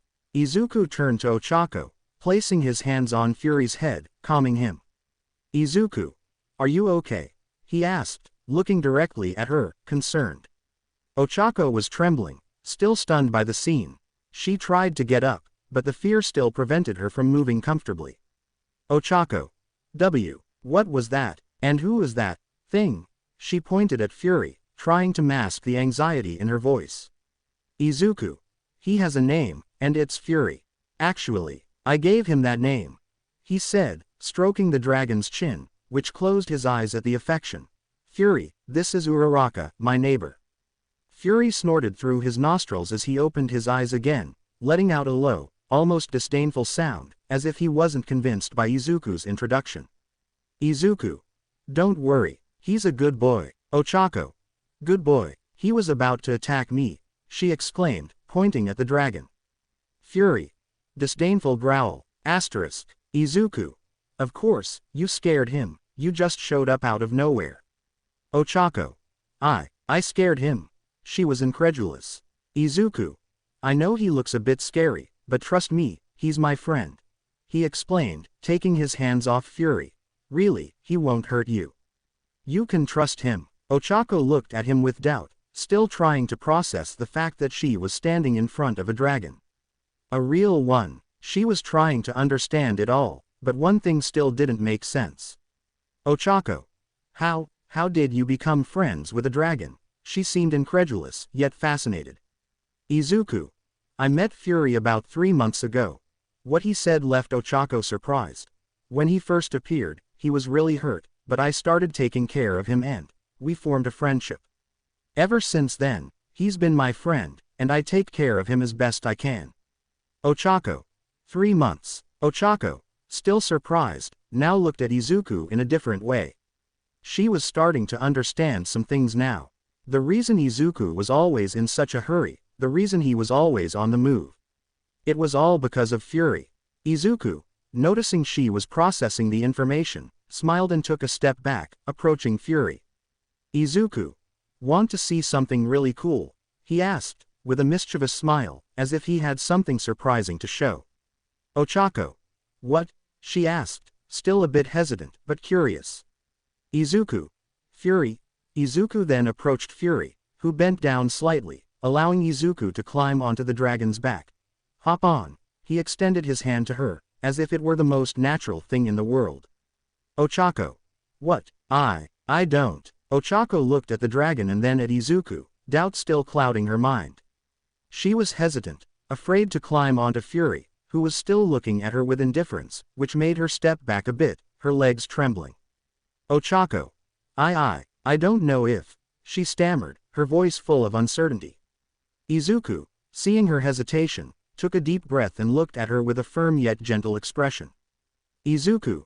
Please, Uraraka, he said, with a firm yet gentle look. Just give me a chance to show you something, he said, still extending his hand. Oaco hesitated for a moment longer, looking at the span of Fury's back and then back at Izuku. But his trusting and welcoming look seemed to have the desired effect. She felt an impulse, an unexpected confidence amidst her uncertainty. With that, she took a hesitant step forward, and left her backpack on the ground. Cut to the wind being cut through as Izuku and Oaco soared through the air on Fury's back. The dragon flapped his wings with force, propelling himself upward in a fast flight. Something Izuku was already familiar with. But for Oaco, it was far from calm. Oaco. Ah! She screamed at the top of her lungs, her arms wrapping around Izuku from behind as her body trembled against his back. Izuku. Fury, I asked you to take it slow, he scolded the dragon as he saw, felt, and heard the girl's panic. Relax, Uraraka, it's okay. We're not going to fall. He tried to reassure her as he felt her grip tighten around him. Oaco. We're 1,000 meters above the ground. Izuku. Yeah, I know that very well. Fury, can you go down just a little bit, please? Fury. Grunts in annoyance. He rolled his eyes, but then, his expression shifted to playful. It turns out that he obeyed Izuku. However, he suddenly folded his wings, diving very quickly. Oaco. Ah! Her scream tore through the air as Fury plummeted toward the ocean. The wind whipped their faces, and Izuku had to grip tighter to keep his balance. Izuku. Not like this, Fury. Don't make things harder. The dragon got so close to the water that the reflection of the waves could be seen in his eyes. The sea lifted slightly with the speed of the flight, and a few salty droplets splashed their faces as Fury skimmed the surface. Oaco. Oh my god. I'm gonna die, I'm gonna die. Izuku managed to tilt his head slightly to look back and saw Ochako's eyes tightly shut, her face pressed against his back, clearly terrified, which made Izuku worried. But Fury wasn't done with his little prank.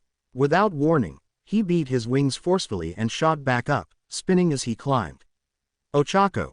Please, stop. I just want to get down. She gripped Izuku even tighter, her face completely buried in his back. The girl's desperation and what she said was the last straw for Izuku. He didn't want her to be scared. That wasn't what he wanted. So, with no other choice, he extended his left hand and touched Fury's head, his voice coming out quieter but more serious. Izuku.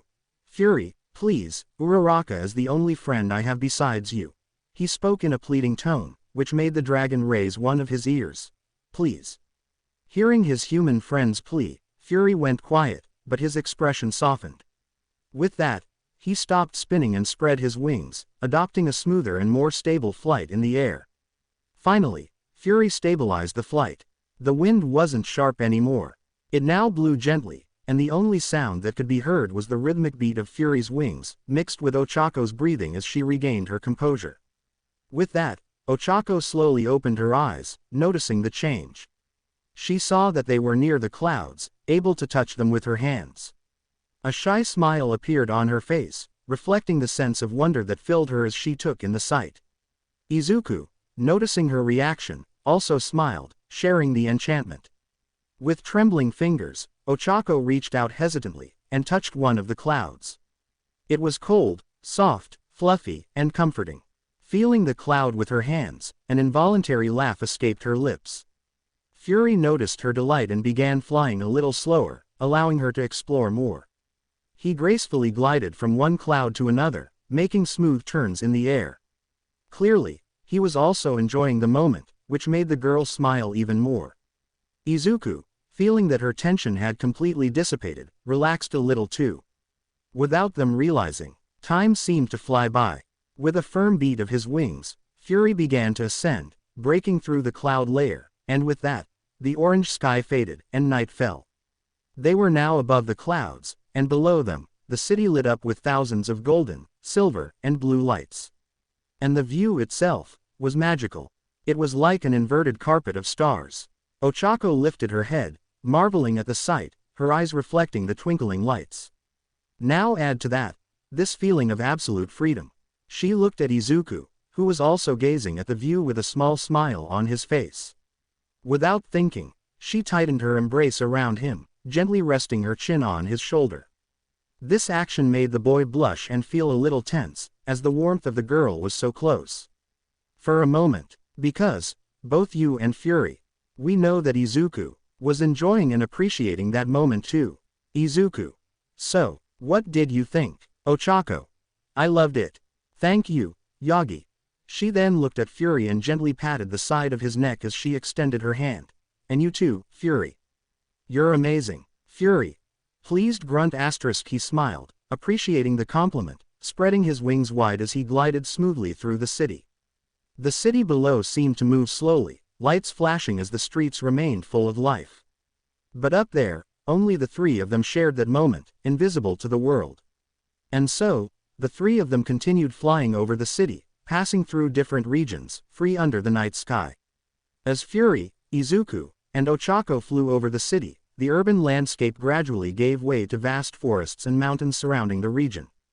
The full moon illuminated the scenery below, casting dancing shadows among the trees and highlighting the rugged terrain of the mountains. Oaco. Yagi, does anyone else know about Fury? She asked, curious. Izuku. Besides you and me, no one else knows. I'd rather keep it a secret. I don't know how people would react to seeing a real dragon like Fury. He replied, thoughtful, his gaze fixed on the surroundings. Insert soundtrack. The Thing, Ennio Morricone. Before they could continue the conversation, one of Fury's ears suddenly perked up, and his pupils narrowed. Izuku immediately noticed the change in his friend's behavior through the movement of his head. Izuku. What is it, buddy? Something wrong? He asked, concerned. Fury didn't respond immediately, he seemed focused on something far away. Then, as soon as one of his ears picked up whatever he was hearing, he accelerated, moving even farther from the city and into the forest with determination, though still distancing himself even further from it. Ochaco. What's happening to him? She asked, holding on to Izuku tightly. Izuku. I don't know. Fury. Let's go back. We're getting too far away. He pleaded, placing a hand on the dragon's head. Fury ignored Izuku's request to return and kept flying with urgency, which didn't go unnoticed by Izuku, especially when he noticed how the dragon's ears were moving. After crossing mountains and vast wooded areas, far from the city, the three arrived at a clearing by the sea, surrounded by caves in the mountains. What caught their attention was a massive hole in the ground, obscured by the darkness of the night. Ochaco. What is this place? She gaped at the sight before her. Izuku. Izuku said nothing, but his expression showed pure shock. Especially after noticing a crucial detail. Thanks to the moonlight, they could see several dragons of different species trapped by thick red and black tendrils emerging from the ground. Even the most robust dragons were immobilized, weakened by muzzles, equipped with syringes that drained their strength. At the center of it all, a baby night fury whimpered, restrained and muzzled, though without a syringe, likely because it was too young to resist. Beside it, an adult night fury, possibly its mother, lay collapsed. Weak. Fury landed swiftly in front of them, allowing Izuku and Ochaco to dismount, both stunned by the heartbreaking scene before them. Ochaco. Oh my god. Baby night fury. Desperate whimpers. Upon seeing Fury, its eyes filled with hope. Mother night fury. Weak whimpers. She struggled to lift her head, recognizing Fury. Fury. Gentle growl. Fury approached, emitting soft sounds to calm them, showing that they were his family, something not lost on the two young heroes. Pleading growls. The dragon turned and looked at Izuku and Ochaco, asking for help. Izuku. Let's free them. He decided, stepping closer to the tendrils restraining the baby night fury. Ochaco. What are these things? She asked, examining them closely as she stopped in front of the hatchling. Izuku. I'm not sure, but they seem to be some kind of quirk, given their characteristics and how they emerge from the ground. He replied, analyzing the tendrils. Using the clawed glove on his right hand, Izuku sliced through one of the tendrils with just a finger, gradually freeing the baby.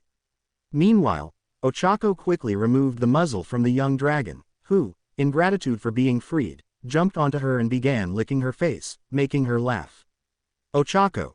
There, it's okay now. You're free. She said, stroking the hatchling. Izuku then turned to the adult night fury. Carefully, he cut through the tendrils restraining her and removed her muzzle. She sighed in relief, slowly standing and pressing her head against Fury, expressing gratitude and relief at being reunited with her eldest son. Mother Night Fury. Soft growls. She was clearly showing affection and longing. Fury returned the gesture, rubbing his head against hers, his eyes closed in contentment. Izuku. So they're your family, he said, moved by the scene, while the dragon looked at his friend with gratitude. Ochaco. And they are the tribe? She asked as they looked around, where Izuku and Ochaco noticed that other dragons, still trapped, watched the scene with a glimmer of hope in their eyes, emitting low sounds as if pleading for help. Seeing this, and remembering how Fury was when he first found him, Izuku was starting to piece things together. Izuku. We need to free them, and fast. He said, determined, which caught the group's attention. Whoever or whatever did this is going to come back, so we have little time. He said as he turned to the girl. Uraraka, I know this has nothing to do with you, but could you? Ochaco. And I will. She said, picking up a sharp piece of stone from the ground. Let's split up to speed things up, she said with a serious expression. Her attitude clearly surprised and pleased Izuku, both because of her willingness to help and the fact that she was the one offering to do so. With her decision made, Izuku nodded. With the decision to free the imprisoned dragons, Izuku and Ochaco split up to speed up the rescue. Fury accompanied Izuku, while the female Night Fury and her hatchling followed Ochaco. The seaside clearing was filled with dragons of various species, all bound by thick red and black lines emerging from the ground, as well as muzzles that kept them weakened. Izuku and Fury moved through the clearing, passing by fallen and burned trees, reduced to mere ashes. They first encountered a deadly natter, according to what the book described, a dragon known for the sharp spines it could launch from its tail. The dragon was visibly weakened, its wings restrained by the lines, and a muzzle preventing it from using its fire. Izuku. Easy there, friend. We're getting you out of here, he said gently, using his clawed glove to cut the lines restraining the natter. Fury watched closely, ready to intervene if necessary. With patience, Izuku removed the muzzle, allowing the natter to breathe freely. The dragon slowly lifted its head, its eyes expressing gratitude as it let out a soft growl, much to Izuku's relief. Further ahead, they found a zippleback, a two-headed dragon. Each head had a distinct expression of exhaustion and pain.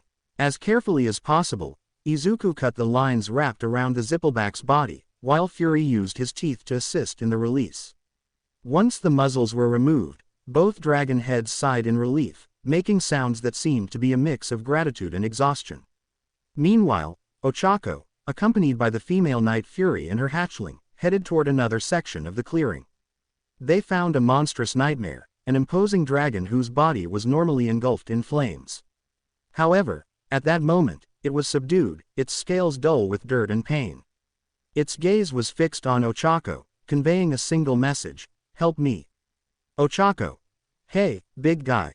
It's going to be okay. I'm a friend, all right, she spoke gently, even though she understood the dangerous potential of the dragon. Using the sharp stone she had found, Oaco tried to cut the lines, but her strength wasn't enough. Seeing her struggle, the Night Fury hatchling stepped forward, nibbling at the lines with its small teeth, while the mother used her stronger jaws to break the restraints. Oaco. Nice job, guys, she exclaimed, encouraged by the dragon's help. Through their combined efforts, they managed to free the monstrous nightmare, removing its muzzle and tossing it to the ground. The dragon slowly rose, stretching its wings as it released a controlled burst of fire, as if testing its newfound freedom. It then bowed its head toward Oaco and the Night Furies, letting out a deep sound that resembled gratitude. As they moved forward, they encountered other dragons, such as the Gronkle, stocky-bodied with small wings, known for its ability to spit molten lava. This one was curled up, its wings covering its body in an attempt to protect itself. Izuku. Hey, buddy. Let's get you out of here, he said, approaching carefully. With Fury's help, they cut the lines and removed the muzzle. The Gronkle slowly opened its eyes, letting out a guttural sound before standing up and shaking its heavy body, as if shaking off the sensation of captivity. Further ahead, Oaco also found a Light Fury, a sleek, white-scaled counterpart to the Night Furies, its body shimmering under the moonlight. It was trapped near one of the caves, its wings folded uncomfortably due to the restraints. Oaco. I'm a friend, okay. I'm here to set you free, she murmured, even extending one hand to reassure the dragon. With help from the female Night Fury, who seemed to know the Light Fury, they cut the lines and removed the muzzle. The dragoness stretched her wings gracefully, her eyes filled with gratitude as she let out a melodic sound. After a while, the group continued freeing several dragons of many other species. Species like Triple Strike, Storm Cutters, Night Terror, Thunderdrum, and many, many more. Dragons that Izuku recognized from the book. Whether large, medium, or small, they all slowly stood up, regaining their strength once their muzzles were removed, showing gratitude toward the group, especially Izuku and Fury. Eventually, the two approached the massive hole in the center of the clearing. Speaking of that unusually large hole, Izuku's curiosity was piqued, and he decided to investigate. Meanwhile, Fury was busy helping a dragon called a Rumblehorn stand up, recovering after having its muzzle removed. Stopping at the edge and looking down, Izuku saw that the hole contained water. However, there was something below, though he couldn't quite make out what it was, prompting him to squint and focus his vision. Izuku. What the? However, as soon as the moonlight broke through the clouds, it partially revealed what lay below. And what Izuku saw made his eyes widen in shock. Insert soundtrack. A despair-filled farewell, Shadow of the Colossus soundtrack. Three enormous eyes emerged from the darkness, locking onto Izuku. Sharp teeth gleamed under the moonlight, and a menacing presence emanated from the creature, which was of an overwhelmingly colossal stature. With that sight before his eyes, Izuku, Fury, he shouted, immediately backing away. A thunderous crash echoed through the clearing as the creature slammed against the sides of the hole, rising from the water and gradually revealing its colossal form as it roared. Fury, Oaco, and the dragons that had been freed turned their gazes toward the pit. A second of silence was quickly replaced by an ear-splitting roar, so deep and powerful that it made the air around them vibrate. A massive claw emerged from the water, rising for a devastating strike at anyone nearby. The dragons reacted instantly. Some instinctively retreated, their eyes widening in fear. Others, like Fury, did not hesitate to roar back, eager to challenge the unknown threat. Izuku kept running, the enormous claw looming above him, but before Fury could act, the Night Fury Mother was the first to move.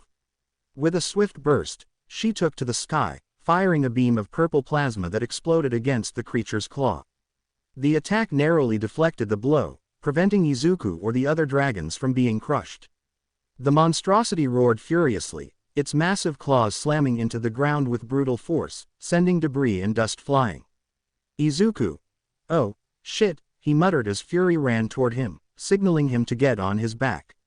Above, the Night Fury Mother circled the creature, trying to distract it with her plasma blasts and roars to draw its attention, and it worked. Oaco, seeing that the other dragons were already spreading their wings and ascending to escape, grabbed the baby Night Fury by the arms and ran toward Izuku. Oaco. Come on, let's go, she urged the baby as they ran toward Izuku and Fury, who were searching for them.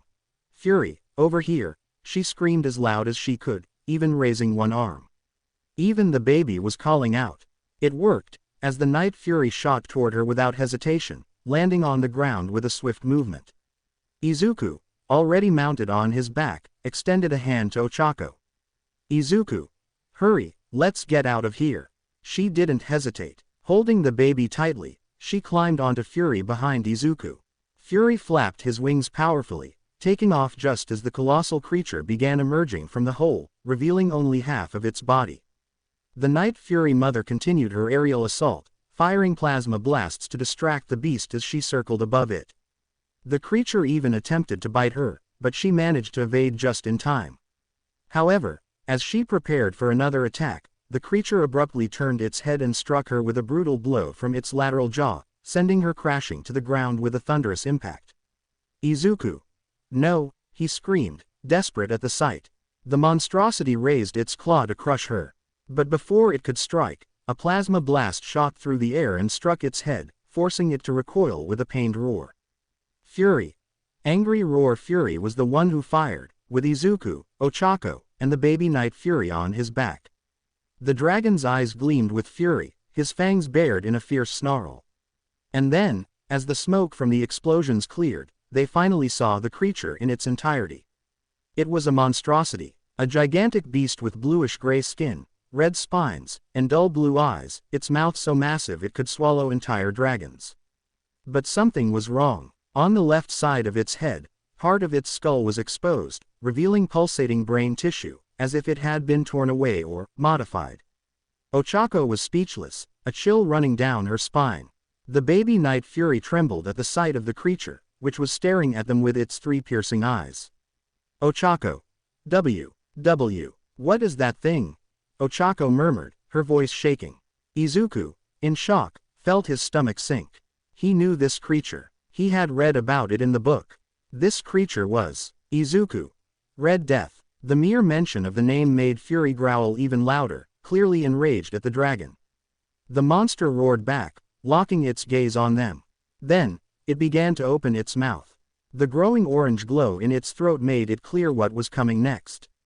Oaco. It's going to breathe fire, she shouted in horror. Izuku. Fury, get out of here now, he yelled desperately. However, before the Red Death could unleash its devastating fire blast, the Night Fury Mother rose from the ground and fired a precise shot beneath the creature's chin. The impact made the dragon recoil, its mouth snapping shut with a loud clack. The mother dragon lifted her head to the sky and let out a powerful roar. It was a call. The dragons flying over the clearing immediately responded, gathering around her. Izuku. Fury, tell everyone to retreat. Let them know we have a safe place, he said as he placed his hand on the dragon's head. Fury nodded, and, Fury. Communicative roar. Fury roared toward the group. The message was immediately understood. In unison, all the dragons flapped their wings and headed north, following the Night Fury Mother. But the Red Death, obviously not defeated, would not let them escape so easily. Roaring with fury, it propelled itself upward, ready to charge at the fleeing dragons, its massive mouth opening once more. But before it could move, Fury fired a rapid series of plasma blasts into its face. The explosion struck its skull and the exposed brain tissue, making it hesitate for a brief moment and roar in pain. Just enough time for the group to escape as well. Izuku. Come on, buddy. Go, he urged, tapping Fury lightly on the head. Fury clearly wanted to attack the dragon. To kill it, even, that much was evident in his eyes and expression. However, he chose to obey Izuku, taking the opportunity to fly away and join the group of dragons ahead. Izuku looked back, expecting to see the monstrosity pursuing them, and indeed, it was beginning to rise, its eyes burning with fury, preparing to climb out of the pit and give chase. But then, a deep, cold voice echoed from one of the caverns. Enough. As soon as the words were spoken, the enormous creature abruptly stopped, freezing in place. Its eyes lost part of their wild fury. Without warning, its body bowed downward, as if an invisible force had taken control of its will. With a final roar, the Red Death collapsed onto its stomach, its enormous body crashing into the ground with a thunderous impact. Izuku and Oaco were left speechless as they watched from a distance. Oaco. What just happened? Did it die? She asked, relieved but curious. Izuku remained silent, staring at the now motionless creature with a mix of confusion and relief. What had just happened? What made the dragon stop so suddenly? And why was half of its head exposed like that? Unfortunately, they had no answers, and they wouldn't dare stay to investigate, at least not now.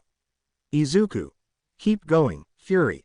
Let's move. Fury, carrying Izuku, Oaco, and her little brother on his back, took them far from the area, flying swiftly toward safety. The other dragons, now free with their muzzles removed, followed their leader, the Night Fury Mother. The rescue and escape were successful. A minute had passed, and the cutting wind mixed with the sound of Fury's wings and those of the other dragons as they flew away, each one following the Night Fury Mother and Fury himself, who was at her side, with unwavering loyalty. The group was exhausted, but there was a sense of relief, a moment of peace after everything that had just happened. Were they still in shock and tense from what they had just witnessed? Yes, they were, but at least they could be grateful that the threat had been driven away, or at least, it seemed that way. Oaco, still with a tense expression, looked at Izuku, who seemed distant, his eyes fixed on the horizon as the dragons flew. She couldn't get out of her head what had happened back there, the Red Death. Oaco. What was that, Yagi? What do you think happened to that thing? Izuku. The Red Death. I have no idea, and it's already bothering me, he replied, his eyes still scanning the forest below. Oaco. How do you know that dragon's name? She asked, curiosity filling her voice. Hearing her question, Izuku turned to her. His expression was serious, but he felt the need to explain. He knew the moment was far from simple, but she deserved to understand, just as he needed to share what he knew. Izuku. Because of a book. I know its name because I found a very old book, a book specifically about dragons. Oaco. A dragon's book. Izuku. Yeah, it's basically a biography of many of them. It has information about a lot of dragons, including Fury's species, the dragons that are here with us now. He glanced at Fury, who was still flying ahead, then looked back at Oaco, and even about dragons that aren't here. Oaco remained silent for a moment, absorbing Izuku's words. She had never imagined that dragons existed or that she would meet them in person, let alone that there would be a book compiling so much valuable information about these creatures. The truth was right in front of her, yet it felt surreal. As their conversation unfolded, Fury began to slow down, and soon they were approaching the same clearing as before. The place was safe, a good resting point for the dragons. Even with a crowd of dragons like these, it was an isolated place for them, far from prying eyes, surrounded by tall trees and thick vegetation. Fury landed first, his large paws touching the ground softly. The other dragons followed shortly after, some collapsing in exhaustion, others remaining on guard, alert to their surroundings or simply observing. Some approached the lake to drink, while others just lay on the ground, tired or still under the effects of the syringes. As soon as they landed, Oaco climbed off Fury, and the moment her feet touched the ground, she looked at Izuku with a firm gaze. Oaco. We need to tell our teachers about this. Izuku. What? He was shocked. Oaco. They need to know what happened. They can help us, she said, visible concern in her voice, trying to insist that keeping this a secret wasn't an option. But Izuku, with a worried yet determined look, ran up to her and stopped in front of her, blocking her path. Izuku. No, no, no, he said, his voice full of urgency. We can't do that. If we go to our UA teachers and tell them about the dragons, there's a risk of it leaking. People will find out, and I don't know what will happen if this becomes public. Oaco. Yagi, did you not see the size of that thing? What if that dragon gets back up and comes after us? She countered, visibly worried about the danger still present. We need help, Yagi. Izuku. I understand what you're saying, but I can't just expose this. Izuku shook his head, clenching his teeth in frustration. I just need time to think of a solution. We can't risk everything right now. Oaco. What? Oaco stared at him, incredulous.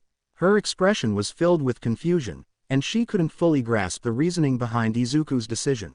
Are you telling me you're more worried about hiding the existence of these dragons than asking the heroes for help? She asked, her voice trembling, full of doubt. You're putting everything at risk because of that. Izuku felt the weight of her words, and for a moment, his chest tightened. He wanted to find the best solution, but the implications of revealing the dragon's existence were too great. Narrowing his gaze, his brow furrowed, he responded. Izuku. If it's for Fury's sake, then yes, he said with a serious and firm voice, as if it were a vow he would uphold at any cost. Oaco remained silent, her face reflecting internal confusion. She didn't know what else to say. Amid the whirlwind of thoughts, she remembered something she had been wanting to ask ever since she followed Izuku into the forest. Now seemed like the right time. Oaco. Yagi, she said, hesitating for a moment. I need to know, why did you give up your place in the hero course? Izuku looked at her, his expression instantly darkening. The weight of the question fell on him like a heavy burden. He had feared this question from the moment she found him there. His throat tightened, and he felt the pressure of the moment becoming unbearable. Oaco. I heard about it from Present Mike. He told me that you had enough points to get into the course, but you just gave it all up to go to the support course. Why? It doesn't make sense. After everything you told me that night, everything you did in the entrance exam, was it all for nothing? Seriously, why did you do that? Why did you give up on your dream? The question hit Izuku like a direct blow to the heart. He clenched his teeth, his anger building up inside him, and without any more hesitation, he shouted, releasing all the frustration he had been holding onto for so long. Izuku. Because I am a quirkless. The explosion of words was so strong that all the dragons around them immediately stopped what they were doing and turned to look at the two, their eyes wide and confused by Izuku's sudden outburst. The clearing fell into complete silence. Izuku breathed heavily, still unable to believe what he had just said. He had shouted, and now he was exposed, but he felt as if it was the only way to release the weight of a lifetime carrying a burden that no one could ever truly understand. The dragons around them stared at him, some tilting their heads, others exchanging glances, clearly trying to comprehend the outburst of human emotions they had just witnessed. But Izuku didn't stop there. All the weight accumulated inside him needed to come out, needed to be laid bare once and for all. He took a deep breath, his expression filled with intense emotions, and continued. Izuku. Yeah, that's right. I'm quirkless, a nobody. A freak, a non-normal, the powerless one. That's what I am. He pointed at himself, a mix of anger and sorrow in his voice. What I said that night was true. And what I did in the exam, I meant it. I wanted to get into the hero course. But do you know why I gave it all up? Because I have no support from anyone. The emotion in his voice grew stronger, and his fists trembled as he spoke.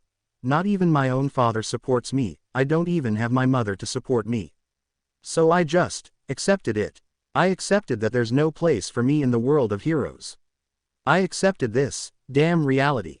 I accepted that I'm nothing more than just another quirkless, who has an impossible and stupid dream of being a hero. The weight of his words fell like a stone upon everyone around him. Oaco felt a tightness in her chest as she saw Izuku like that, completely vulnerable. His eyes were brimming with tears, his breathing was heavy, as if he had carried this burden alone for far too long. Her gaze wavered between surprise and disbelief.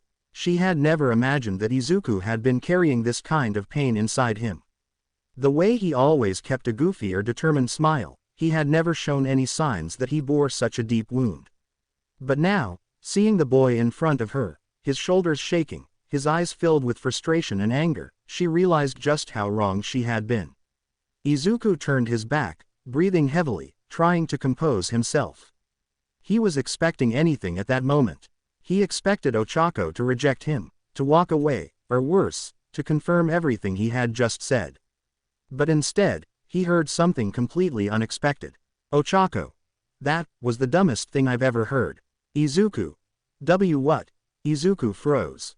His eyes widened, and he turned his face towards her, stunned. When he looked at her, Oaco was already walking toward him. But not with a look of pity or compassion. There was no sympathy in her expression. Instead, there was something intense. Something firm. Something determined. Oaco. You said you're just another quirkless, that you have no place in the world of heroes, that what you did was for nothing. She stopped right in front of him and looked up, staring him straight in the eyes. But I don't see that. Do you know what I see, Yagi? Izuku didn't respond. He was so surprised by the way she spoke that he just stood there, listening. Oaco. I see a guy who earned enough points to enter the hero course, using nothing but his own intelligence, effort, and courage. She made a firm gesture, pointing at him. I see a guy who risked his own life to save a girl who only slowed him down by being a dead weight. And no one else tried to do that, even though they all had incredible quirks. She took another step forward, closing the distance between them. Oaco.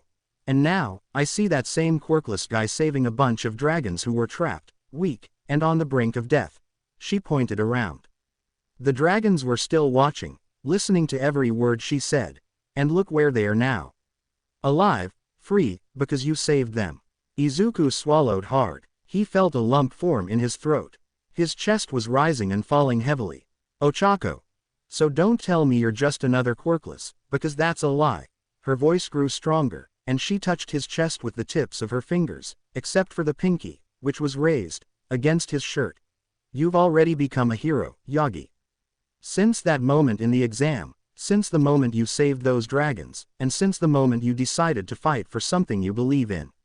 Izuku's eyes were wide. His mind was processing every word, every argument. The world had always told him the opposite. Since he was a child, he had always been told he could never be a hero. That he had no chance. That it was impossible, a waste of time, that he would die just trying. But now someone was saying the opposite. Now someone was telling him that he had already become one. It made him feel a tear slide down the corner of his right eye. Oaco, seeing this, smiled gently. Oaco. And you know what else? Since that day, you've already become my hero. Izuku's eyes trembled. He felt the impact of those words deep in his soul. Oaco. And now, she looked around. It seems like you've become their hero too. So, if what you need is support to believe that you can be a hero, know that you have mine. And then, my friends, our poor green-haired guy couldn't take it anymore. Emotion overtook him, and without thinking twice, he hugged her tightly. He didn't care anymore if he was being vulnerable. He just needed to hold on to that moment, that truth, that support he had always wished for. And Oaco smiled and returned the hug, wrapping her arms around him with affection. They stayed like that for a moment, just feeling each other's presence, until... Fury. Soft grunt asterisk. He drew the attention of the pair as he moved up beside them, making them pull apart slightly and look at the dragon, who was staring at them. Izuku. "What's up, buddy?" Then, the dragon did something that surprised both Izuku and Oaco. Fury lowered his head and bowed to him. Izuku blinked, his mouth hanging open at such a simple gesture. And it didn't stop there. Because the Night Fury's mother, who was nearby, also bowed to Izuku. And you want to know the best part? It didn't end with that. Izuku started looking around, and he noticed something unbelievable happening. All the dragons in the clearing began to bow before him. Those lying down stood up to do the same. Those at the lake stopped drinking and also lowered their heads in respect. Even the small pups, including Fury's little brother, who didn't fully understand what was going on, mimicked the gesture of the adults. The dragons were showing gratitude and respect. They were recognizing Izuku as someone worthy of their trust, and that left Izuku speechless. Oaco, however, smiled, gently touching his arm. Then, without warning, she leaned in and kissed him on the cheek. Izuku's eyes widened, his cheeks turning bright red as he stared at the girl. "Oaco, I think the dragons agree with me," she said, shyly and lightly blushing as she looked at the dragons. Izuku swallowed hard, still unable to process everything. But then, as he looked at the dragons, who were still bowing before him, something inside him changed. He took a deep breath, feeling a new kind of determination rising within him. If they believed in him, if Oaco believed in him, then he would repay that trust. If this was what it meant to be a hero, then he would be their hero. Meanwhile, back in the spacious clearing where a fierce battle had once raged, there was now an unsettling silence. The Red Death remained motionless on the ground, its massive belly pressed against the ravaged earth. Its chest still rose and fell with an irregular rhythm, proving that it was alive, but something was wrong. In front of it, a shadowy figure, mainly due to its attire, stood still, watching without fear or intimidation. The moonlight revealed only the outline of its hood and the cold metallic mask that concealed its identity. "Perfect. The procedure worked," said this mysterious being. Before any more words could be spoken, a calm and disciplined voice came from behind this figure. "I'm sorry, sir. It seems the only dragons that were here have fled. I should have stayed on watch." The mysterious figure did not respond immediately. It merely walked slowly to the side of the Red Death's head, where the creature's 3 closed eyes were hidden beneath its heavy eyelids. "It doesn't matter. This beast is more than enough." Without turning its face to the person present, the figure calmly but decisively ordered. "Contact him, Kurogiri. Tell him that now is the time to attack, and that this creature is already under our control." The other figure, who we know as Kurogiri, nodded, quickly disappearing by opening a purple mist portal. Silence fell again, but now it was filled with tension. Then, the camera slowly zoomed in on the mysterious figure's face. The weak moonlight revealed the details of its cold, bizarre, and terrifying mask. The eyes hidden behind the mask stared at the Red Death, as if already knowing exactly how to use it. "Stay quiet right there," it said, staring at the Red Death, which, even now, gazed back at it with its eyes wide open in its direction, obeyed. Then, the scene cut to absolute blackness. Time: 9:20 p.m. Toshinori sat in his favorite armchair in the living room, his gaze fixed on the television. The TV displayed a lively snack commercial, highlighting a new limited edition featuring collectible stickers of famous heroes. Get your pack now and collect the newest stickers of your favorite heroes. We have the Ninja Hero, Edgeshot, the Rabbit Hero, Mirko, the Dragon Hero, Yukio, and the limited editions of Japan's top 3 heroes, Hawks, Endeavor, and our symbol of peace, All Might. The narrator enthusiastically announced the collectible stickers of the mentioned heroes, especially the one of All Might, showing children excitedly opening packs and finding the gold-bordered image of the symbol of peace in heroic poses. With his elbows resting on his knees and his hands clasped in front of his face, his eyes might have been focused on the screen, but his mind was elsewhere. He didn't even blink at the sight of his own animated image in the commercial, smiling exaggeratedly with fists raised in a display of bravery. That wasn't how he felt now. The glow of the TV reflected in his tired and sorrowful eyes, while a tightening sensation in his chest grew inside him. He let out a heavy sigh, running a hand over his face. And the reason he felt this way, it was what he discovered last week. Flashback. Principal Nezu's office. The office door swung open abruptly. All Might entered hastily, his eyes wide, his expression filled with confusion and disbelief. All Might. Principal Nezu, what is the meaning of this? His voice, usually firm, trembled slightly. Nezu. What exactly? The small principal, who was calmly reviewing documents at his desk, looked up, unfazed by the sudden entrance. All Might. I saw the list of students in the hero course, but my son, he's not on it, he said, holding up 2 papers. I don't understand. I saw the exam results. He scored enough points to enter the hero course, didn't he? Nezu remained silent for a moment before closing his eyes and letting out a small sigh. Nezu. Ah, so you didn't know. All Might. What does that mean? Nezu. Indeed, your son earned enough points to enter the hero course. However, the principal paused, studying the hero's expression as he listened intently, before continuing. It turns out that he chose this himself, Toshinori. All Might blinked, feeling as if the ground had vanished beneath his feet. All Might. What? Nezu. Yes, he came to me. He looked downcast, and he told me that it no longer made sense for someone like him to try. That it was foolish of him to want to be in the hero course. The principal's tone wasn't accusatory, but there was a certain sadness in his voice, according to his own words. He said he was accepting reality. Toshinori's heart clenched at those words. Accepting reality. That was exactly what he had told his son that day. All Might. That, and no. This doesn't make sense, he murmured, placing a hand on his head and taking a step back. He always wanted to be a hero. Nezu. Yes, it doesn't make sense at all. The comment from UA's headmaster drew All Might's attention. The hero, now wearing a neutral expression, stared at the small principal, who tilted his head slightly forward. Toshinori, don't tell me you had something to do with this decision. The question felt like a punch to the gut. Both that day, and still now. His doubts, his fears, and the answer his own fear had given his son that day, led to his son's decision to give up. End of flashback. Back in the present, Toshinori blinked as he recalled his conversation with Nezu. His chest rose and fell heavily, as if a weight was pressing against his lungs.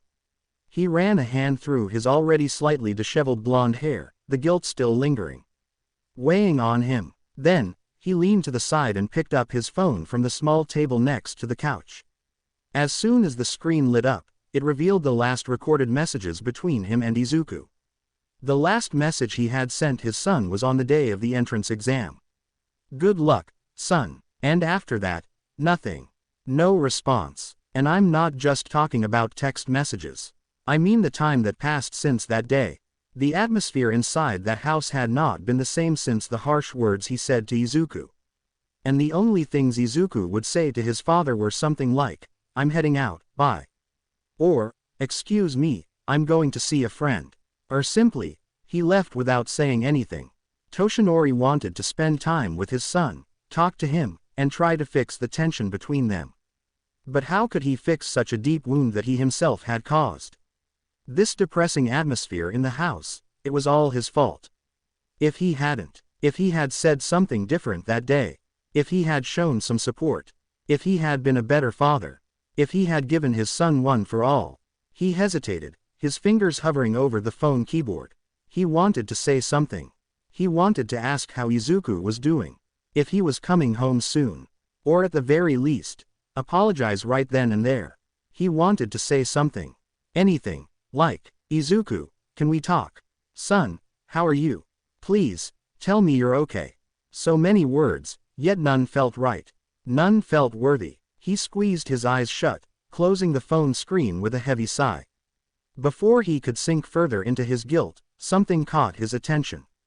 Voices. Familiar voices outside the house, making Toshinori frown as he got up from the armchair. He turned toward the front door, his curiosity piqued upon hearing his son's voice and a girl's.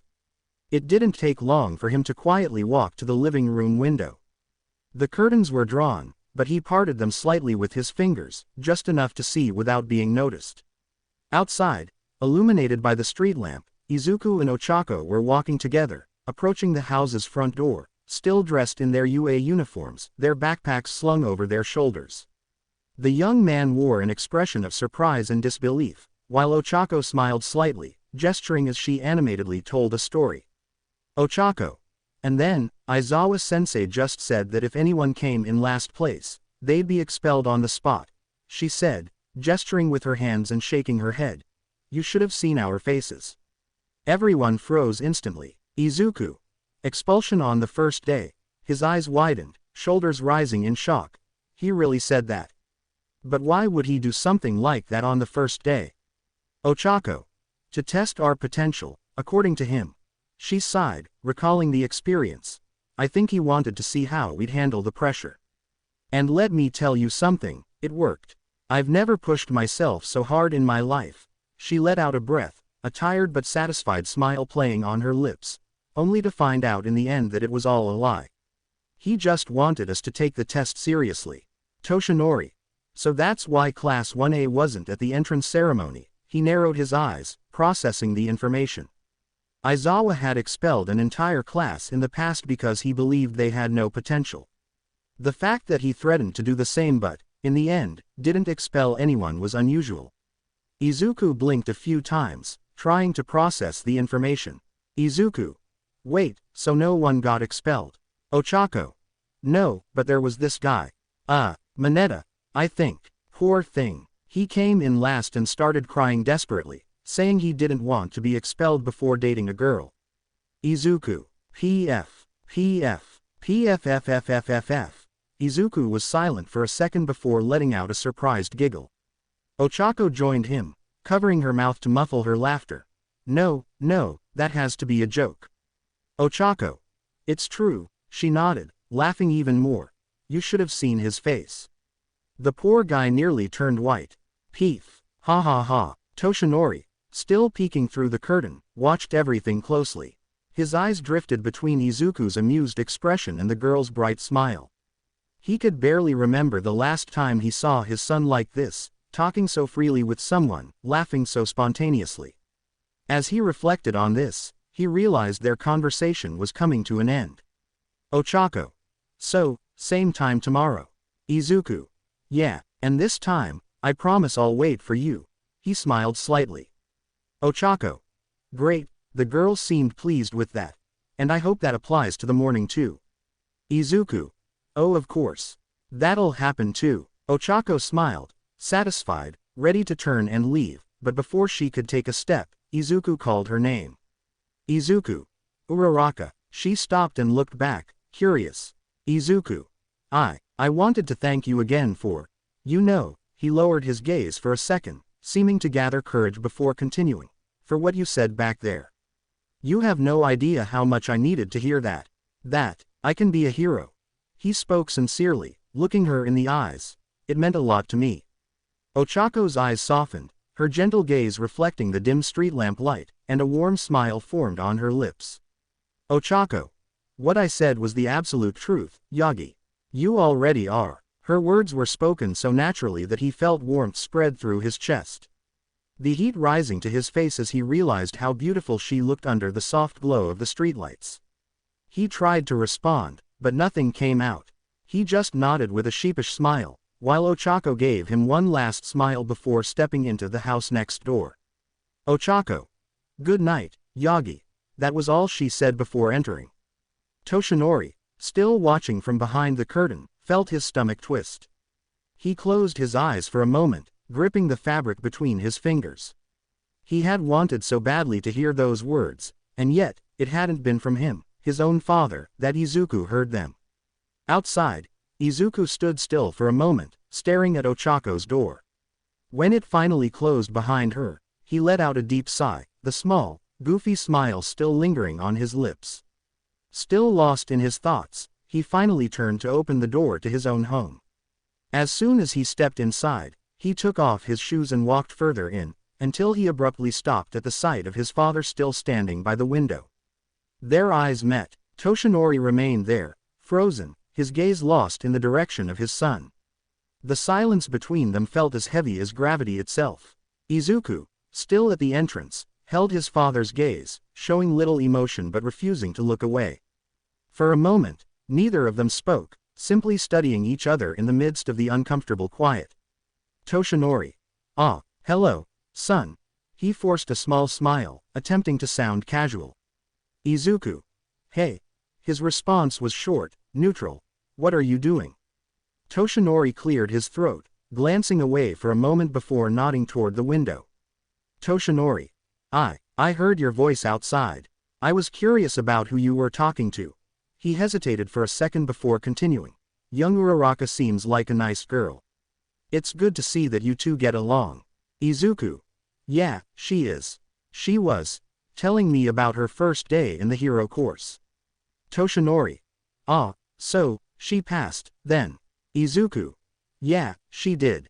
I'm happy for her. Silence settled between them again, this time even more uncomfortable. Toshinori lowered his gaze slightly while Izuku continued to stare at him. Izuku. Well, I'm going to take a shower. Excuse me. He walked past the living room, about to take a step toward the stairs, but was stopped by his father's voice. Toshinori. Izuku. Hearing his name, Izuku halted but didn't turn around. Toshinori. Why did you drop out of the hero course? Izuku. He didn't respond, remaining with his back turned. Toshinori. You know you scored enough points to get in, right? His voice wavered slightly. Wasn't that what you wanted? So, why? Insert soundtrack. The team leaves, Daniel Pemberton. Izuku remained silent for a moment before slowly turning around.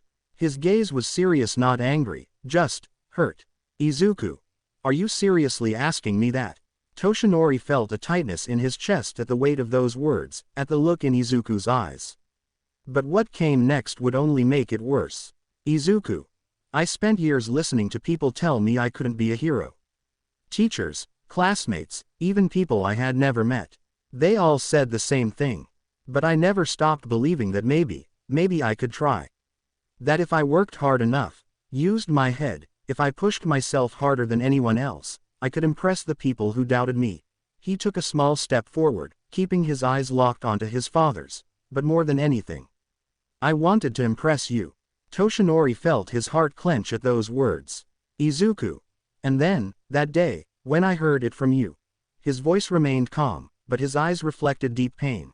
You, my own father, looked me in the eyes and told me I couldn't be a hero. That I should accept reality. He let out a short, humorless laugh as he said it. I heard that from everyone. But hearing it from you. Izuku's voice stayed controlled, no outbursts, no yelling. Yet, every word felt like a knife to Toshinori's chest. And then, a single tear escaped from the boy's eye. Izuku. Yeah, reality tends to be disappointing. Well, congratulations, Dad. Isn't this what you wanted? He forced a bitter smile as he repeated the very same question Toshinori had once asked him. Toshinori opened his mouth, but no words came out. He wanted to say something, to apologize, to fix this. But before he could form a sentence, Izuku turned away again. Izuku. Excuse me, I'm going to take a shower. And with that, he walked up the stairs without looking back, leaving Toshinori standing there, alone once more. The man let out a long sigh, his shoulders slumping slightly. He ran a hand over his face, feeling the weight of his guilt. Slowly, his eyes drifted toward a framed photo hanging on the wall. An old picture. Him, Inko, and a baby Izuku, smiling at the camera. Toshinori stared at his wife's image for a long time, his gaze heavy with regret. He wanted to say something, to apologize. But, was there still time for that? Could this still be fixed? Next day, Class 1H. That morning, Class 1H was relatively quiet after Ectoplasm's departure. The pro hero had just finished his lesson, leaving the support course students with some free time before the next teacher arrived. Many students began chatting amongst themselves, taking advantage of the short break to exchange ideas or simply make conversation. However, Izuku remained silent at his desk, his gaze lost in some random spot. His mind was still trapped in the events of the previous night, the existence of the Red Death, the rescue of the other dragon species, and the conversation with his father. Toshinori's expression. He ran a hand over his face, letting out a long sigh as those thoughts swirled in his head. That was when something caught his attention. At the desk beside him, Mei Hatsume was sulking. Unlike the other students, who were chatting excitedly, She was just twirling her pencil between her fingers, staring at nothing with an obviously bored expression. This made Izuku raise an eyebrow before calling out to her. Izuku. Hatsume. Everything okay? His question finally made Mei look at him, pulling a face. Mei. I'm bored. She threw both her pencil and her face onto the desk with an exaggerated sigh. I wish I was in the workshop, creating one of my babies. Izuku. You're wa-oh, I get it. Izuku blinked once. Then, a small chuckle escaped. Well, I get the frustration. He crossed his arms, tilting his head slightly. But sometimes, there's no need to rush, you know. Too much hurry just leads to, well, more hurry. Mei. The thing is, I can't wait any longer, Yagi, she huffed, lifting her head off the desk. Ever since I saw that room, tons of ideas have been popping into my head. And the best ideas come when you're hands-on, she said, eyes wide as she pointed at her own head, acting dramatically. Izuku. Even so, patience is important. He pointed a finger, which made Mei sigh. And, by the way, a piece of advice, maybe you should stop calling your inventions babies. Not everyone's gonna get what you mean. Mei. Why not? Before Izuku could respond, the classroom door opened. All the students immediately stopped talking and turned their heads toward the entrance, where Power Loader had just appeared. The pro-hero stepped in with firm strides, slightly hunched, his serious gaze visible beneath his metallic helmet, which reflected a bit of the classroom light as he looked over his students. Power Loader. Good morning. Good morning, Sensei, everyone responded at once. That included Mei, who had been sulking moments ago but was now brimming with excitement. Her eyes sparkled at the sight of Power Loader, already anticipating what was coming next. Meanwhile, the teacher surveyed the class before slowly walking to the front of the room. Power Loader. Today, we're going to talk about something fundamental for every pro-hero, their costumes. Hearing that, Izuku straightened up, paying close attention as he furrowed his brows. Power Loader. Many believe that hero costumes are just for creating a strong visual identity, giving the wearer that heroic presence. He raised both hands.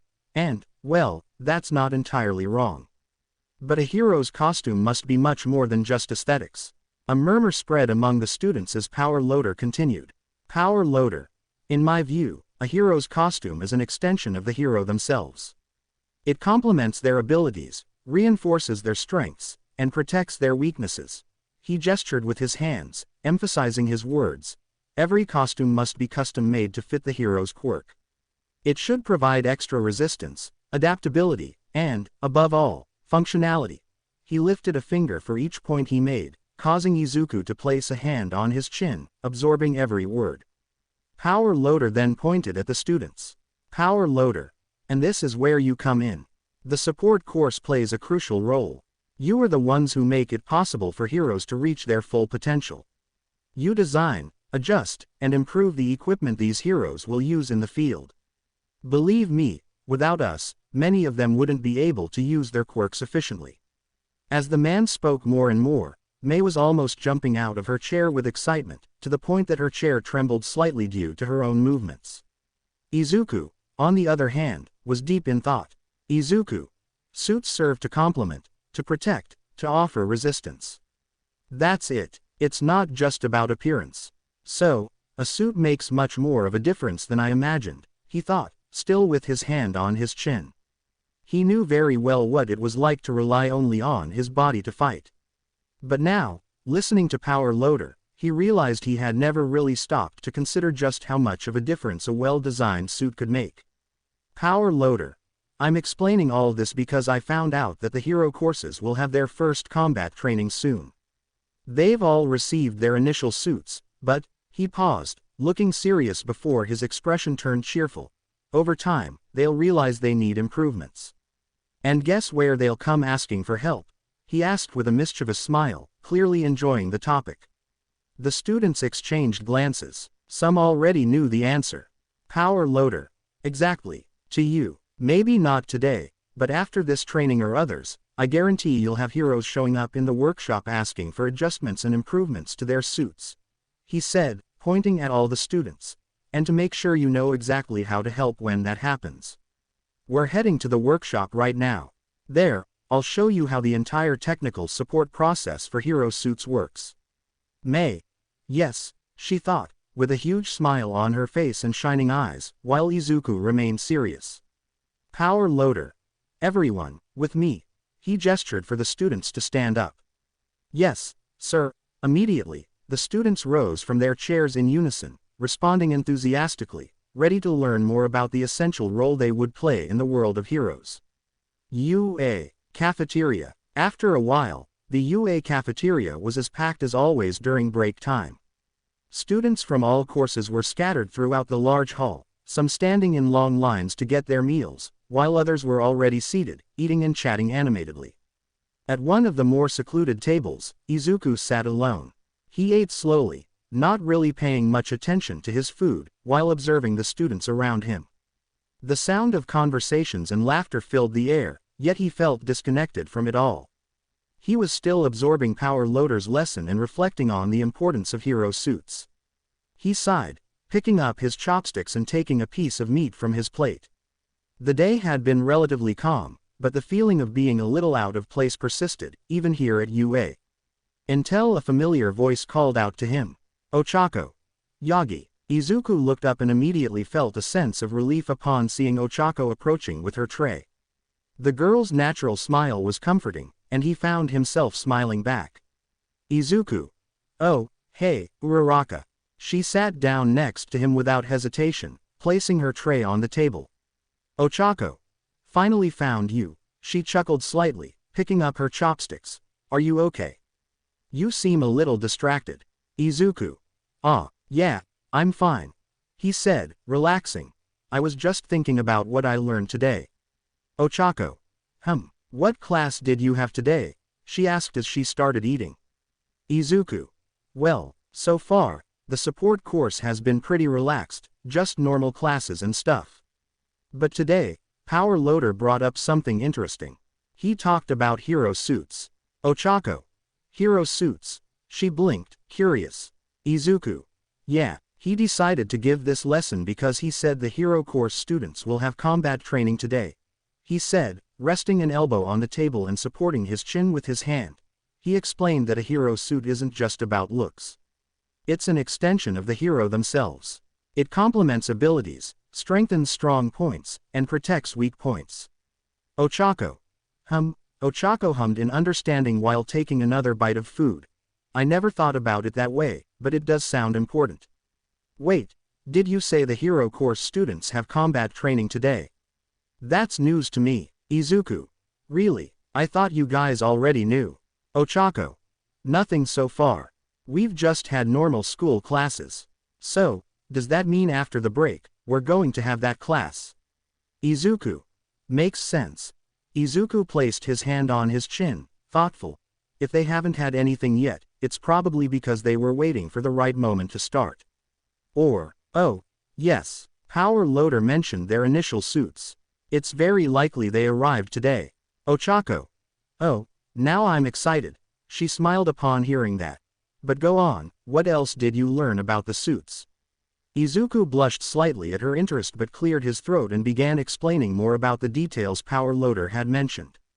Meanwhile, at a nearby table, some girls from Class 1A were observing the scene. Mina, Toru, Momo, Kyoka, and Suyu exchanged glances as they watched Ochako talking to a boy none of them recognized. Mina. Uraraka looks really excited talking to that guy, huh? She asked with a mischievous smile. Toru. Who do you think he is? Momo.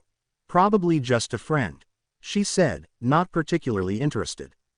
Kyoka. She's never mentioned any friends from other courses. Suyu.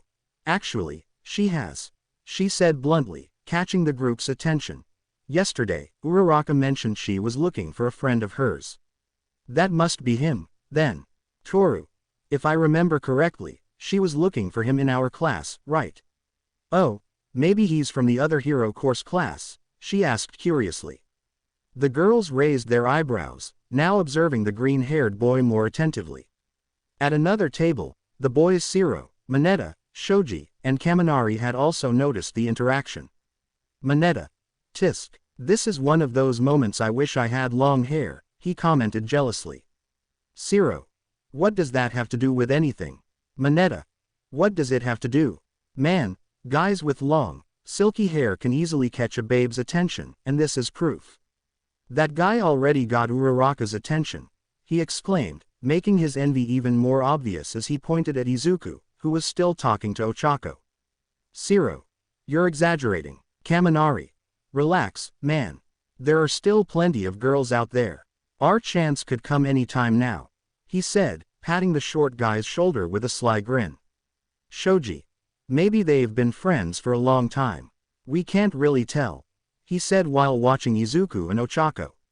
Zero. Well, I think. Zero was about to say something when Kirishima caught the group's attention. Kirishima. Hey, where are you going, Bakugo? The four looked over and saw Bakugo getting up from his table and walking straight toward where Izuku and Oaco were sitting. Kaminari. Oh, I feel trouble coming. Back with the two lovebirds, Izuku was still explaining the concept of hero suits to Oaco when he suddenly felt a strong slap on the back of his head. His body jerked slightly forward, and he instinctively clenched his fists. Bakugo. Good morning, Deku. Oaco looked at Bakugo in surprise, noticing the smug grin on his face. So, how's your non-hero course going? Izuku let out a long sigh, closing his eyes for a moment before looking up at him. Izuku. Bakugo, what do you want? Bakugo. Nothing much. I just found it funny seeing you sitting here, all comfortable, as if you were part of something important. He chuckled before turning his gaze to Oaco. And you, round face. What are you doing talking to a loser like him? Oaco. My name is Oaco Uraraka, not round face. Oaco frowned, clearly irritated. And I was having a peaceful conversation until you showed up. Bakugo. Hey, relax, I'm just telling the truth, he said, hands in his pockets. Just seems weird you'd waste your time with someone like him. Oaco. And what's wrong with that? Bakugo. Huh, what's wrong with it? He scoffed. The problem is that this loser is here acting like he's one of us. Like he has any chance of being part of the hero world. Izuku. Can you just leave me alone? He asked, head lowered. Oaco. What is your problem with him? Bakugo. Ever since this idiot wanted to be a hero while being quirkless, he dropped the bomb, his voice loud as he stared directly into Ochako's eyes. The cafeteria, which had been noisy before, started to quiet down as Bakugo's words spread. The moment he let that piece of information slip, whispers erupted among the students, followed by stares directed at Izuku. The poor boy widened his eyes as he noticed the attention and lowered his head, but even then, he could feel the weight of those gazes along with the murmurs, some filled with pity, others indifferent, and some even filled with disdain. He's quirkless. Seriously, this guy tried to be a hero. Lucky he didn't die during the exam. Wow, what a loser. Bakugo. That's right, take a good look. Bakugo grinned maliciously, pointing at Izuku, a quirkless guy trying to be a hero. Ha, he tried, and as expected, he failed. He's not even in the hero course, unlike me. I am. He. Just as expected, he said, hands on his hips, staring at Izuku, who remained with his head down. That was enough to make Ochako's blood boil. She shoved Bakugo away from Izuku. Oaco. What is your problem? Who do you think you are, you idiot? How can you talk like that? She yelled, furious, glaring at her classmate, who was now pissed off at being pushed. Bakugo. Listen here, you. That's enough, kid. Before things could escalate, a firm voice cut through the tension beside them. And when they turned to see who it was, they found none other than Lunch Rush, the cook hero, who had stepped out of his kitchen specifically to put an end to this mess. Oaco. Lunch Rush. Listen here, kid, I don't tolerate behavior like this in my area, he said in an unusually stern tone, pointing his wooden spoon at Bakugo's face, making him fall silent. If you keep harassing this student, I will take this straight to the principal. Do you understand? Bakugo. TCH. Whatever. Bakugo grumbled under his breath but took a step back. Lunch Rush. What did you say? Bakugo. I get it, sir, was all he muttered as he stepped away, still chuckling to himself. As soon as he walked off, Izuku, still silent, slowly stood up from his chair, catching both of their attention. Ochako. Yagi, are you okay? She asked, concerned. Izuku. I'm going back to the workshop. I think I lost my appetite, he said as he picked up his tray and walked away. We'll talk later, Uraraka. Ochako watched him go, feeling a tightness in her chest at the sight. She already had an idea of how quirkless people were treated, but seeing it happen to her friend, her hero, who continued walking while some students still stared at him. It was just heartbreaking and, above all, infuriating. 20 minutes later, ground beta. As soon as the break ended, the students of Class 1A returned to their classroom, where they were greeted by none other than All Might himself. He informed them about the combat training and the arrival of their initial costumes. With that, he sent them to change before heading to ground beta, the same training field where they had taken their entrance exam. However, this time, they weren't wearing casual clothes, they were dressed in their hero costumes, ready for the special lesson All Might had prepared. With his signature wide grin, All Might watched the young heroes gathered before him as they arrived. All Might. All right, very good, Class 1A. I see you all nailed the look, he exclaimed, hands on his hips as he looked at the entire class. Your costumes are an extension of yourselves, representing your identity and enhancing your abilities. Take this seriously, heroes in training. The students, excited, glanced at each other, assessing their outfits and exchanging comments about their appearances. Mina. Hee, we actually look pretty stylish, don't we? Kaminari. If style gave us points, I'd win easily, he said proudly, crossing his arms. Aoyama. Ho ho ho. Poor thing, you don't understand style at all, he said, flipping his hair to the side, creating a slight sparkle around him from the motion. Tokiyami. Where is that sparkle coming from? He asked, unfazed as he stared at Aoyama. Kyoka. Yaoyorozu, why is your costume so? She asked, glancing at one of the more prominent aspects of Momo's suit, causing the girl to hug herself timidly. Momo. Well, I asked for a costume that would be highly functional for my quirk, and this was the result, she said, looking down shyly. Mineta. This is why the hero course is the best, he muttered, staring at Momo, who, along with Kyoka, looked at him in disgust. All Might. Okay, you little zygotes, his comment caught everyone's attention. Be ready, because we're starting now. Tenya. Sensei, may I ask a question first? Tenya, dressed in his hero costume, raised his hand politely, drawing All Might's attention. All Might. Yes, Tenya. I noticed that this training field is the same location where we had our entrance exam. Does that mean we'll have another urban simulation? All Might. Not exactly. Today, we're taking 2 steps forward, he explained, dramatically, or rather heroically, raising 2 fingers. Most hero-villain battles happen outdoors, in broad daylight, widely broadcast on the news. The hero then began to walk slowly in front of the students, his voice taking on a much more serious tone than usual. But the most dangerous villains don't expose themselves like that. They operate in the shadows. They commit crimes discreetly, trafficking, extortion, kidnappings. The class fell silent, absorbing the weight of his words. Even All Might had stopped smiling while speaking on the topic. Some students swallowed hard, realizing that the real world of heroes wasn't just about glamour and spectacular fights. He observed their reactions and, All Might. That's why, he suddenly returned to his usual cheerful tone, startling the students. Today, you're going to learn how to handle infiltration and indoor combat situations, he said with a big grin. Suyu. Sensei, isn't that a bit advanced? We haven't even had basic training yet, Kiro. All Might. Great observation. All Might smiled and pointed at her. But know that the best training happens in the field. You need to get used to the pressure, because out there, you won't be fighting robots, you'll be facing real people. And that's exactly what we're going to simulate now. A murmur spread through the class. Some students were excited, while others looked a bit nervous. But before anyone could say anything, questions started flying all at once. Momo. Sir, will you decide who wins? Bakugo. Can we go all out? He asked with a grin. Mina. Do we have to worry about getting expelled? Tenya. How will the hero-villain teams be decided? Aoyama. Does this cape look good on me? Kaminari. Wait, we're fighting each other. Mineta. I still don't get it, how is this gonna work? There were too many random questions all at once, overwhelming the hero. The confusion was so great that not only did All Might's smile twist, but he had to raise his voice. All Might. Shut up and let me talk, okay.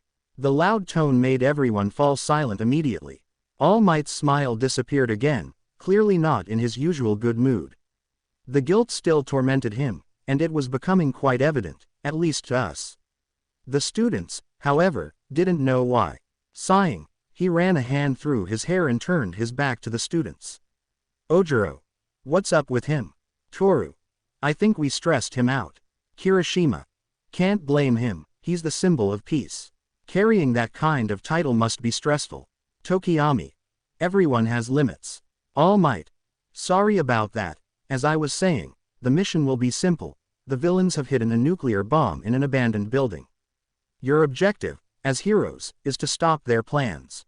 To do that, you can either capture the villains or find the bomb in time, he said as he walked over and picked up a box from the ground. The villains, on the other hand, win if they manage to protect the weapon or capture the heroes. He then lifted the box and shook it slightly. The teams will be drawn now. All the students waited eagerly as All Might began pulling the teams from the box.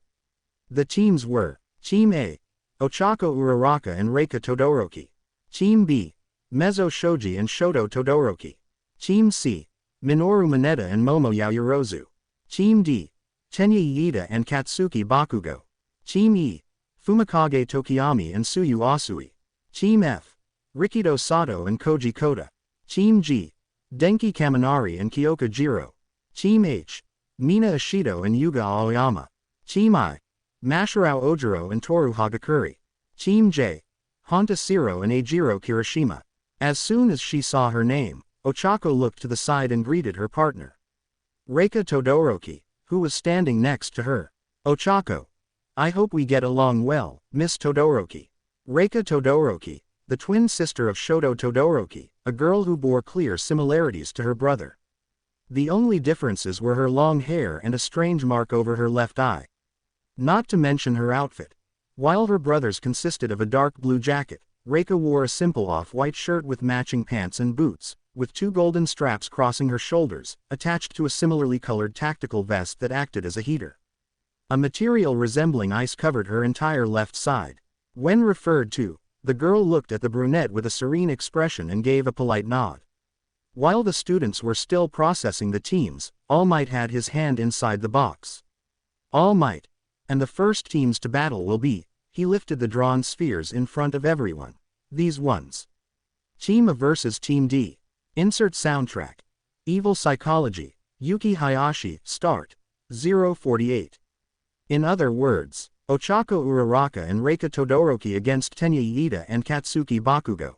A heavy silence fell over the class, especially around Ochako. Everyone immediately turned to Bakugo, who wore an arrogant grin. Bakugo. Hey, this won't be too hard, he said while Aida shook his head in disapproval. Reika looked at the boy indifferently. Ochako, on the other hand, stared at him with a cold, disdainful gaze. She still remembered what happened in the cafeteria. She remembered what Bakugo did to Izuku. And that only fueled her desire to crush this arrogant brute's ego.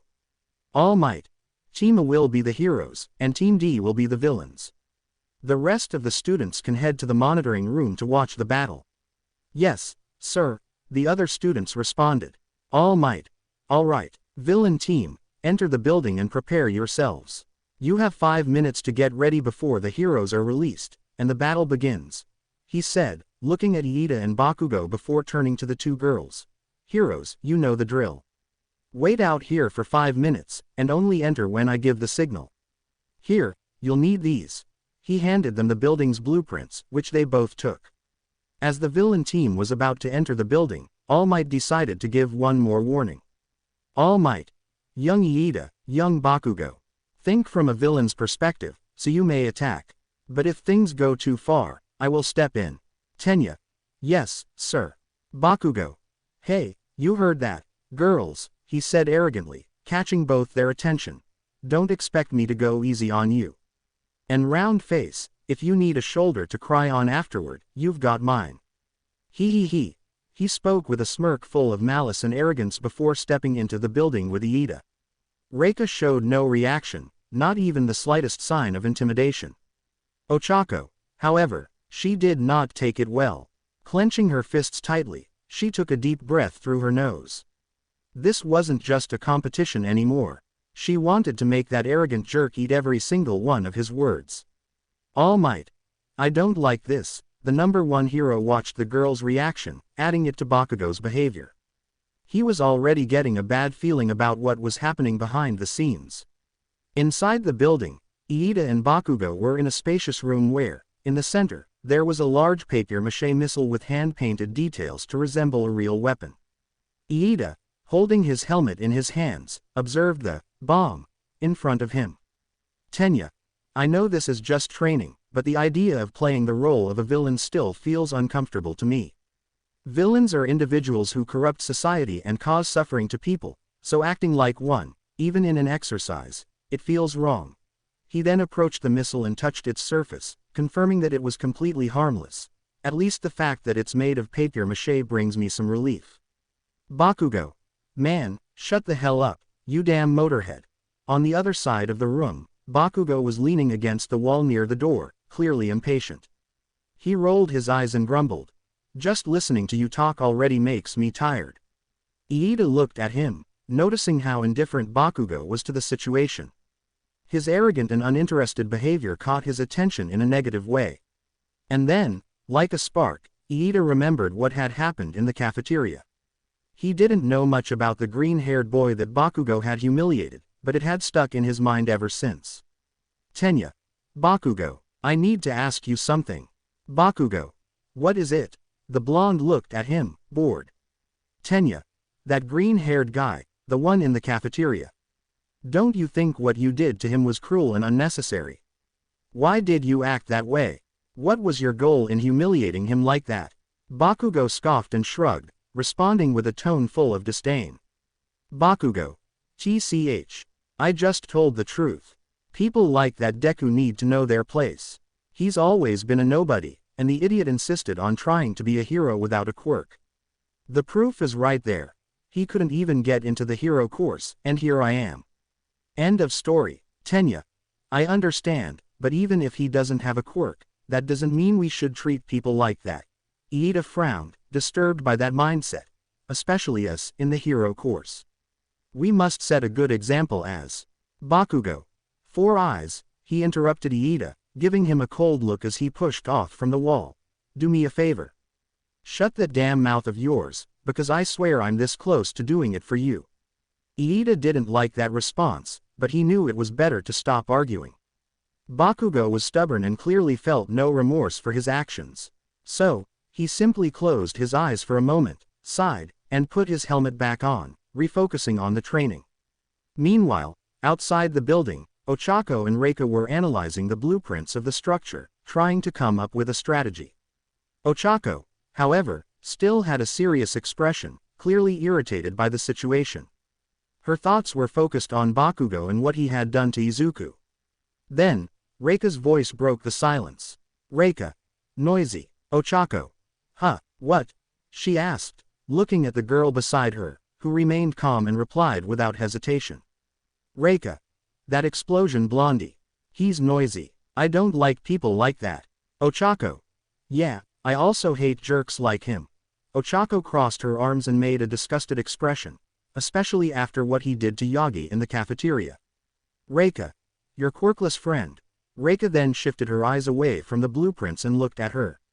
Oaco. Yagi is so much more than people realize. He did more for me than a lot of quirked candidates did in the entrance exam, she said, taking 2 steps to the side. Reika. I see. I have nothing against quirkless people. The sincere response made Oaco relax a little, but her anger toward Bakugo was still there. Oaco. Well, regardless of whether he has a powerful quirk or not, I'm going to make that arrogant jerk pay for being an idiot. Who does he think he is, treating others like that? Ugh, just looking at his face makes me want to punch him, she exclaimed, even crumpling the blueprint slightly with both hands. Reika. You might get that chance today, she said with a calm but determined look, making Oaco stare at her. if you want to avenge your friend. Ochaco. What? You have a plan, Reika. We don't need a plan, she said while looking at the blueprints again, then letting them fall to the ground, leaving Ochaco confused. Just know that I have a way to end this quickly. Before Ochaco could ask what she meant by that, All Might's voice echoed through the speakers. All Might. Attention, teams. The combat training starts now. Team A and Team D may begin. Ochaco took a deep breath and clenched her fists, ready to enter that building and show Bakugo that he wasn't invincible. Beside her, Reika remained calm, as if she already knew exactly what to do. Inside the monitoring room, All Might observed the large screen in front of him. Several monitors displayed footage from the cameras scattered throughout the building where the training was taking place, capturing the movements of both pairs. Behind him, Class 1A students were watching attentively, some with arms crossed, others leaning forward, trying to analyze the situation. All Might. All right, class. I want you to pay attention and think about how you would react in this situation. He spoke in his imposing voice, holding a small microphone while his other ear was equipped with a thin earpiece, allowing direct communication with the participants. Even though the fight hadn't started yet, the students were tense about what might happen while analyzing the images. Bakugo and Aida were still in the same location as before, in the room next to the bomb, while Ochaco and Reika remained outside. Shoji. So, who do you guys think will win? Kirishima. Honestly, I think Bakugo and Aida might end up winning. Bakugo has those explosions, and Aida can move really fast. Kaminari. Makes sense. I mean, Aida is like a human rocket, and Bakugo is, well, explosive. He commented, resting his hand on his chin. They've got a lot of raw power on their side. Mina. Oh, come on. You guys shouldn't underestimate the girls like that. She pouted, placing her hands on her hips. Uraraka might be cute, but I wouldn't doubt what she's capable of. As for Todoroki, I don't know, I just have a feeling about her. Toru. Yeah, I bet they have a plan. Ojiro. I'd rather not jump to conclusions just yet. Sato. I just want to see what happens. It's always good to learn by watching. Tokiyami. Taking sides now doesn't make sense, it all depends on how both teams act. Kyoka. Good point, the advantage could shift depending on how they use the environment or something like that. Momo.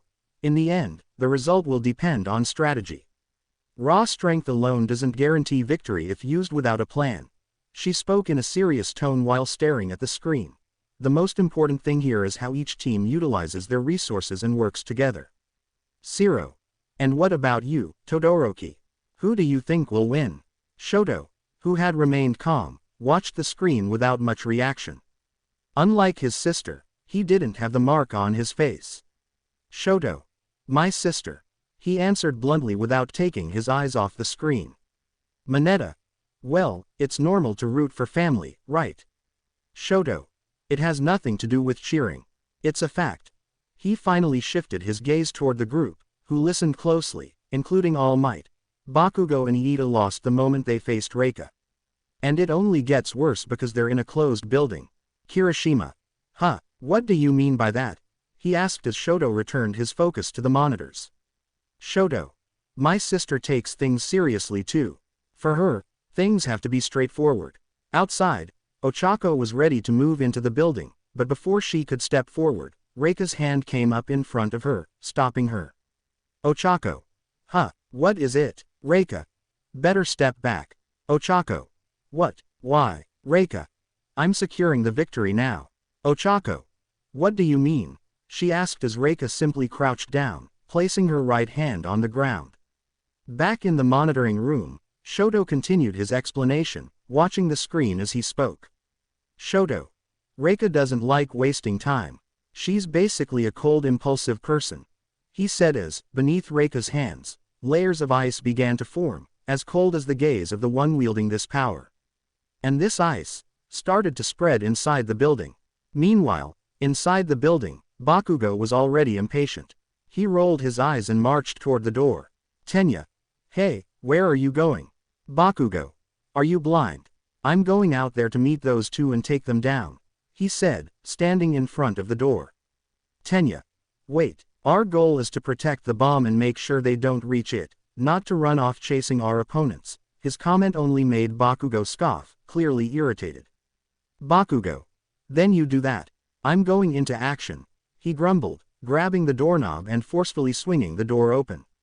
The moment the door was opened, a cold wind swept through the room. In an instant, the temperature plummeted rapidly. It dropped so low that suddenly, ice began spreading quickly across the floor, walls, and ceiling. Within seconds, the entire room was covered in a thick layer of ice, turning it into a freezing trap. Tenya. What the? Aida let out a cry as he felt his body being enveloped by ice, creeping up from his feet to his chest, completely restricting his movements. Bakugo, what's happening?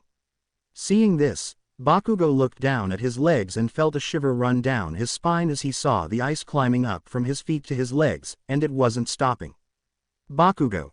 Shit. He tried activating his explosions to free himself, but the freezing temperature weakened them, making them weak and ineffective. His eyes widened in shock. What? He grew desperate as he realized his explosions wouldn't save him. Bakugo. No, no, no, no, no, no, no. Because of the freezing environment and the ice rapidly climbing up and covering his body, it interfered with both his body's function and his quirk.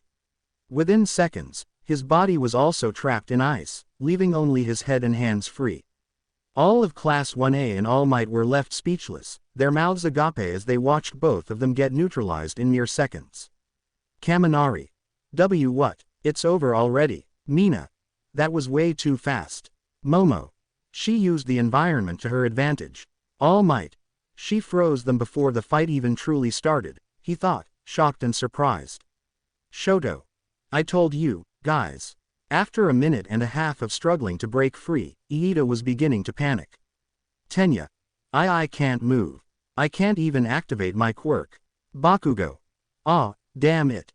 Damn it, damn it, damn it, he growled, frustrated, as he continued struggling. That stupid BITC. At the door, two silhouettes approached before stepping inside. Reika was in the lead, walking calmly, with ice covering half of her face, while Oaco followed behind, still looking surprised. Oaco. Wow, you really took care of everything so fast. Just how strong are you? Reika didn't answer. She simply glanced at Bakugo and Aida with an indifferent expression as she walked past them, then directed her gaze toward the bomb. She approached it and raised her hand, ready to touch it and secure their victory. But before she could, Oaco interrupted her. Oaco. Wait, just a second. Hearing that, Reika stopped and looked at her, confused. What she saw was Oaco walking up to Bakugo, who still had wide eyes from his humiliating defeat. Reika thought she was about to beat up the explosive blonde, but Oaco just tilted her head slightly and smiled. Oaco. Not so powerful after all, huh? Her voice had a sarcastic tone. What's wrong? Need a shoulder to cry on. Well, go find one, 'cause mine's not available for you, she shrugged mockingly. Bakugo gritted his teeth, either from the cold or from the sheer humiliation of the situation. Oaco then turned to Reika and gave her a nod, signaling her to proceed. Reika simply acknowledged it with a small gesture and touched the papier-mâché structure. All Might. End of training. The hero team wins. Oaco. Yes, nice work, Todoroki, she cheered, raising a fist toward the girl, who simply stared at it in. Reika. Thanks. That was all she said before walking toward Aida, completely ignoring Ochako's gesture. Oaco was surprised by the rejection, but decided not to let it bother her. Oaco. Next time, let me do something too, okay? So you don't have to do all the work alone. While Reika was helping Aida thaw out, Bakugo's face darkened. His eyes were wide, his breathing heavy. He had been utterly defeated. And to make it worse, in a completely humiliating way, he hadn't been able to do a thing. Time. 3:45 p.m. UA. Entrance. The sun was beginning to set on the horizon as the bell signaling the end of classes echoed through UA's hallways, marking the conclusion of another exhausting day for the first-year students. The school building quickly became lively with students leaving in groups, chatting excitedly about the day's events. Among them, walking with his head down and heavy steps, was Izuku Yagi. His expression was tense, eyes fixed on the ground, trying to ignore the stares around him. Ever since the incident in the cafeteria, where Bakugo had exposed him as quirkless, what he had feared most had happened. The news had spread quickly. And now, there he was, feeling the curious stares and hearing the whispers from the students around him. So he really doesn't have a quirk. I heard he tried to take the practical exam, and apparently, he failed. Seriously, that's pathetic. Obviously, how would someone like him even pass? Boys and girls from UA glanced at him from the corners of their eyes, some whispering among themselves, while others simply watched. He couldn't make out exactly what they were saying, but he could already guess. Izuku clenched his fists inside the pockets of his uniform, his breathing growing heavier. That feeling, it was just like before. As if he were back in middle school, where he was always looked down on, where teachers and classmates mocked him just for being different. He felt a tightness in his chest at the thought of having to go through the same experience again. Unnoticed behind him, Mei Hatsune, his classmate, was also leaving the UA building. Unlike most students, she wasn't talking to anyone, just adjusting some tools in her backpack while looking ahead. Her eyes soon landed on Izuku, and a small smile appeared on her face when she saw him. "Mei, Yagi, found you," she murmured to herself, excited. She thought about calling out to him, about running up to him, but then... "Yoi," a female voice rang out at the entrance of UA, full of energy and excitement. Before Izuku could even understand what was happening, he turned around and saw Ochako running toward him, smiling. "Izuku, Uraraka," he blinked, confused. Before he could react, Ochako firmly grabbed his arm and pulled him away, picking up the pace, catching Izuku completely off guard. "Ochako, hurry up, we need to go before we miss the train," she said, looking at him with a big grin as she dragged him along. "Izuku, wait, hold on a second," Izuku stammered, completely flustered, not understanding what was going on. "Ochako, come on, you're gonna love this." The scene left the students at the exit confused, whispering even more. Among them was Mei, who had stopped in her tracks. "Mei, who is she?" Her smile faded, replaced by a slightly disappointed and annoyed expression as she watched Izuku being dragged away by a girl she didn't even know.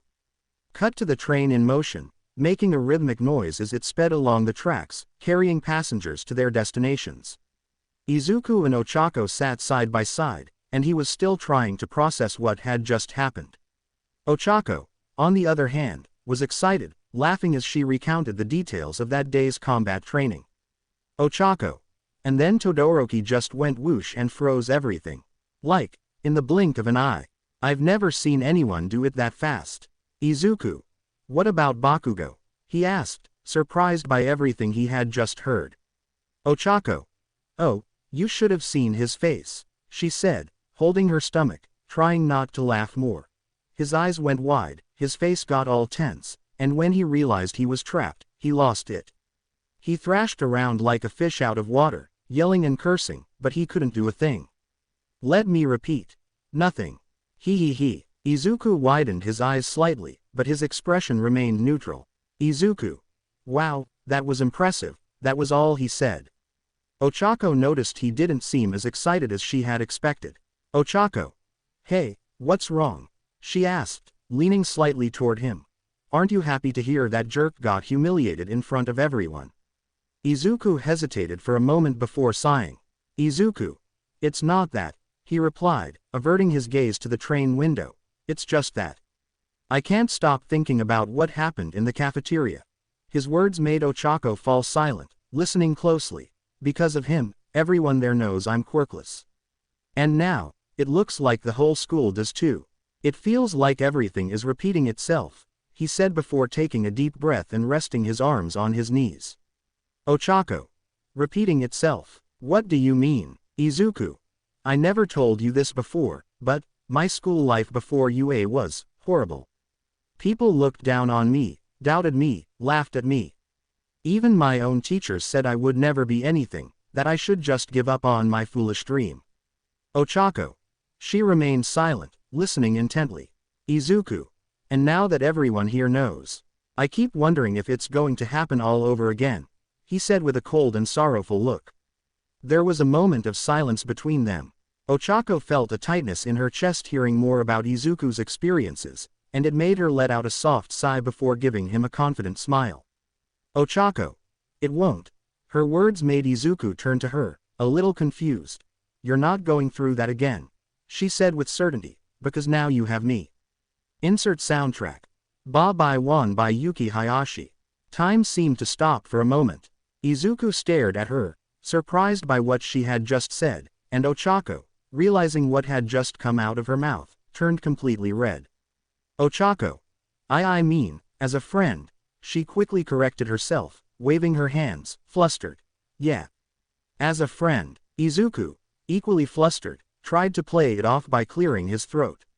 Izuku. I already got that. Oaco tried to compose herself, clearing her throat before speaking again, this time more calmly. Oaco. What I meant is, that now you have friends, Yagi. Fury and me, you're not alone. And come on, this is UA. Trust me, they won't tolerate injustice or discrimination just because you're quirkless. I'm sure this place isn't like your old school. She then raised her right fist slightly, smiling determinedly. And even if the whole UA turns against me for being your friend, I'll stand my ground for you. Izuku's eyes widened slightly, a small smile appeared on his lips, and he let out a light chuckle. Oaco.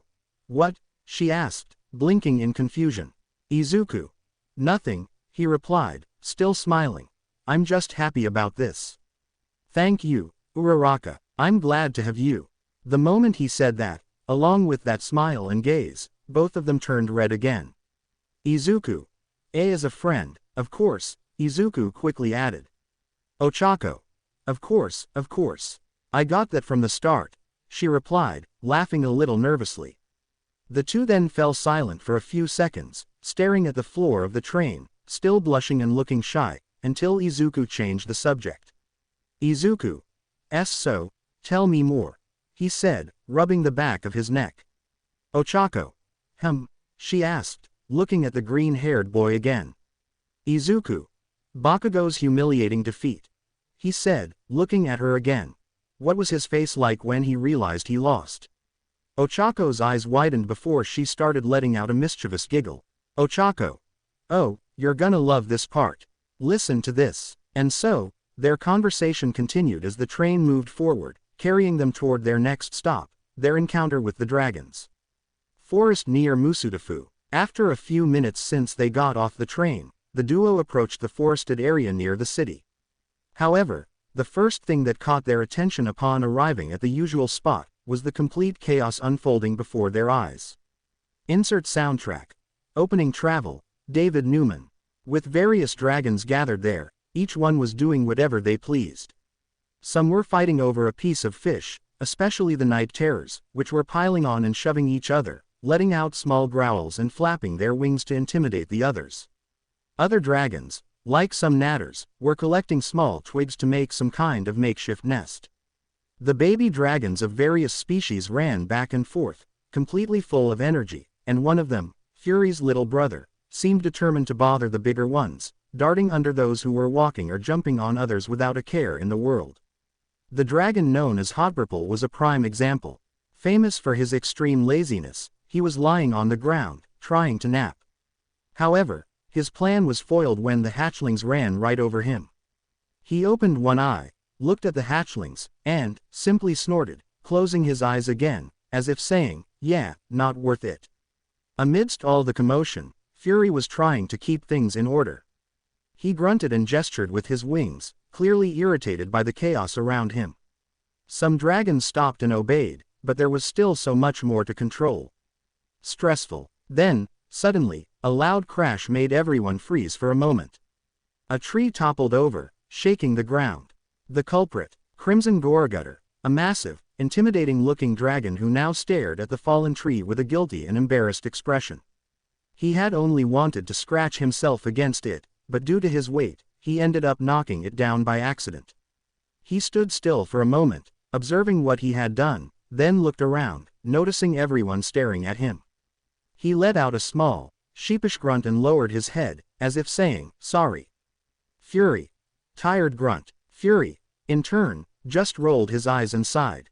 End soundtrack. Meanwhile, Izuku and Ochaco watched everything from the clearing's entrance, their mouths hanging open. Ochaco. Wow, she murmured, blinking a few times. They've completely settled in here, huh? Izuku. Yeah, he said, scratching the back of his head. Good thing this area doesn't get visitors anymore. If someone saw all this, it would definitely cause a citywide panic. Ochaco. And why didn't you did something like that? Izuku. Because last time, it was just fury, he said as they began walking into the clearing, catching the dragon's attention. Insert soundtrack. Flying with Mother, John Powell. Many of them lifted their heads and stared at the newcomers. Some were on guard, which made Ochaco nervous. Seeing this, Izuku raised his right hand in a calm, peaceful gesture. As they approached without making sudden movements, the dragons recognized Izuku, and their curious, narrowed gazes quickly turned into expressions of happiness and ease. Many dragons let out cheerful grunts, others flapped their wings, and some even moved closer, happy to see the humans who had helped them. This not only relieved Ochaco but also made Izuku happy with the warm welcome he was receiving just by showing up. A welcome so warm that he had never received from a group before, at least, not like this. And it was so much better. The dragon's enthusiasm brought a wide smile to Izuku's face. Fury wasted no time and went straight to Izuku, lowering his head to receive affection. The green-haired boy smiled and gently ran his hand over his friend's head. Izuku. Hey, buddy. I'm happy to see you too. I like how you're keeping things in order, he said, as the dragon closed his eyes in contentment. Fury. Affirmative grunt. Asterisk. Ochaco, on the other hand, was visibly nervous, seeing so many dragons staring at and surrounding them. She wasn't used to this. At least, not with creatures twice her size. Izuku. Relax, Uraraka, he said with a smile. They're not hostile. Especially after what we did for them yesterday. He spoke as a rumblehorn approached him, sniffed his hand, and nudged its snout forward, letting the boy touch it. See. You can try too. Before she could respond, she felt something pressing against her stomach. She looked down and saw a light fury resting its head on her. Ochaco. Ah. She blinked in surprise but soon recognized the dragoness. Wait. I remember you. The light fury let out a soft growl and stared at the girl, eye to eye. Looking at Izuku for advice, she saw him still resting his hand on the snout of the thunderhorn, who had its eyes closed and was breathing softly through its nostrils. Encouraged by this, the girl hesitated for a moment before slowly, raising her right hand with her pinky slightly apart, reaching toward the dragoness's snout. As her hand moved closer, Ochaco feared the worst, like a bite, but instead, the light fury closed her eyes and leaned into the girl's hand, accepting Ochaco's touch. The brunette's mouth fell open in astonishment. Izuku. See, looks like she likes you, he commented, pleased for his friend, as Ochaco smiled, gently stroking the dragoness's head, who gladly accepted the affection. Ochaco.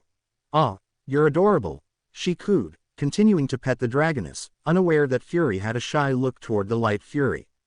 However, as soon as the dragoness opened her eyes and looked at him, Fury panicked and quickly looked away, flustered. Then, a gronkle approached, nudging something toward the two young heroes with its snout. Izuku and Ochaco looked down and saw what appeared to be a stone at their feet. But from its shape and the careful way the gronkle was handling it, Ochaco made a guess. Ochaco. Is that? She asked, resting her hands on her knees. Izuku. It's an egg. Ochaco. Ah, a dragon egg, she said, enchanted. Izuku. How cute, another one for the family. Izuku smiled at the gronkle before carefully picking up the egg. Without a word, he walked over to the nearby lagoon and dropped the egg into the water. Ochaco. No, she gasped, eyes wide, and ran to the edge of the lagoon, crouching in an attempt to retrieve it. Why did you do that? You just threw a baby into. She stopped speaking as she saw a tiny baby gronkle emerge from the water's surface, blinking slowly while locking eyes with her before calmly swimming toward its mother. Ochaco. She blinked several times, unsure what to say. Izuku. Believe me, you wouldn't want to see it hatch next to you, he said, amused. Hiccup speaks from experience. Ochaco. Hiccup. Who's Hiccup? She asked curiously, still recovering from the shock. Before they could continue their conversation, the sound of wings flapping caught their attention. They looked up and saw Fury's mother flying with a group of dragons. Among them were other deadly natters, monstrous nightmares, and more gronkles. Then, suddenly, the dragons in the sky opened their mouths, and a massive amount of fish began falling, showering the dragons below with food. The dragons on the ground grunted excitedly, catching the fish in the air or picking them up from the ground. Fury wasted no time grabbing his share and started eating. Oaco. Oh no. She worried as she saw the mass of wet fish about to rain down on them. Izuku. Ah, brace yourself, he said, raising his arms to shield himself from the fish rain. But before she and Izuku could be hit by the incoming shower of slimy, wet fish, a stormcutter dragon beside them raised its wing, covering them and shielding them from the fishy downpour. Izuku looked at the dragon and smiled. Izuku. Hey, thanks for the help, Owl, he said, placing his hand on the dragon's torso. The dragon, now named Owl, blinked, tilted its head, and let out a small approving growl before stepping away to grab its share of the meal. Oaco. Wait a second, she turned to Izuku. Have you named all these dragons already? Izuku. No, he answered with a smile. I just named that one now. Bad one, Oaco. Hee, no judgment. She laughed and shook her head. Insert soundtrack. Hiccup and Valka Bond, John Powell. The dragons in the sky began to descend, landing around the two young people. Their wings gently stirred the air, lifting a bit of dust and dry leaves. Fury's mother landed near them, folding her wings and emitting a low, affectionate growl as she approached the group. Fury was the first to approach, nuzzling her head against hers affectionately, while she returned the gesture with small headbutts and purring. Izuku smiled at the warm reunion, but soon became surprised as he noticed the dragon mother was also approaching him and Oaco. Before they could react, she gently pressed her forehead to both of them, as if greeting them back. Izuku. Hello, Majesty, he said with a gentle smile, returning the gesture by running his hand over the dragoness's head, feeling the smooth texture of her scales. Oaco. Majesty. Izuku. Well, she has a strong presence like she's the leader of the group. The Night Fury mother closed her eyes in satisfaction, while Oaco, still a little tense, hesitated before also touching the dragoness's head. The touch was warm and firm, different from what she had imagined. Oaco. This feels really nice, she murmured, smiling as she stroked the dragoness more confidently. Before she could continue, the sound of something being dragged caught her attention. She looked to the side and saw their little Night Fury pup approaching, pulling a piece of fish with its tiny teeth. The pup stopped at her feet and nudged the fish with its snout, looking up at Oaco, who was confused. Oaco. What's he doing? Izuku. He's sharing his food with you. Oaco. Oh, how cute. He. She smiled, kneeling down and smiling at the pup. Thank you, little one. But to her surprise, the pup didn't move away. It simply sat there, staring up at her intently. And it wasn't alone. Fury and the dragon mother were also staring at her with the same attentive expression, not blinking. Just waiting. And it made Oaco feel uncomfortable. Oaco. Why are they staring at me like that? Izuku. He. Because they want you to accept the gift. Izuku tried to hold back his laughter. Oaco. And accepting would be. Izuku. Eating it. Oaco. You're kidding, right? She exclaimed in a whisper, eyes wide open. Izuku. Come on, don't keep them waiting. A bite is enough, he said, with a mischievous smile. Oaco looked at the raw fish and then at the dragons, who kept waiting, serious and curious. She took a deep breath, stared at the pup, who tilted its head waiting for her reaction, and let out a long sigh. Oaco. Arg, fine. Closing her eyes, she picked up the fish with her fingertips. Itadakimasu, she said with a grimace and took a quick bite. The taste wasn't as bad as she imagined, but the gelatinous texture made her shiver with disgust. Ew. The dragons reacted immediately. The pup clapped its paws excitedly. Fury let out a satisfied growl while wagging its tail, and the dragon mother seemed to approve of Oaco's action by nodding her head. Izuku. Ha. Izuku, on the other hand, burst out laughing. Enjoying it. Oaco, still trying to swallow, gave him a deadly glare before lightly punching his shoulder. Oaco. Stop it, I'm trying my hardest not to throw up here, she said, with her hands on her stomach and her tongue sticking out. Izuku. I know. He calmed his laughter. I had to do the same when I met Fury. Believe me, it was gross too. Fury. Hahaha. Fury made a sound similar to a chuckle, as if remembering that moment. While Oaco was still recovering from the unexpected culinary experience, Izuku looked down at the pup, which was still gently headbutting his leg, wanting attention from the guy. He picked up the pup with his hands and raised it in the air, analyzing it closely. Izuku.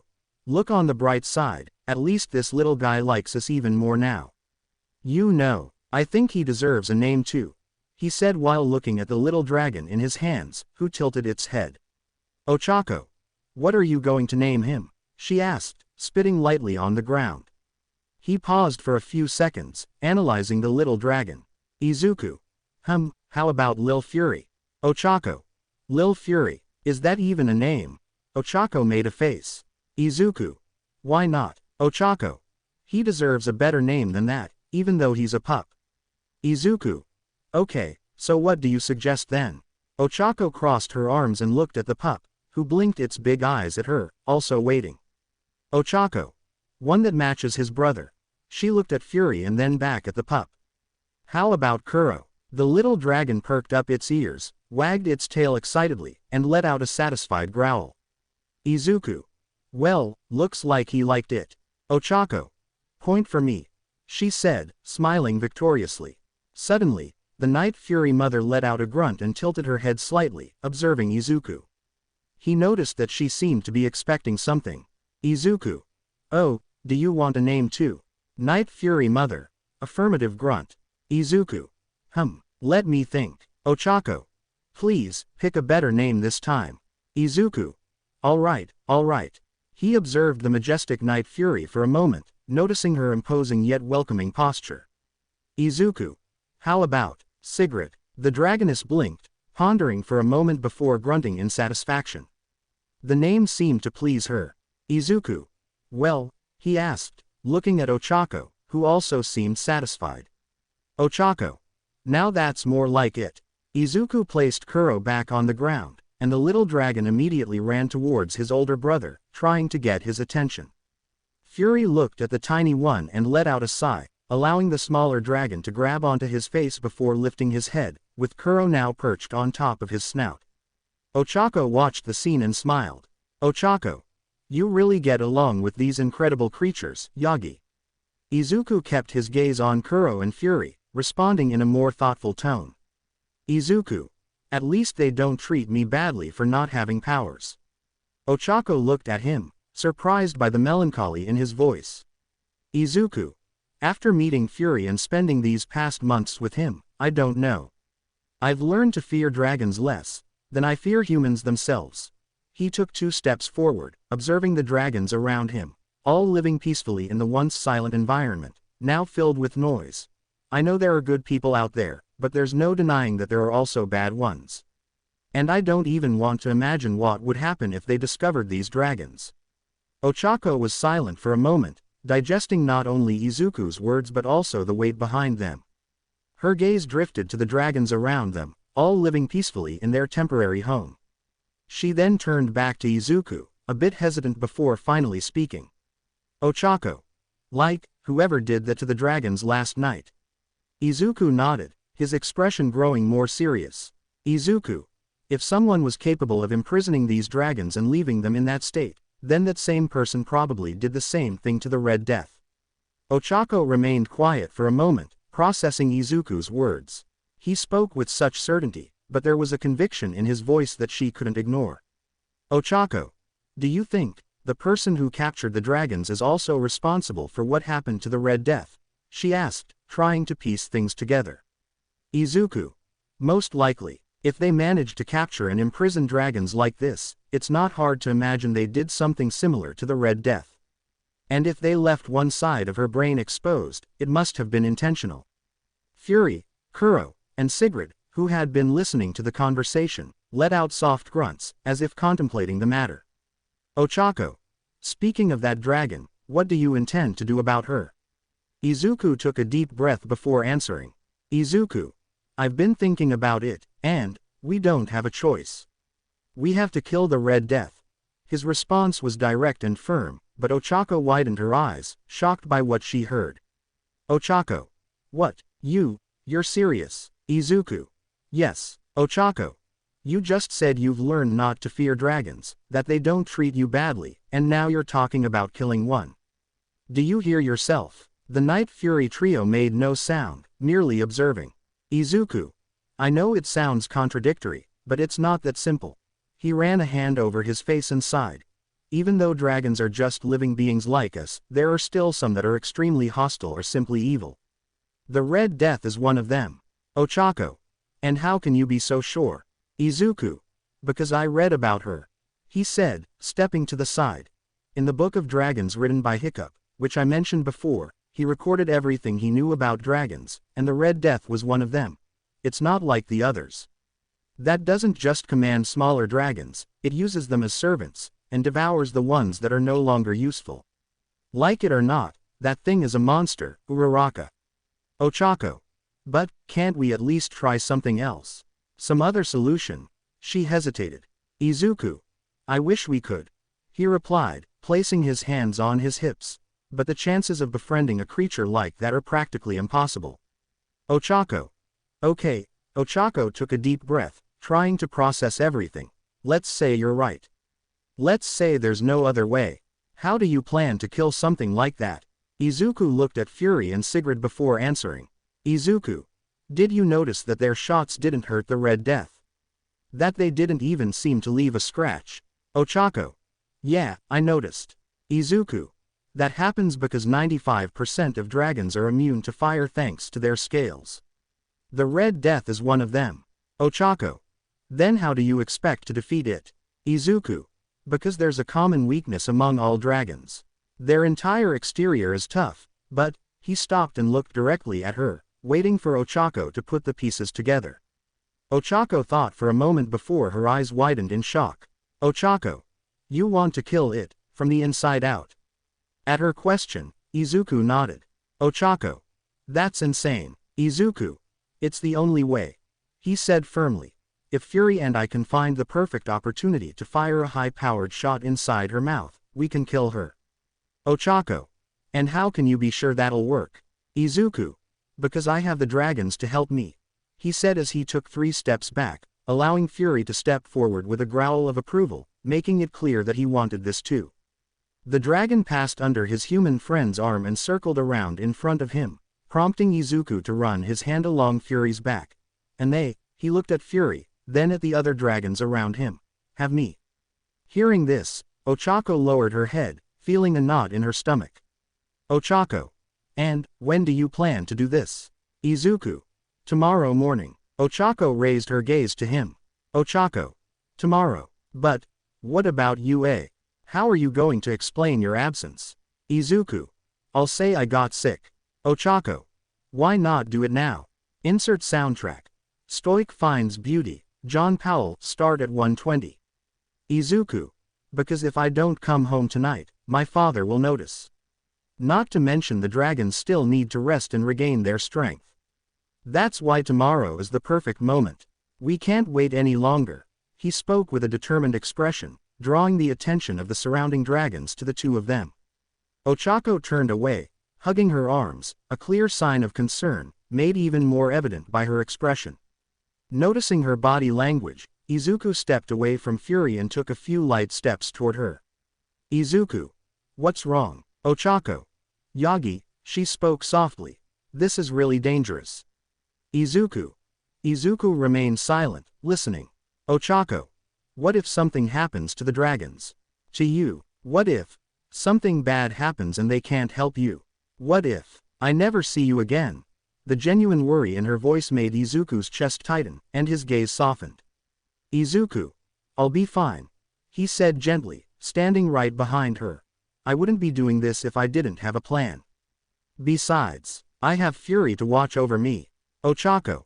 Her lack of response was another sign of uncertainty. Izuku. Do you remember what you told me last night?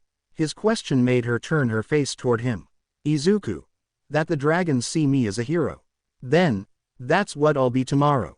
He looked deep into her eyes. That's why, please, let me have this chance to be a hero, at least this time. Oaco was at a loss for words. She lowered her gaze, biting her lip. Then, without warning, she threw herself into his arms, hugging him tightly yet gently. This made Izuku freeze, blushing furiously at the sudden embrace. Oaco. Just, please, come back safe, for me. The sincere, pleading request made Izuku, still surprised, slowly return the hug. He wrapped his arms around her, pulling her closer and closing his eyes for a moment. Izuku. I promise. He replied firmly yet gently, now seeing one of the biggest reasons to come back alive and whole. And the dragons around the clearing watched in silence, respectfully observing the moment between them. The next day, the morning sun gently streamed through the gaps in Izuku's bedroom curtains. The young man lay on his side, facing away from the door, pretending to be sick as planned. He heard footsteps in the hallway, followed by a soft knock on the door. Toshinori. Izuku, can I come in? He didn't wait for an answer. The door slowly creaked open, and the blond man stepped inside. His eyes scanned his son, who remained still in bed. Toshinori let out a quiet sigh before stepping closer. Toshinori. I just came to let you know I'm heading to UA for work. But if you need anything at all, just call me, and I'll come running back home. There was genuine concern in his voice. Even though their relationship was strained, Toshinori still cared for Izuku more than anything. Izuku. Got it, you can go, I'll be fine. Izuku turned his head slightly on the pillow, feigning a drowsy tone. Toshinori nodded but didn't leave right away. Instead, he stood still, running a hand through his blonde hair as if searching for the right words. Toshinori. Son, before I go, there's something I need to say. Izuku didn't respond immediately, he simply stared blankly ahead. But Toshinori continued, his voice lower, weighed with regret. Toshinori. I'm sorry. For what I said before. When I told you that you couldn't be a hero. Izuku. The mention of that moment made Izuku's eyes narrow, but he didn't interrupt. Toshinori. I shouldn't have said that. What I told you, it wasn't true. You've always had the determination to walk this path, and that's been clear so many times. But, he took a deep breath, feeling the weight of his own failures. You were right about what you said, since your mother gone, I haven't been the same. I became too protective, too afraid of losing you too. I let that fear consume me, and because of it, it made me say things I never should have. Toshinori lowered his gaze to the floor before looking at his son again. I don't expect you to forgive me now, but, I hope that one day you can. Izuku remained still for a few moments. His mind was a mess. Part of him wanted to accept those words, but another part still felt the weight of what had been said before. Anger, pain, and resentment, but none of them were hatred. So, he simply responded in a neutral tone. Izuku. I understand, no other words. No visible emotion, just that. Toshinori closed his eyes for a second, accepting that as the best response he could get for now. He adjusted his jacket and sighed. Toshinori. I'll leave you alone now. When I get back, I have something special for you. I hope you'll accept it. Izuku. Okay. He replied emotionlessly. Toshinori. Okay, see you later. With one last glance at his son, Toshinori left the room and gently closed the door. Izuku waited. He listened to his father's footsteps descending the stairs, the front door opening and closing, and finally, the sound of the truck engine starting. Slowly, he sat up in bed, his melancholic eyes watching through the window as Toshinori drove away.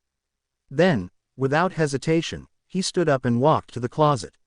He opened the doors and pulled out the clothes he had set aside the night before, the same outfit he had worn during UA's practical exam. He dressed quickly, grabbed his backpack, and cast one last look around the room before stepping out. The mission awaited him now. On the road, Toshinori drove down the highway toward UA. The morning sunlight illuminated part of his face, casting soft shadows that reflected his heavy thoughts. He kept one hand steady on the wheel while the other slid to his abdomen, where the large scar from his battle against All for One remained as a constant reminder. There was a time when he saw this wound as a warning of his own fragility, a limit he could never surpass again. But now, looking at his reflection in the rearview mirror, Toshinori saw something different. Not uncertainty, not fear, but determination. He took a deep breath, his fingers lightly pressing against the scar before returning his hand to the wheel. Toshinori. Wait for me, son, I'm going to make things right this time. He didn't know exactly how, but he knew he had to change. Not just for himself, but for the son he had unknowingly pushed away. And this time, he wouldn't let fear win. Classroom 1A. Aizawa's calm and firm voice echoed through the room as he assessed the students' performance in the previous day's combat training. Some listened attentively, while others, like Bakugo, kept their heads down. But Oaco couldn't focus. Sitting in her chair, she twirled her pen between her fingers absent-mindedly, her gaze fixed on her desk while her thoughts drifted to Izuku. She could still see his expression the last time they met, those determined eyes, filled with purpose, no matter how reckless and absurd it seemed. Even if it was madness, one thing was certain, he looked like he knew exactly what he was going to do. And she knew he had a promise to keep. Oaco. Good luck, Yagi, she thought, her expression worried before forcing herself to focus back on the lesson as Aizawa mentioned something about choosing a class representative. Classroom 1H. Present Mike spoke enthusiastically about the importance of English for potential clients from other countries and how it would help them sell their ideas to companies outside Japan. The support course students took notes, some visibly excited, others just trying to keep up with the pace. Mei Hatsume, however, wasn't paying attention. Her eyes were fixed on the empty seat beside her, the spot where Izuku Yagi should be. She rested her chin on her palm, her eyes slightly narrowed in thought. Him skipping class like this didn't seem normal. Whatever it was, it left Hatsume intrigued, curious, and slightly concerned about her classmate's absence. Her fingers tapped lightly on the desk, her mind already formulating possibilities for his disappearance. But for now, there were no answers. 2 hours later, the salty ocean wind blew fiercely, whipping Izuku's hair as he stood on a rocky ledge, gazing down at the massive hole in the ground below. The scent of the sea mixed with the earthy aroma of the terrain, making the air thick with anticipation. Behind him, the dragons were in position, their claws gripping the rocky ground, eyes sharp and wings slightly spread. If Izuku was tense, the dragons were no different, as if nature itself was holding its breath for what was about to unfold. Izuku took a deep breath, feeling the adrenaline begin to surge through his body at the mere thought of facing a creature of this magnitude. He looked down, where Fury was crouched, ready to strike at any moment. The night dragon's gaze was sharp, wild, as if he could already sense the chaos to come. Izuku. Ready, buddy. Fury. Low, fierce growl, his teeth bared in a quiet snarl, eyes unwavering. There was no hesitation, only certainty. Izuku. Everyone knows the plan. He then turned to the other dragons. His eyes met theirs, conveying a silent command. All right, ready, and... He opened his mouth to give the final order, but then, the ground trembled. A deep roar erupted from the pit, a thunderous sound from the bowels of the earth that made the very ground beneath Izuku's feet vibrate. The sound rippled through the air, shaking stones loose and sending small rocks tumbling down the slopes. The dragons reacted instinctively, their wings flaring open, their wild eyes locked onto the darkness below. And then it emerged, Red Death. The creature's colossal head slowly rose, its scaly skin reflecting the sunlight like a grotesque, deformed structure. The deep grooves in her skull, where her exposed brain pulsed, gave her an even more monstrous appearance. When it finally pulled her massive body out of the pit, a second roar tore through the sky. The earth trembled with her every movement. Izuku felt his heartbeat quicken. Even knowing what he was up against, seeing the creature in front of him was something else entirely. She was even bigger than he expected. Her massive jaws lined with enormous teeth, her gigantic claws, her colossal wings that, when spread, seemed to block part of the sky. The dragons roared in response, instinctively flaring their wings, preparing for the attack. Fury took a step forward, his tail lashing through the air, ready to strike. But then, Izuku noticed something strange. Red Death wasn't looking at them. Despite the presence of so many dragons, despite the predatory instinct they expected from her, she didn't even acknowledge them as a threat. Her gaze was locked onto something beyond the mountains, past them. Then, with a final roar that shook the heavens, she took flight. Izuku barely had time to react before feeling the air displacement. The gust generated by the creature's massive wings was so strong that rocks were sent tumbling down the hillside. Instinctively, he raised his arm to shield his face from the dust cloud. But when he lifted his eyes again, Red Death was leaving. Izuku. What? Confusion spread even among the dragons. Some exchanged glances, as if waiting for an explanation. Fury let out an uncertain growl. End of soundtrack. End. 112. The brief silence was broken as Izuku quickly descended onto Fury, climbing up a higher rocky formation for a better view. His gaze followed the creature's path, and then, what he saw made his eyes widen. The Red Death wasn't fleeing. It was heading in the direction they came from. In other words, the city. Izuku. Oh no, desperation took over his voice. Izuku watched, paralyzed, as the colossal shadow of the Red Death retreated on the horizon. His heart pounded against his chest, his mind racing at full speed. If that thing reached the city, the people, Oaco, his father, he quickly turned to the dragons, who were still tense, watching the creature disappear into the sky. In front of everyone, Fury growled lowly, its wild eyes reflecting the uncertainty of the moment. Kuro and Sigrid seemed to be waiting for a decision, but some of the dragons hesitated, as if unsure whether they should intervene. Izuku. Hey, listen, the dragons turned to him, attentive. You saw where it's going. If we do nothing, that thing could destroy everything in its path. Innocent people will die. The dragons exchanged glances, some growling among themselves. They were used to hiding, to avoiding contact with humans. And it was because of whoever that was, they were attacked and lost their home. But Izuku continued. Izuku. I know you're scared. I know you lost your home because of the one who did what did to you. That you had to hide, he said, walking into the middle of the dragon crowd, who were listening, their eyes fixed on the young man. But I see something different. I see warriors. I see majestic and incredible creatures. I see gentle beings. You can be more than hidden shadows. You can be heroes. The silence was absolute. Izuku's words hung in the air, each dragon processing what he was saying. Izuku. Yes, you can be seen. Yes, humans may fear you. And unfortunately, I can't deny that many will see you as monsters. I can't deny that, but if you fight today, if you fight by my side, you won't just be dragons who challenged a monster. You'll be dragons who saved human lives alongside a human. And I promise you, if you help me stop this creature, I will do everything in my power to protect you and ensure you a new home. Fury leaned its head behind Izuku, smiling and giving its initial support. Kuro, the small and agile Night Fury, stepped forward, giving a cute growl of approval. Sigrid raised her head, looking at Izuku with respect. Izuku. If we stick together, we will win. He raised his fist in the air, his voice overflowing with conviction and determination. I promise you, none of us will die today. But if I must be hurt to protect you, then so be it. For a moment, everything went silent. Then, a deep roar tore through the air. Fury roared first, its head raised to the sky. The sound reverberated through the mountains, and one by one, the other dragons joined in. Starting with Sigrid, then the owl, the monster nightmares, the natters, and so on. The ground seemed to shake with the impact of their paws hitting the ground. The cute Kuro jumped onto a rock, spreading its wings, shouting its determination in its own language. They had chosen to fight, even if it meant being exposed to more humans.